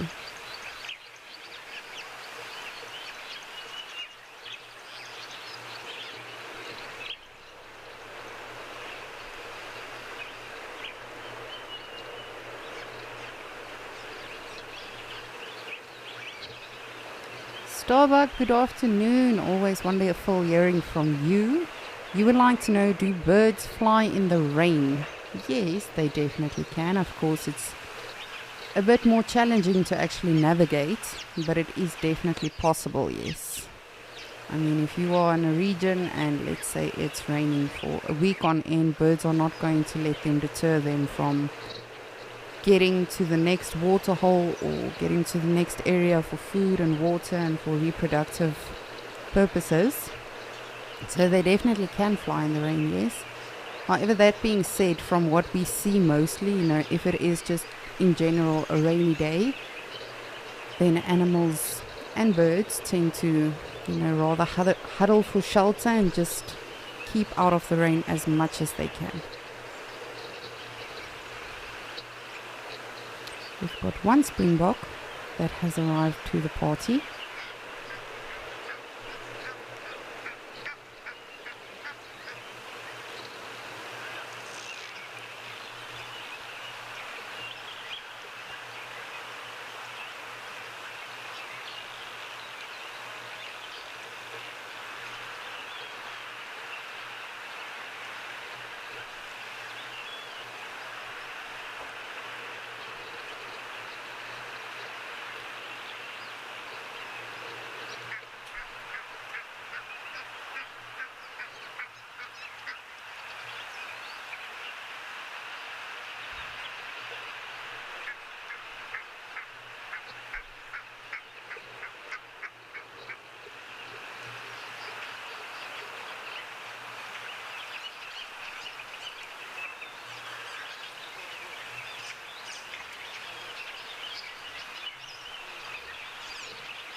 I'm honestly just so pleased with these new Egyptian geese. Keep my eye on them the whole time today, just to make sure. But of course, snakes can also, I personally have never seen a snake in Okukoyo, but just like you see with anything else here, it will camouflage brilliantly amongst the rocks, and it will be very tricky to actually narrow it down to where they are. But of course, snakes can also go for these goslings. Unfortunately, we had that a couple of weeks ago in Juma. One of our zoomies actually saw a puff adder take out one of the Egyptian geese, the youngsters, of course. I think it will be a little bit challenging to take out an adult, but again, never say never. You never know. Anything is possible.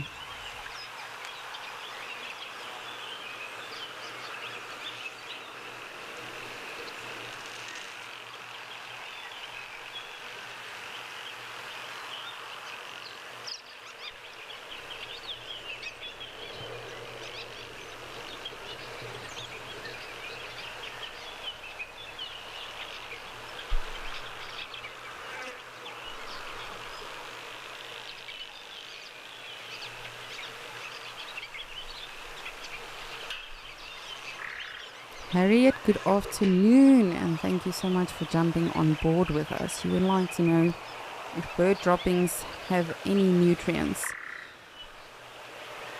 Yes and no. Essentially, for insects, you would like to know yes and no, depending on the bird you are looking at. Of course, if you are just looking at a seed eater, then definitely it can. If you are looking at, for instance, an eagle, of course, they've got a lot more acidic, what is the word? Properties. Acidic properties in their dung. It's much like mammals, for instance, as well. If you look at elephant dung and if you look at lion dung, there's going to be a major difference with regards to the acidic properties thereof, because elephants are pure vegetarians, so they feed on anything in the bush: branches, leaves, grass, twigs, bulbs, roots, whereas a lion, of course, is a carnivore. And believe me, you can even smell it in the dung, the difference between the two. I, for instance, love the smell of elephant dung, especially if I'm tracking them, because then I know I'm close to finding them, hopefully.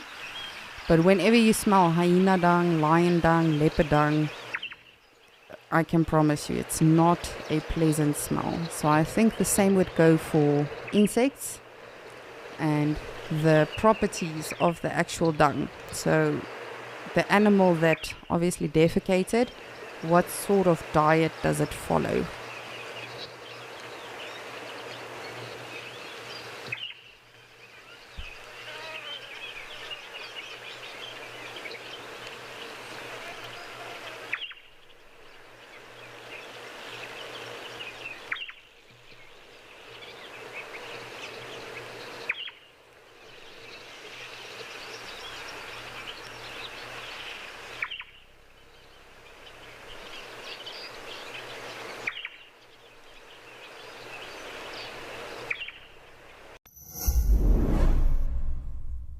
Join us from the 23rd till the 27th of January for a week of back-to-school special safaris tailored specifically towards our future conservationists.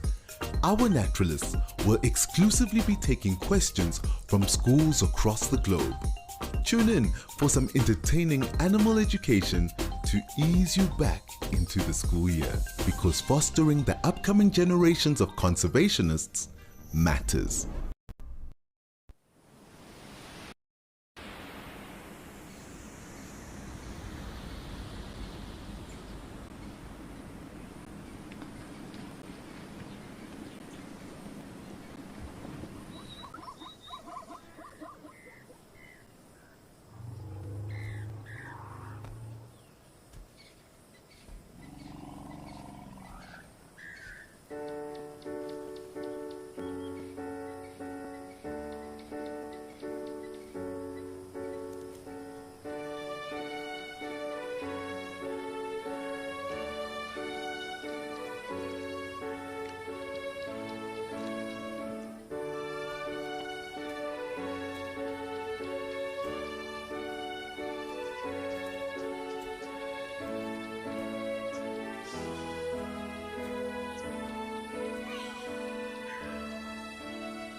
LG7, good afternoon. You would like to know if I've ever traveled outside of Africa.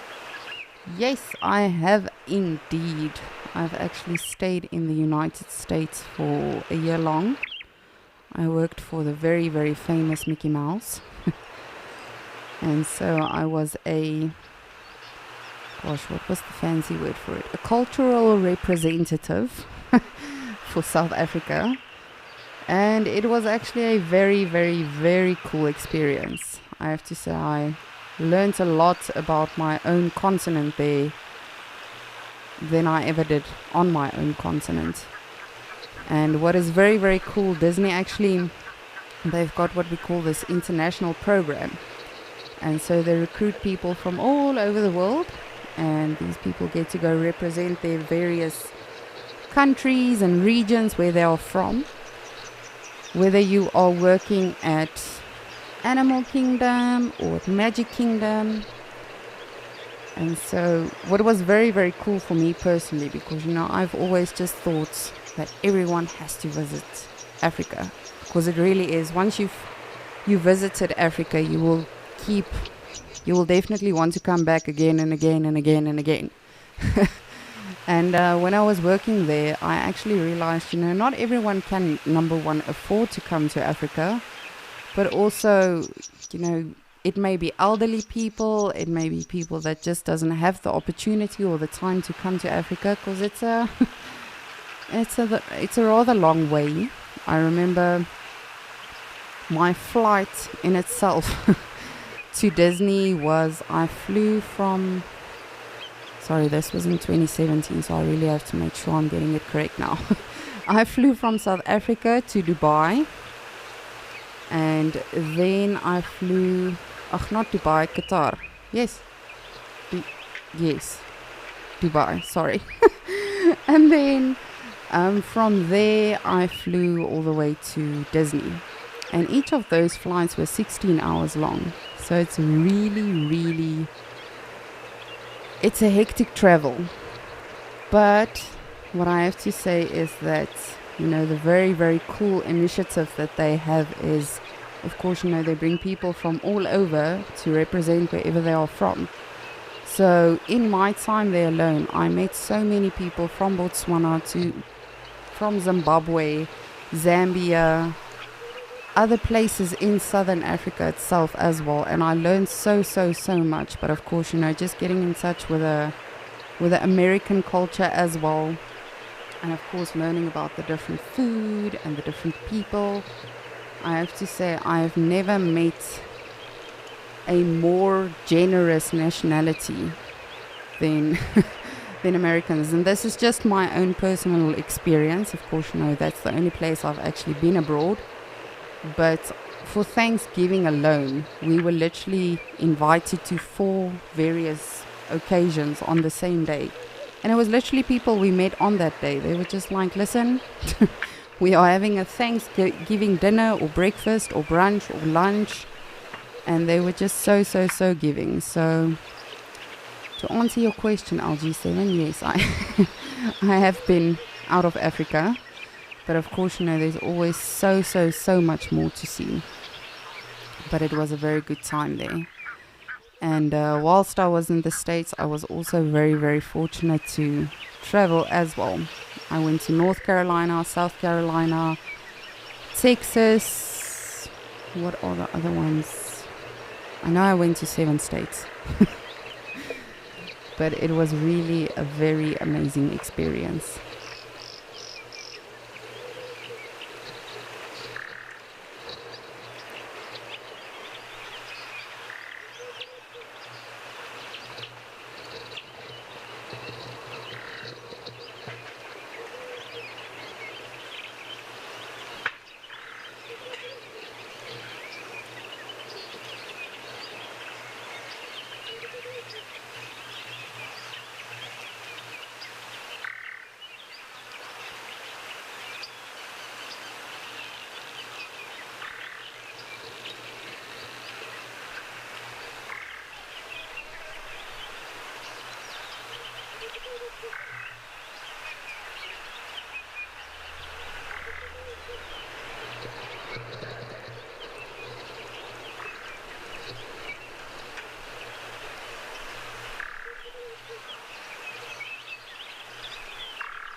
Zoe, good afternoon. You would like to know what's on my animal bucket list. Literally anything. So no, I really still would love to go to Australia as well to see a kangaroo and a koala bear. As cliche as that may be, that's definitely something I want to do as well. And then also visit the Amazon. I would love to see, this is going to sound crazy, but I would love to see the insects and the creepy crawlies and, you know, all of the dangerous things there. It's always fascinated me a lot. But honestly, absolutely every animal, you know, that I can ever see, I would love to see. I'm very fascinated by, as I say, all animals across the globe. But in terms of animals in Africa, I am yet to see oryxes for myself in the wild. I have seen them in other places and in rehabilitation centers and on farms, but I have never seen an actual oryx in the wild like we do here in Okokoyo. And then baby animals, you know, all of the animals that I have not seen babies of yet. I've never seen a black rhino baby. I've seen calves, but I mean baby. And yes, absolutely anything and everything. I'm not picky. I get very excited for any new animal that I see, as I'm sure many of you have heard on Escape to Nature.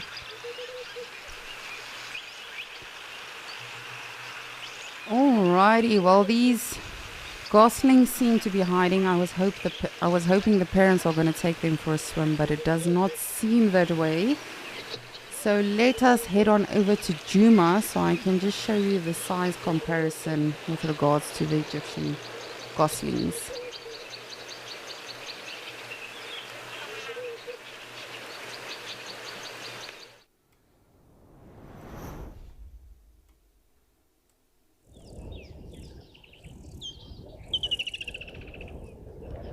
So of course these ones we can also see are still, you know, significantly smaller than the adults. And it's a little bit tricky to see now because they are not standing up. But these Egyptian geese youngsters are way bigger than the ones in Okokoyo.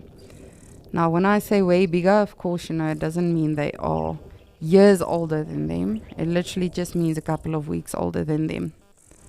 As we've spoken about numerous times today, they really do have to grow fast so they can evade things like monitor lizards, crocodiles, jackals, raptors, snakes. And they don't always succeed in doing so.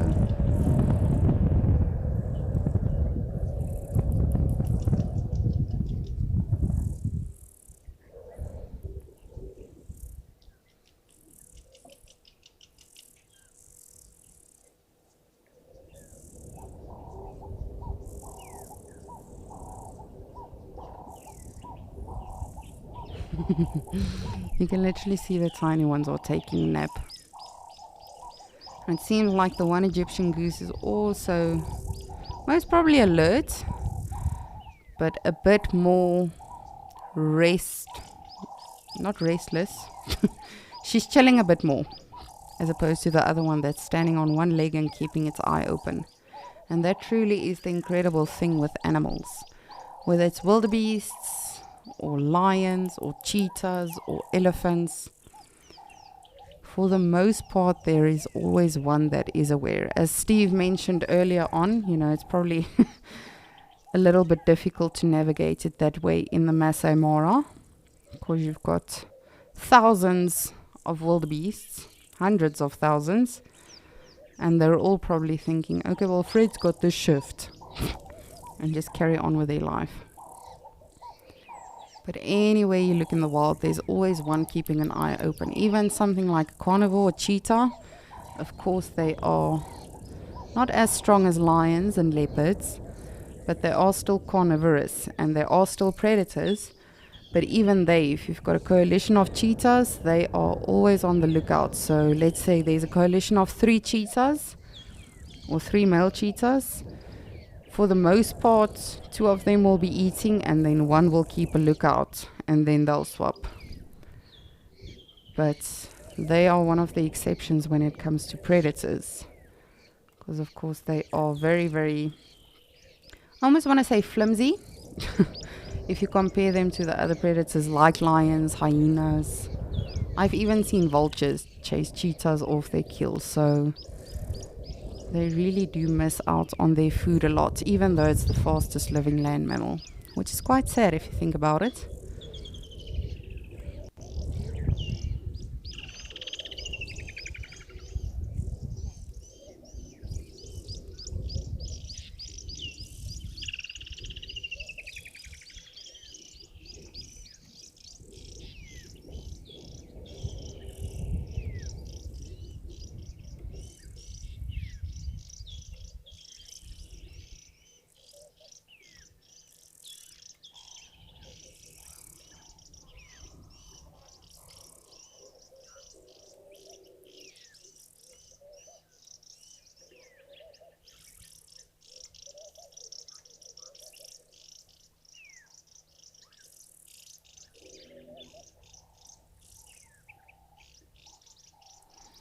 You can just see the starling.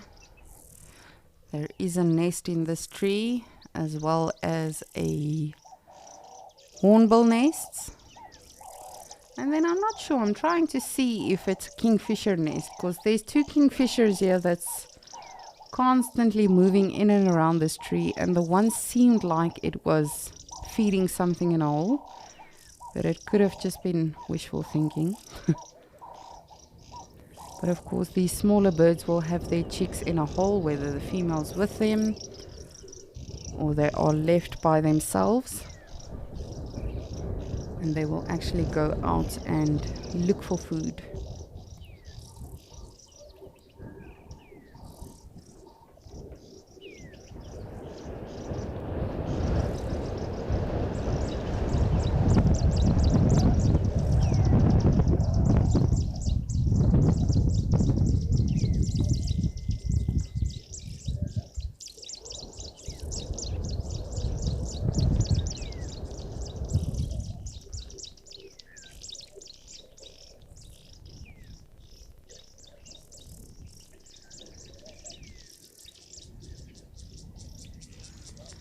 LG7, thank you for reaching out again. I agree with you. It is very expensive to come to Africa. I mean, that's what I always spoke to guests about, you know, in terms of traveling. Going from Africa to the States is much more expensive as opposed to coming from the States to Africa. But I completely hear what you're saying. You know, it's a lot of time. It's a lot of expenses that you have to give out, because, of course, you're not just going to pay for your plane ticket. There's so many things to take into consideration. But I'm so glad that you are able to experience Africa through Wild Earth. It really means a lot. And I have to say, that's one thing I've always admired about Wild Earth, is the fact that, you know, people from all over can really immerse themselves and feel like they're on a safari with us. And even before working for Wild Earth, you know, that is what I always felt, even though I am South Africa and have been going on safari. But of course, it is also entertaining and educational simultaneously. Because I have to say, that's probably the biggest thing I've learned whilst working for Disney, is that people refuse to be educated nowadays if they cannot be entertained simultaneously. So I think this is such a brilliant way to do both. And really, as you say, just enjoy all of it. And of course, you know, I often say this, but please do know, for everyone watching, none of this is possible without any of you. We really appreciate all of you being part of our community and for always sending through your questions and comments and suggestions. Because at the end of the day, we would just be talking to ourselves if it wasn't for you. So thank you so much for joining us.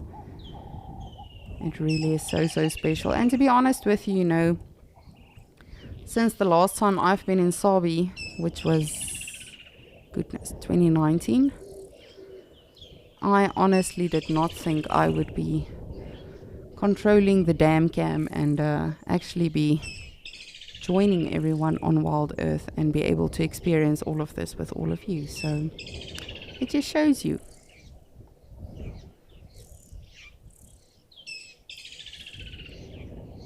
I just wish. I mean, I'm not being picky or anything, because I know then Mother Nature, is just going to be like, right, well, then you get nothing.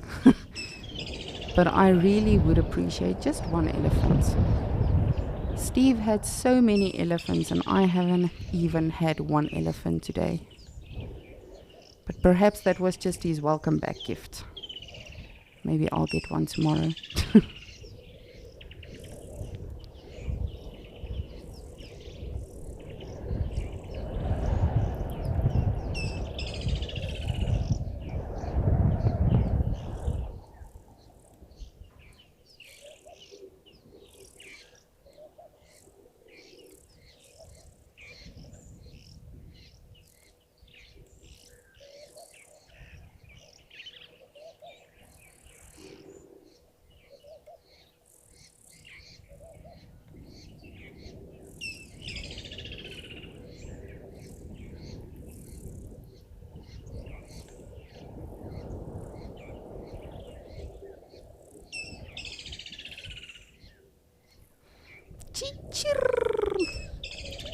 These kingfishers are very vocal today, more than usually.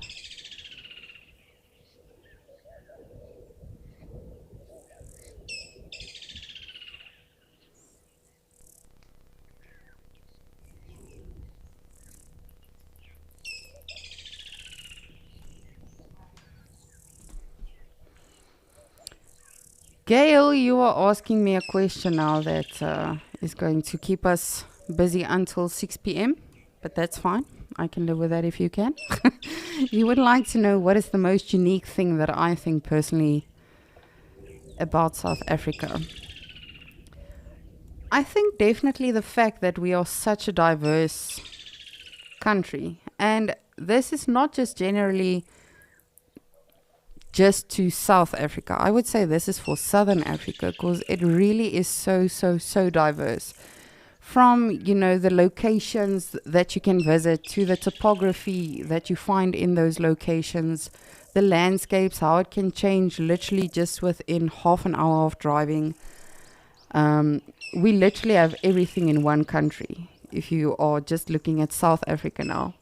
We've got the ocean, we've got desert-like areas, we've got the bushveld, of course, like this in Djuma. And then you've got other areas as well that is more similar to Okukoya. Of course, Okukoya is in Namibia, which is just north of South Africa. But it really is everything in one country. And people often refer to us as well as the Rainbow Nation. And we really do have so many cultures and languages and everything in our country. It really is just something of everything in this country. And yes, I think I know a lot of people, say that we have a lot of problems in our country and they are immigrating. My one sister, in fact, actually stays in Amsterdam. She immigrated, I think it's already 3 years ago. And she did it for work, but one of the main reasons were also that we've got a lot of issues in our country. But that is the one thing I always stuck to when I was working in the States, because people also refer to, the crime and the corruption and this and that in South Africa. And you are never going to go to one country that is perfect. The grass is never greener. Whether a country has less crime, it's going to have a little more of something else. And it really is just such a beautiful country to live in. And as I say, it's not always easy, especially I'm sure many of you have heard of load shedding. So in South Africa right now we've got, oh yes, that's actually the thing that makes our country the most unique right now probably is load shedding. But we've got load shedding, which means they switch our power off for 2 to 4 hours in intervals every single day, depending on the day. and that is to save power, etc., etc. So, but even with that, I would not exchange this country for anything.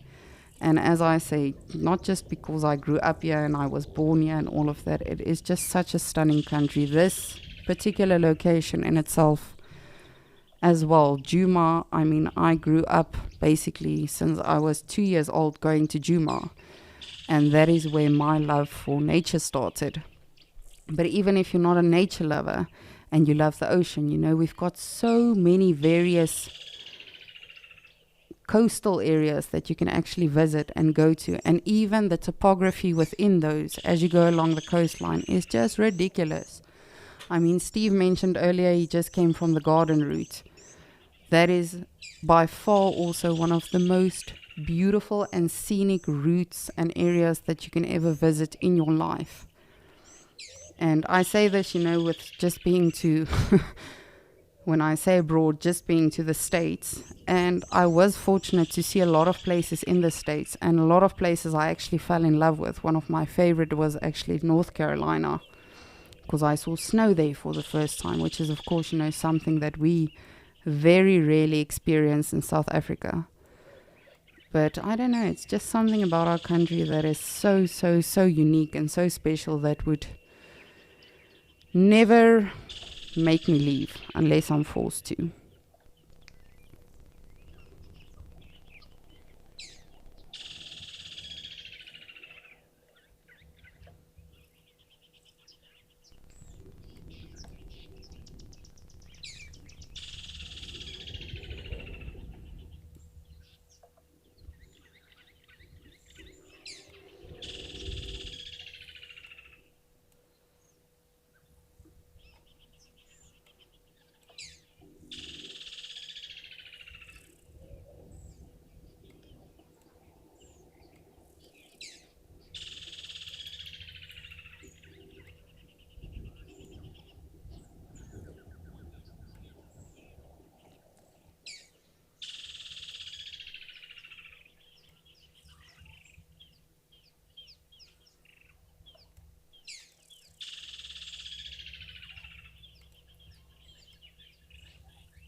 LG7, you are saying you never realized the differences in landscape. And if I ever get back to the US, I have to visit the national parks. So yes, with regards to our landscapes, it really is so cool. And I have to say, just, you know, on Wild Earth, the different landscapes and just everything that we have on our locations or in our locations is just so different. If you compare, for instance, my 3 waterholes that I get to observe, Okukoyo, Djuma and Mashatu, they are all so different, and I'm sure you've seen that on Escape to Nature. You know, the geology, of course, Okukoyo with all the rocks and everything. Then you look at Djuma is more bushveld. So the biomes as well, but also the landscapes. You know, if you look at the actual picture, it's just so completely different. And that is the one thing. Oh, hello, buffalo weavers. That is the one thing that I absolutely love about our country. But as I say, all across Africa, I mean, I haven't even traveled that extensively in Africa in itself. I've been to Zambia and I've been to Botswana. But unfortunately, it was just a quick trip. We were actually transporting vehicles. So it wasn't really like we could enjoy any of it. But even so, you know, just within the whole continent, it was so cool to see how everything can change within an hour's drive. And I have to say that is the one incredible thing that you will find over Africa is you can drive with a vehicle.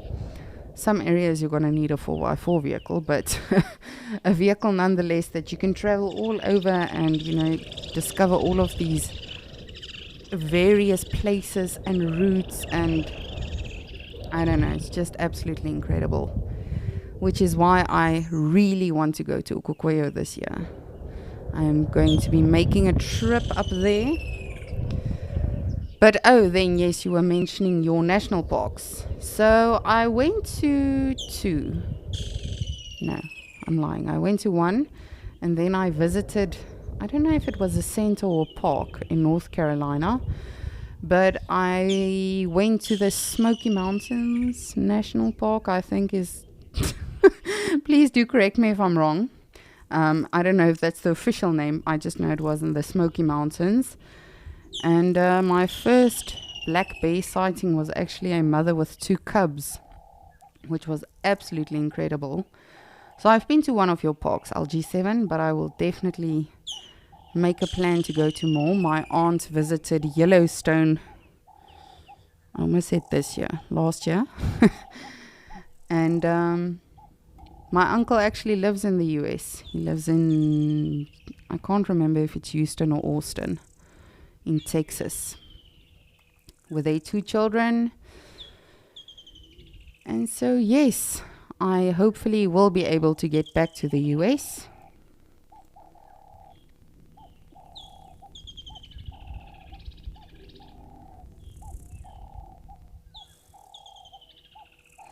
Yes, thank you, Max. It's the Great Smoky Mountain National Park in Tennessee.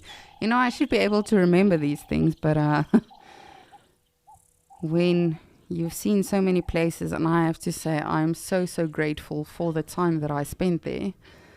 And even though it was just a year, what was very cool about my travels is all of the places that I visited, apart from one, which was New York. But apart from New York, all of the other states I got to visit, I actually stayed with former guests of mine that, you know, have been on safari formerly, which I just stayed in touch with, and that was really really cool. But you never know, hopefully one day I can get back to that beautiful part of the world. These goslings are just hiding from us now.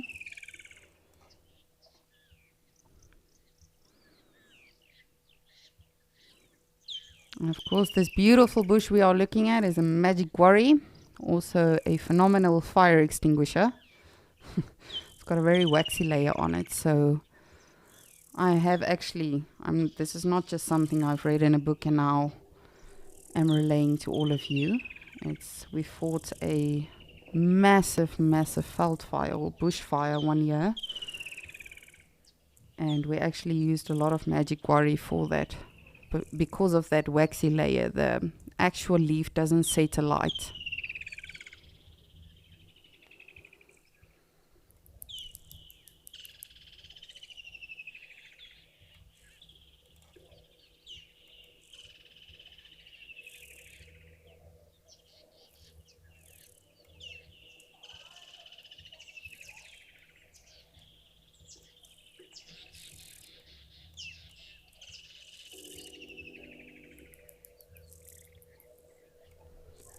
I always try my luck with this termite mound. Not that I think we'll be lucky, but I always try to see if we can perhaps see the termites that are busy constructing.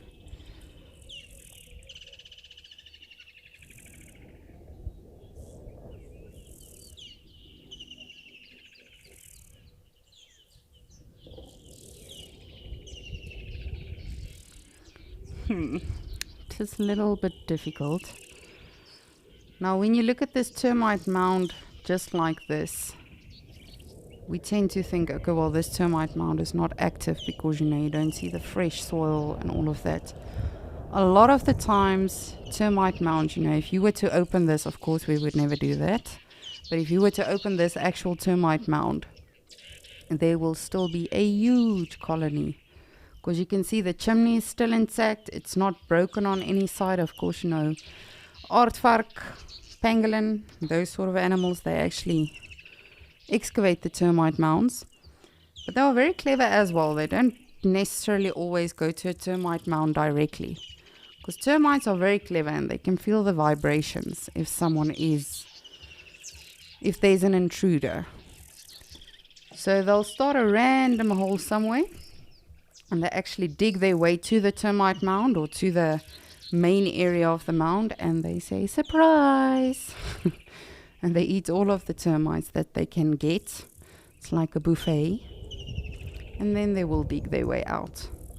But even this mound, it seems tiny, but any mound you see is just 1/3 of the mound. 2/3 are actually underground.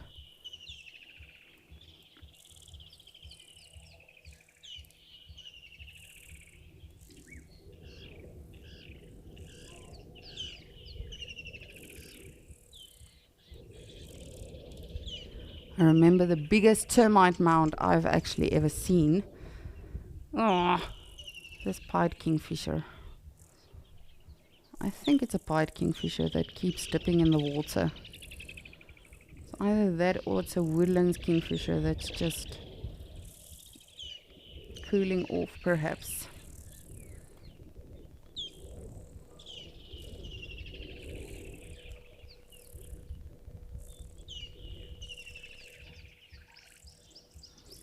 Nance, good morning. Good afternoon. Goodness, Lisa, it's afternoon. Nance, good to hear from you. You are saying, have I ever visited Amsterdam? I really need to. I have not. I really have to. You are very correct.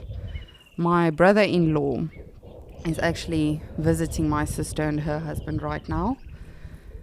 And he's going to be spending a good 2 or 3 months there. And we are actually very, very jealous. He constantly sends photos and everything. And it just does look so, so beautiful. But no, Nance, I've never been. But hopefully that is also on my bucket list. I wouldn't say for this year. Of course, it's very expensive. Anywhere is probably expensive, I guess, if you're traveling. But not yet, Nance. I will get to it, I promise.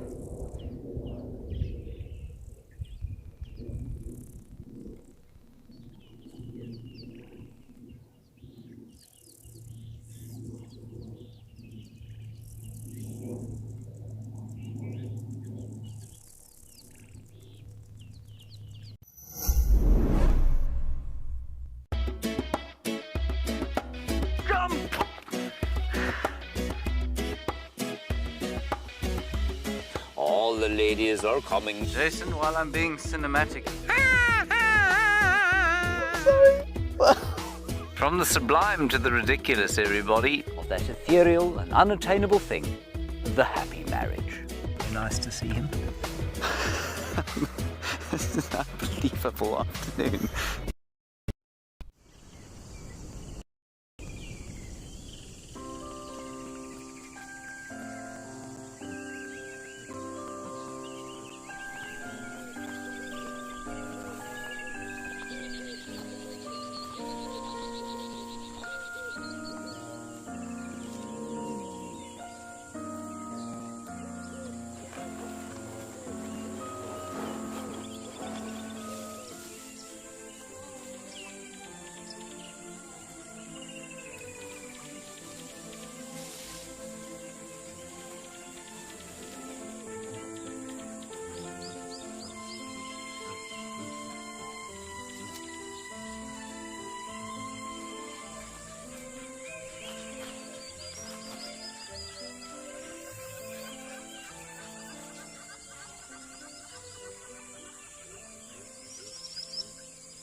Oh, hello, Hornbill. Just flew past.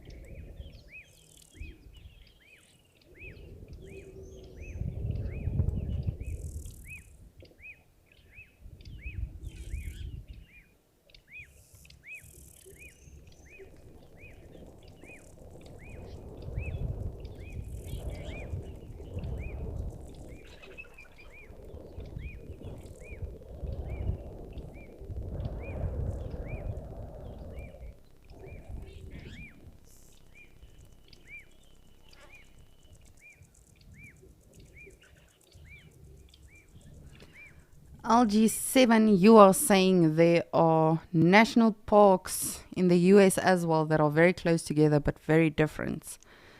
And they are apparently Zion, Grand Canyon, Bryce, and the Capitol Reef. That is very interesting. And I actually, I'm very I'm very sad now thinking about it again, because I had the opportunity to go to the Grand Canyon, and I can't even remember what the silly reason was for me not going.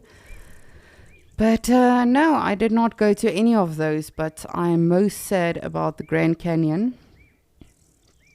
And that is definitely also on my list for if I do return to the US.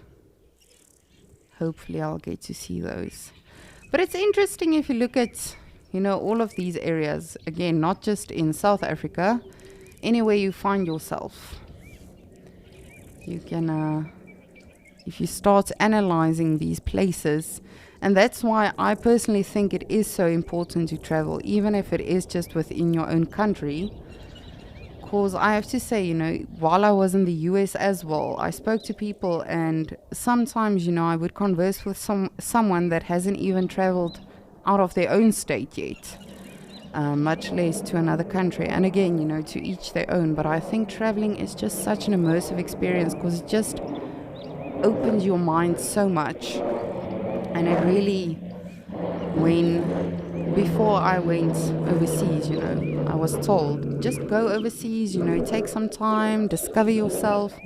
And I thought, oh, please, what would me getting on a plane crossing the ocean mean, to change myself? And it really does. It opens your mind, you learn about new cultures, you learn about people, even though at that stage I had been working with people from abroad. I think at that stage it was about 6 or 7 years. There was still so much I was able to learn about other people and about their cultures and their mannerisms and just absolutely everything. Their understanding about Africa and Southern African animals and the ecosystem. So I really do think it is so, so important to travel. And, the other day we were talking about New Year's resolutions, but we said we're not going to call it that. Just what are you going to start doing from now on? And I often say this as well, but just educate yourself, learn something new about something every day. And it doesn't just have to be about animals, it can be about anything. I think as humans I don't know if we do it on purpose or not, but we limit ourselves so much, with regards to learning and experiencing and just absolutely immersing ourselves with the world, not just with nature, but with other people, with other cultures. So definitely, even if you haven't been outside of your own state, even in South Africa, there are so many places I still have to visit. And I have to say, I'm very, very fortunate. My parents are very well traveled, but specifically in Southern Africa, and they made a point to, sort of pass that on to us. We never flew to the ocean or to Cape Town or wherever we went for vacation. We always drove. And for my parents, that was very important to sort of show us the different landscapes in South Africa and teach us about the different places. So I think wherever you find yourself, just travel a little bit, even if it means just going, you don't have to start radical. Even if you just try a new restaurant in your neighborhood or, learn about a new culture perhaps. And if you don't want to, you don't have to, but we'll never know if we don't try.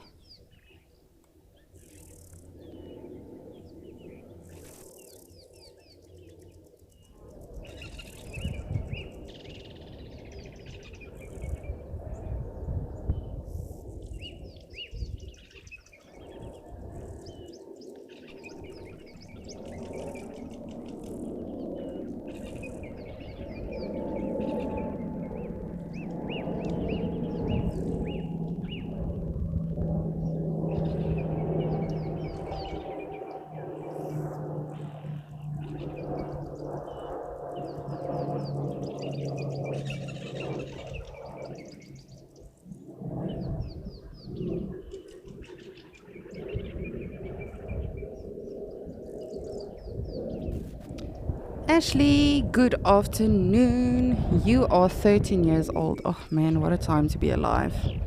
It was for me, it wasn't for my father and mother, but I apparently was a nightmare at that age. But I mean, if you are asking questions on Wild Earth at your age, you'll be just fine. You would like to know, do bushfires have a bad effect on the bush? You see, this is a difficult one.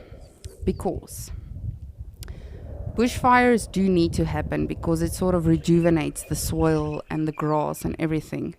I'm sure, I don't know if you've seen, but if there has been a bushfire in an area, generally a couple of weeks later, the new grass and plants and everything will resprout.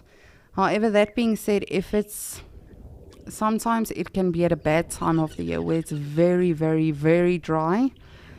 I almost want to say too dry, and then it sort of kills the bush, because of course after you've had a bushfire you do need rain as well to sort of feed the soil again, to rejuvenate the whole area, the vegetation, everything. But that being said, for the most part it's good, but I'm talking specifically just about the plants now. If you've got an area where there's a lot of animals and of course it can be detrimental to them. I'm sure everyone is aware of the fires that we had a couple of years ago in Australia. And of course that was detrimental, to a lot of the koala bears, a lot of the wildlife. And very, very heartbreaking, because animals are very instinctive, they are very clever, very intelligent, but they can only do so much. Even in the Cape, a couple of years ago, there was a massive, massive bushfire against some of the mountainous areas. And there's actually elephants in those areas, and luckily they knew to sort of evade the area before it even happened or got to them. The fire spread to their specific area. But animals can only do so much. So if they can't escape, they will unfortunately get burnt. And if not saved in time, then they will die. But if you are talking about to the bush, with regards to the plants in itself, for the most part it's good. If it's at the right time. If it's a planned fire, if it's at the right time.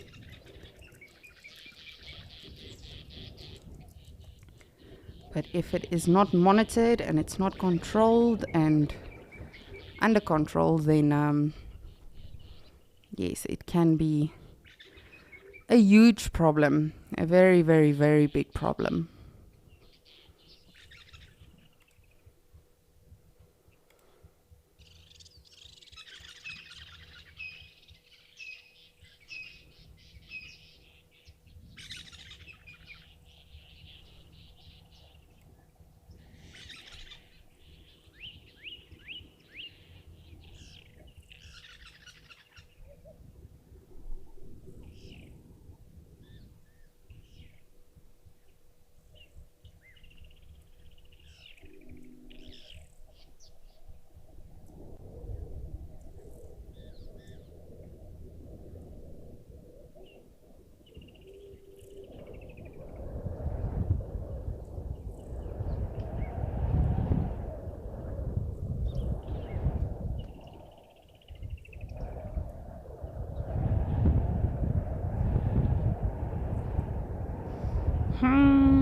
Hearing this wind howl, I do not blame the animals for just taking it easy today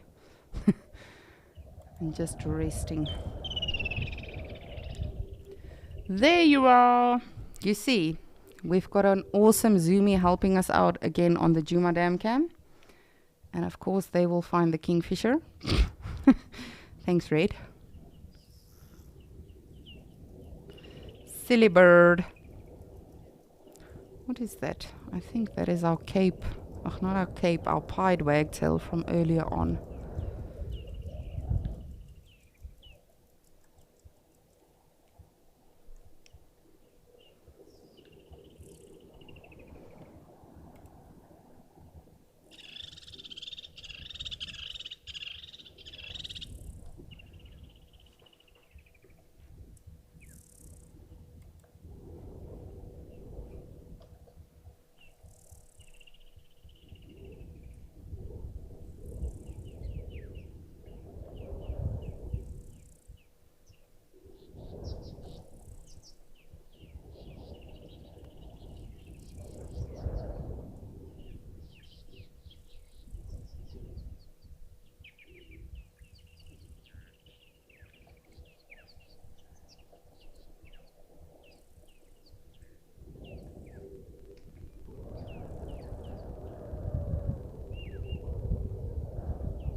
And of course, if you were not able to join us for the whole Escape to Nature today, or really for sunrise safari, sunset safari, remember you can always just download the Wild Earth app and have a look at the wildlife's the highlights of wildlife that we've had on our various shows. And of course, we'll take apart all of the best bits from the show and then just put it in the highlights for you. That way you can just quickly catch up, and it's super convenient, believe me. I always use it when I've been off a couple of days and I need to catch up with whatever Alex has seen and has been seen in our other locations. Super, super convenient. Or if you're like my father and you don't want to listen to my voice for 6 hours long, then just do that.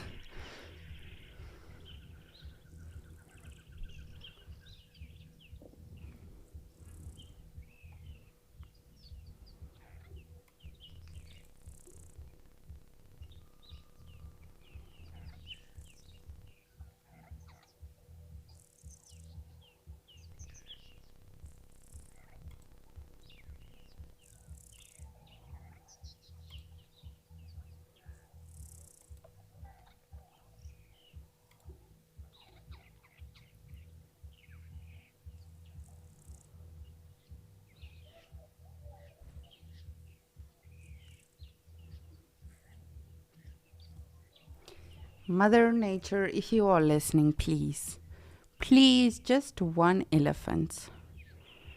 I'm getting withdrawal symptoms. I've been here since sunrise safari and I've not seen one elephant. Not at Ukukuyo, not here. Maybe it's just not the day for elephants today. That's alright, we are allowed to have days without elephants. I just can't go too long. Then it's going to become a problem.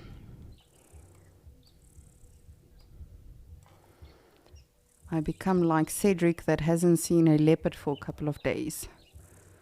Or Ben that hasn't seen his southern ground hornbills for a couple of days. Or Taylor, that hasn't seen a bug or beetle for a couple of days. I'm trying to think what Tess is most fond of. But Tess is fond of everything, so I can't really use her as an example. Tess loves everything.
And of course, as most of you know, I love a good challenge and a quiz.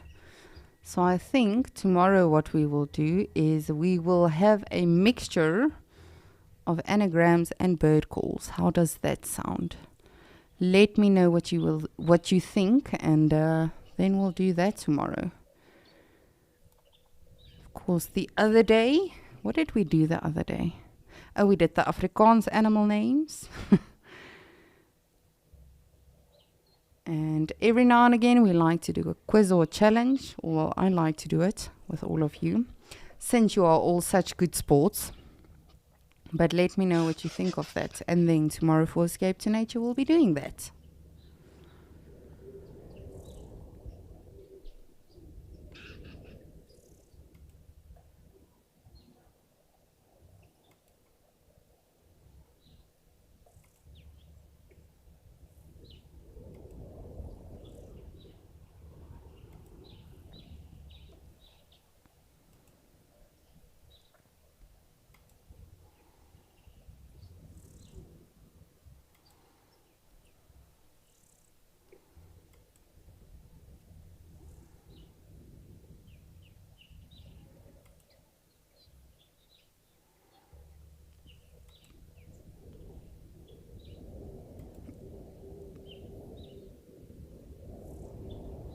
Come on, last minute something.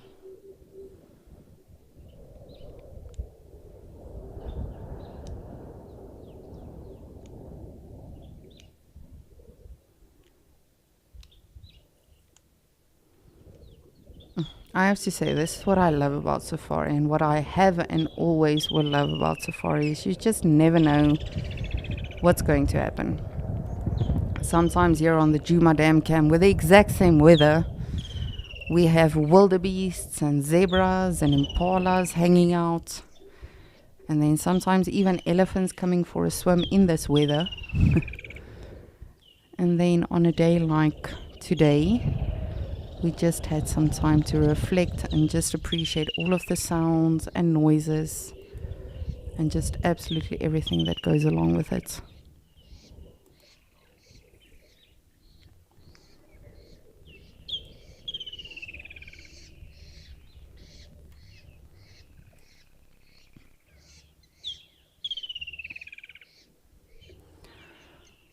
Oriella, you've got a very beautiful name. That's very interesting.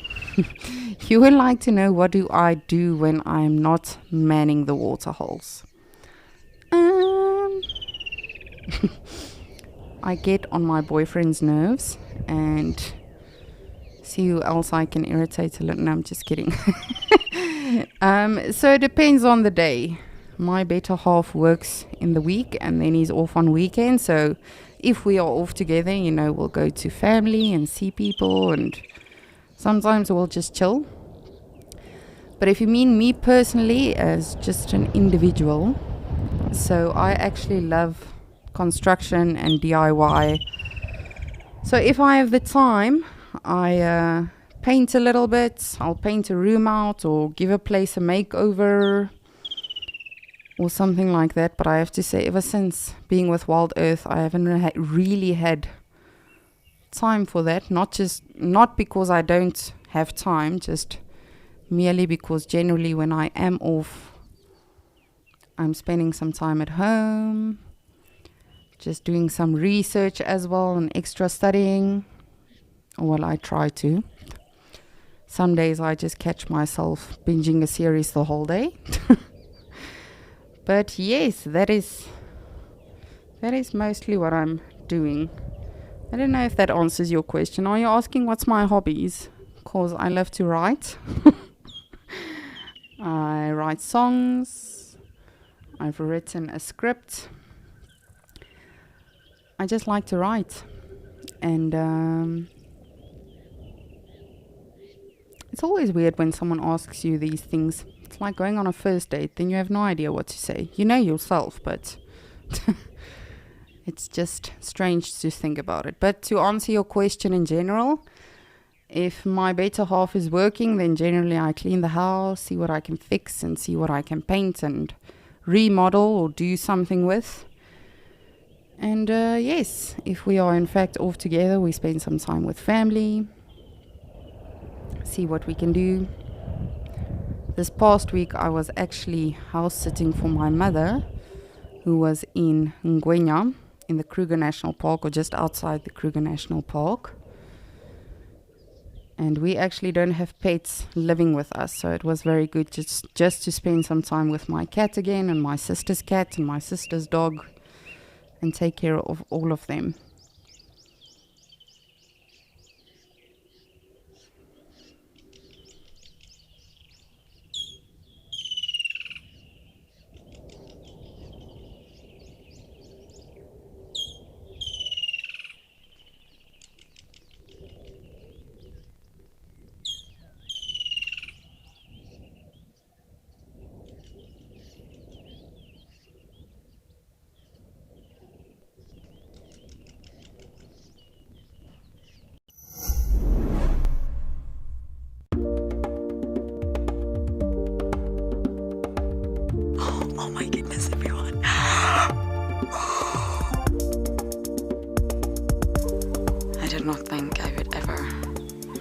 face my fears like this.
Geraldine, you are making me feel bad now. I didn't mean that in that way.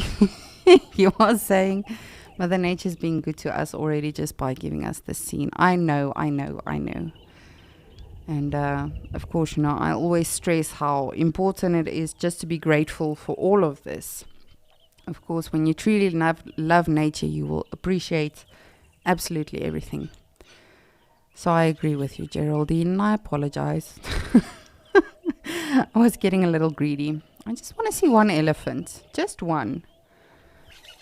But I guess, you know, it's not in the cards today.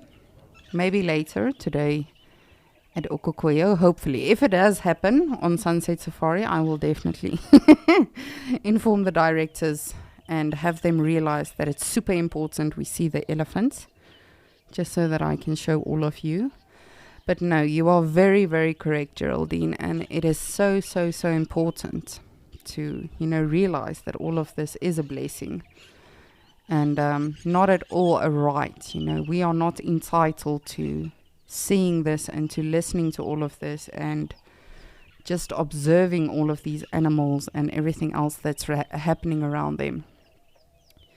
It is not at all a right. Hi, Terrapin. But, of course, it's a massive privilege. And I think that is where we often go wrong. All of this we should be so, so, so grateful for and should take care of even more so. But I think instead we just often think that, you know, we are in control. We have way more power than everything else around us. The birds, the grass, the flowers. And of course, it's not at all the case.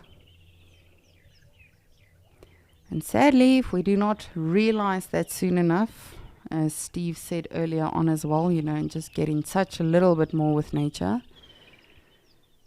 then we will continue to live not an unhappy life, but definitely, I think if we were in touch with nature a little bit more, we would definitely live a happier and more stress-free life. Not completely stress-free, but a little bit more. And I see this for myself as well, if I've been in the house the whole day, or in an office the whole day, or in a shopping center the whole day, if I just take 10 minutes and just sit on my porch, listen to the frogs, because where I live, I've got a massive pond in front of where we live, and there are so many frogs. And just to listen to all of that, smell everything, you do relax a little bit, even if it's just 10 minutes out of your day. And if that's not your way of relaxing, do you. But just take 10 minutes a day just to switch off, relax a little, and most importantly, be grateful.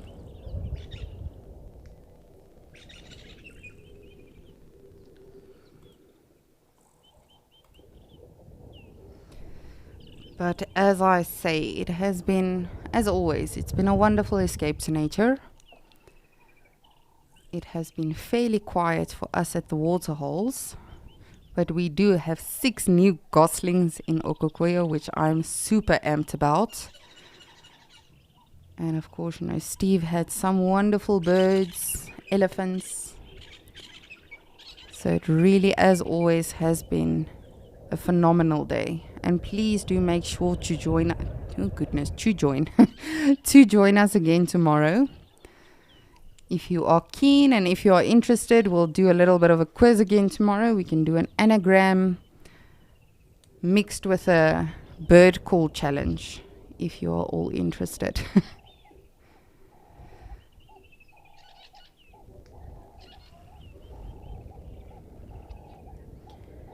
But from myself, your waterhole naturalist, Lisa, thank you so much for joining us today.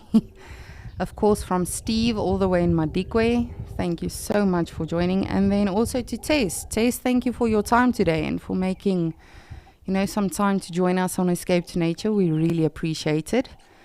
So from all of us at Wild Earth, thank you all so much for joining us today on Escape to Nature, for all of your questions, comments, suggestions, absolutely everything.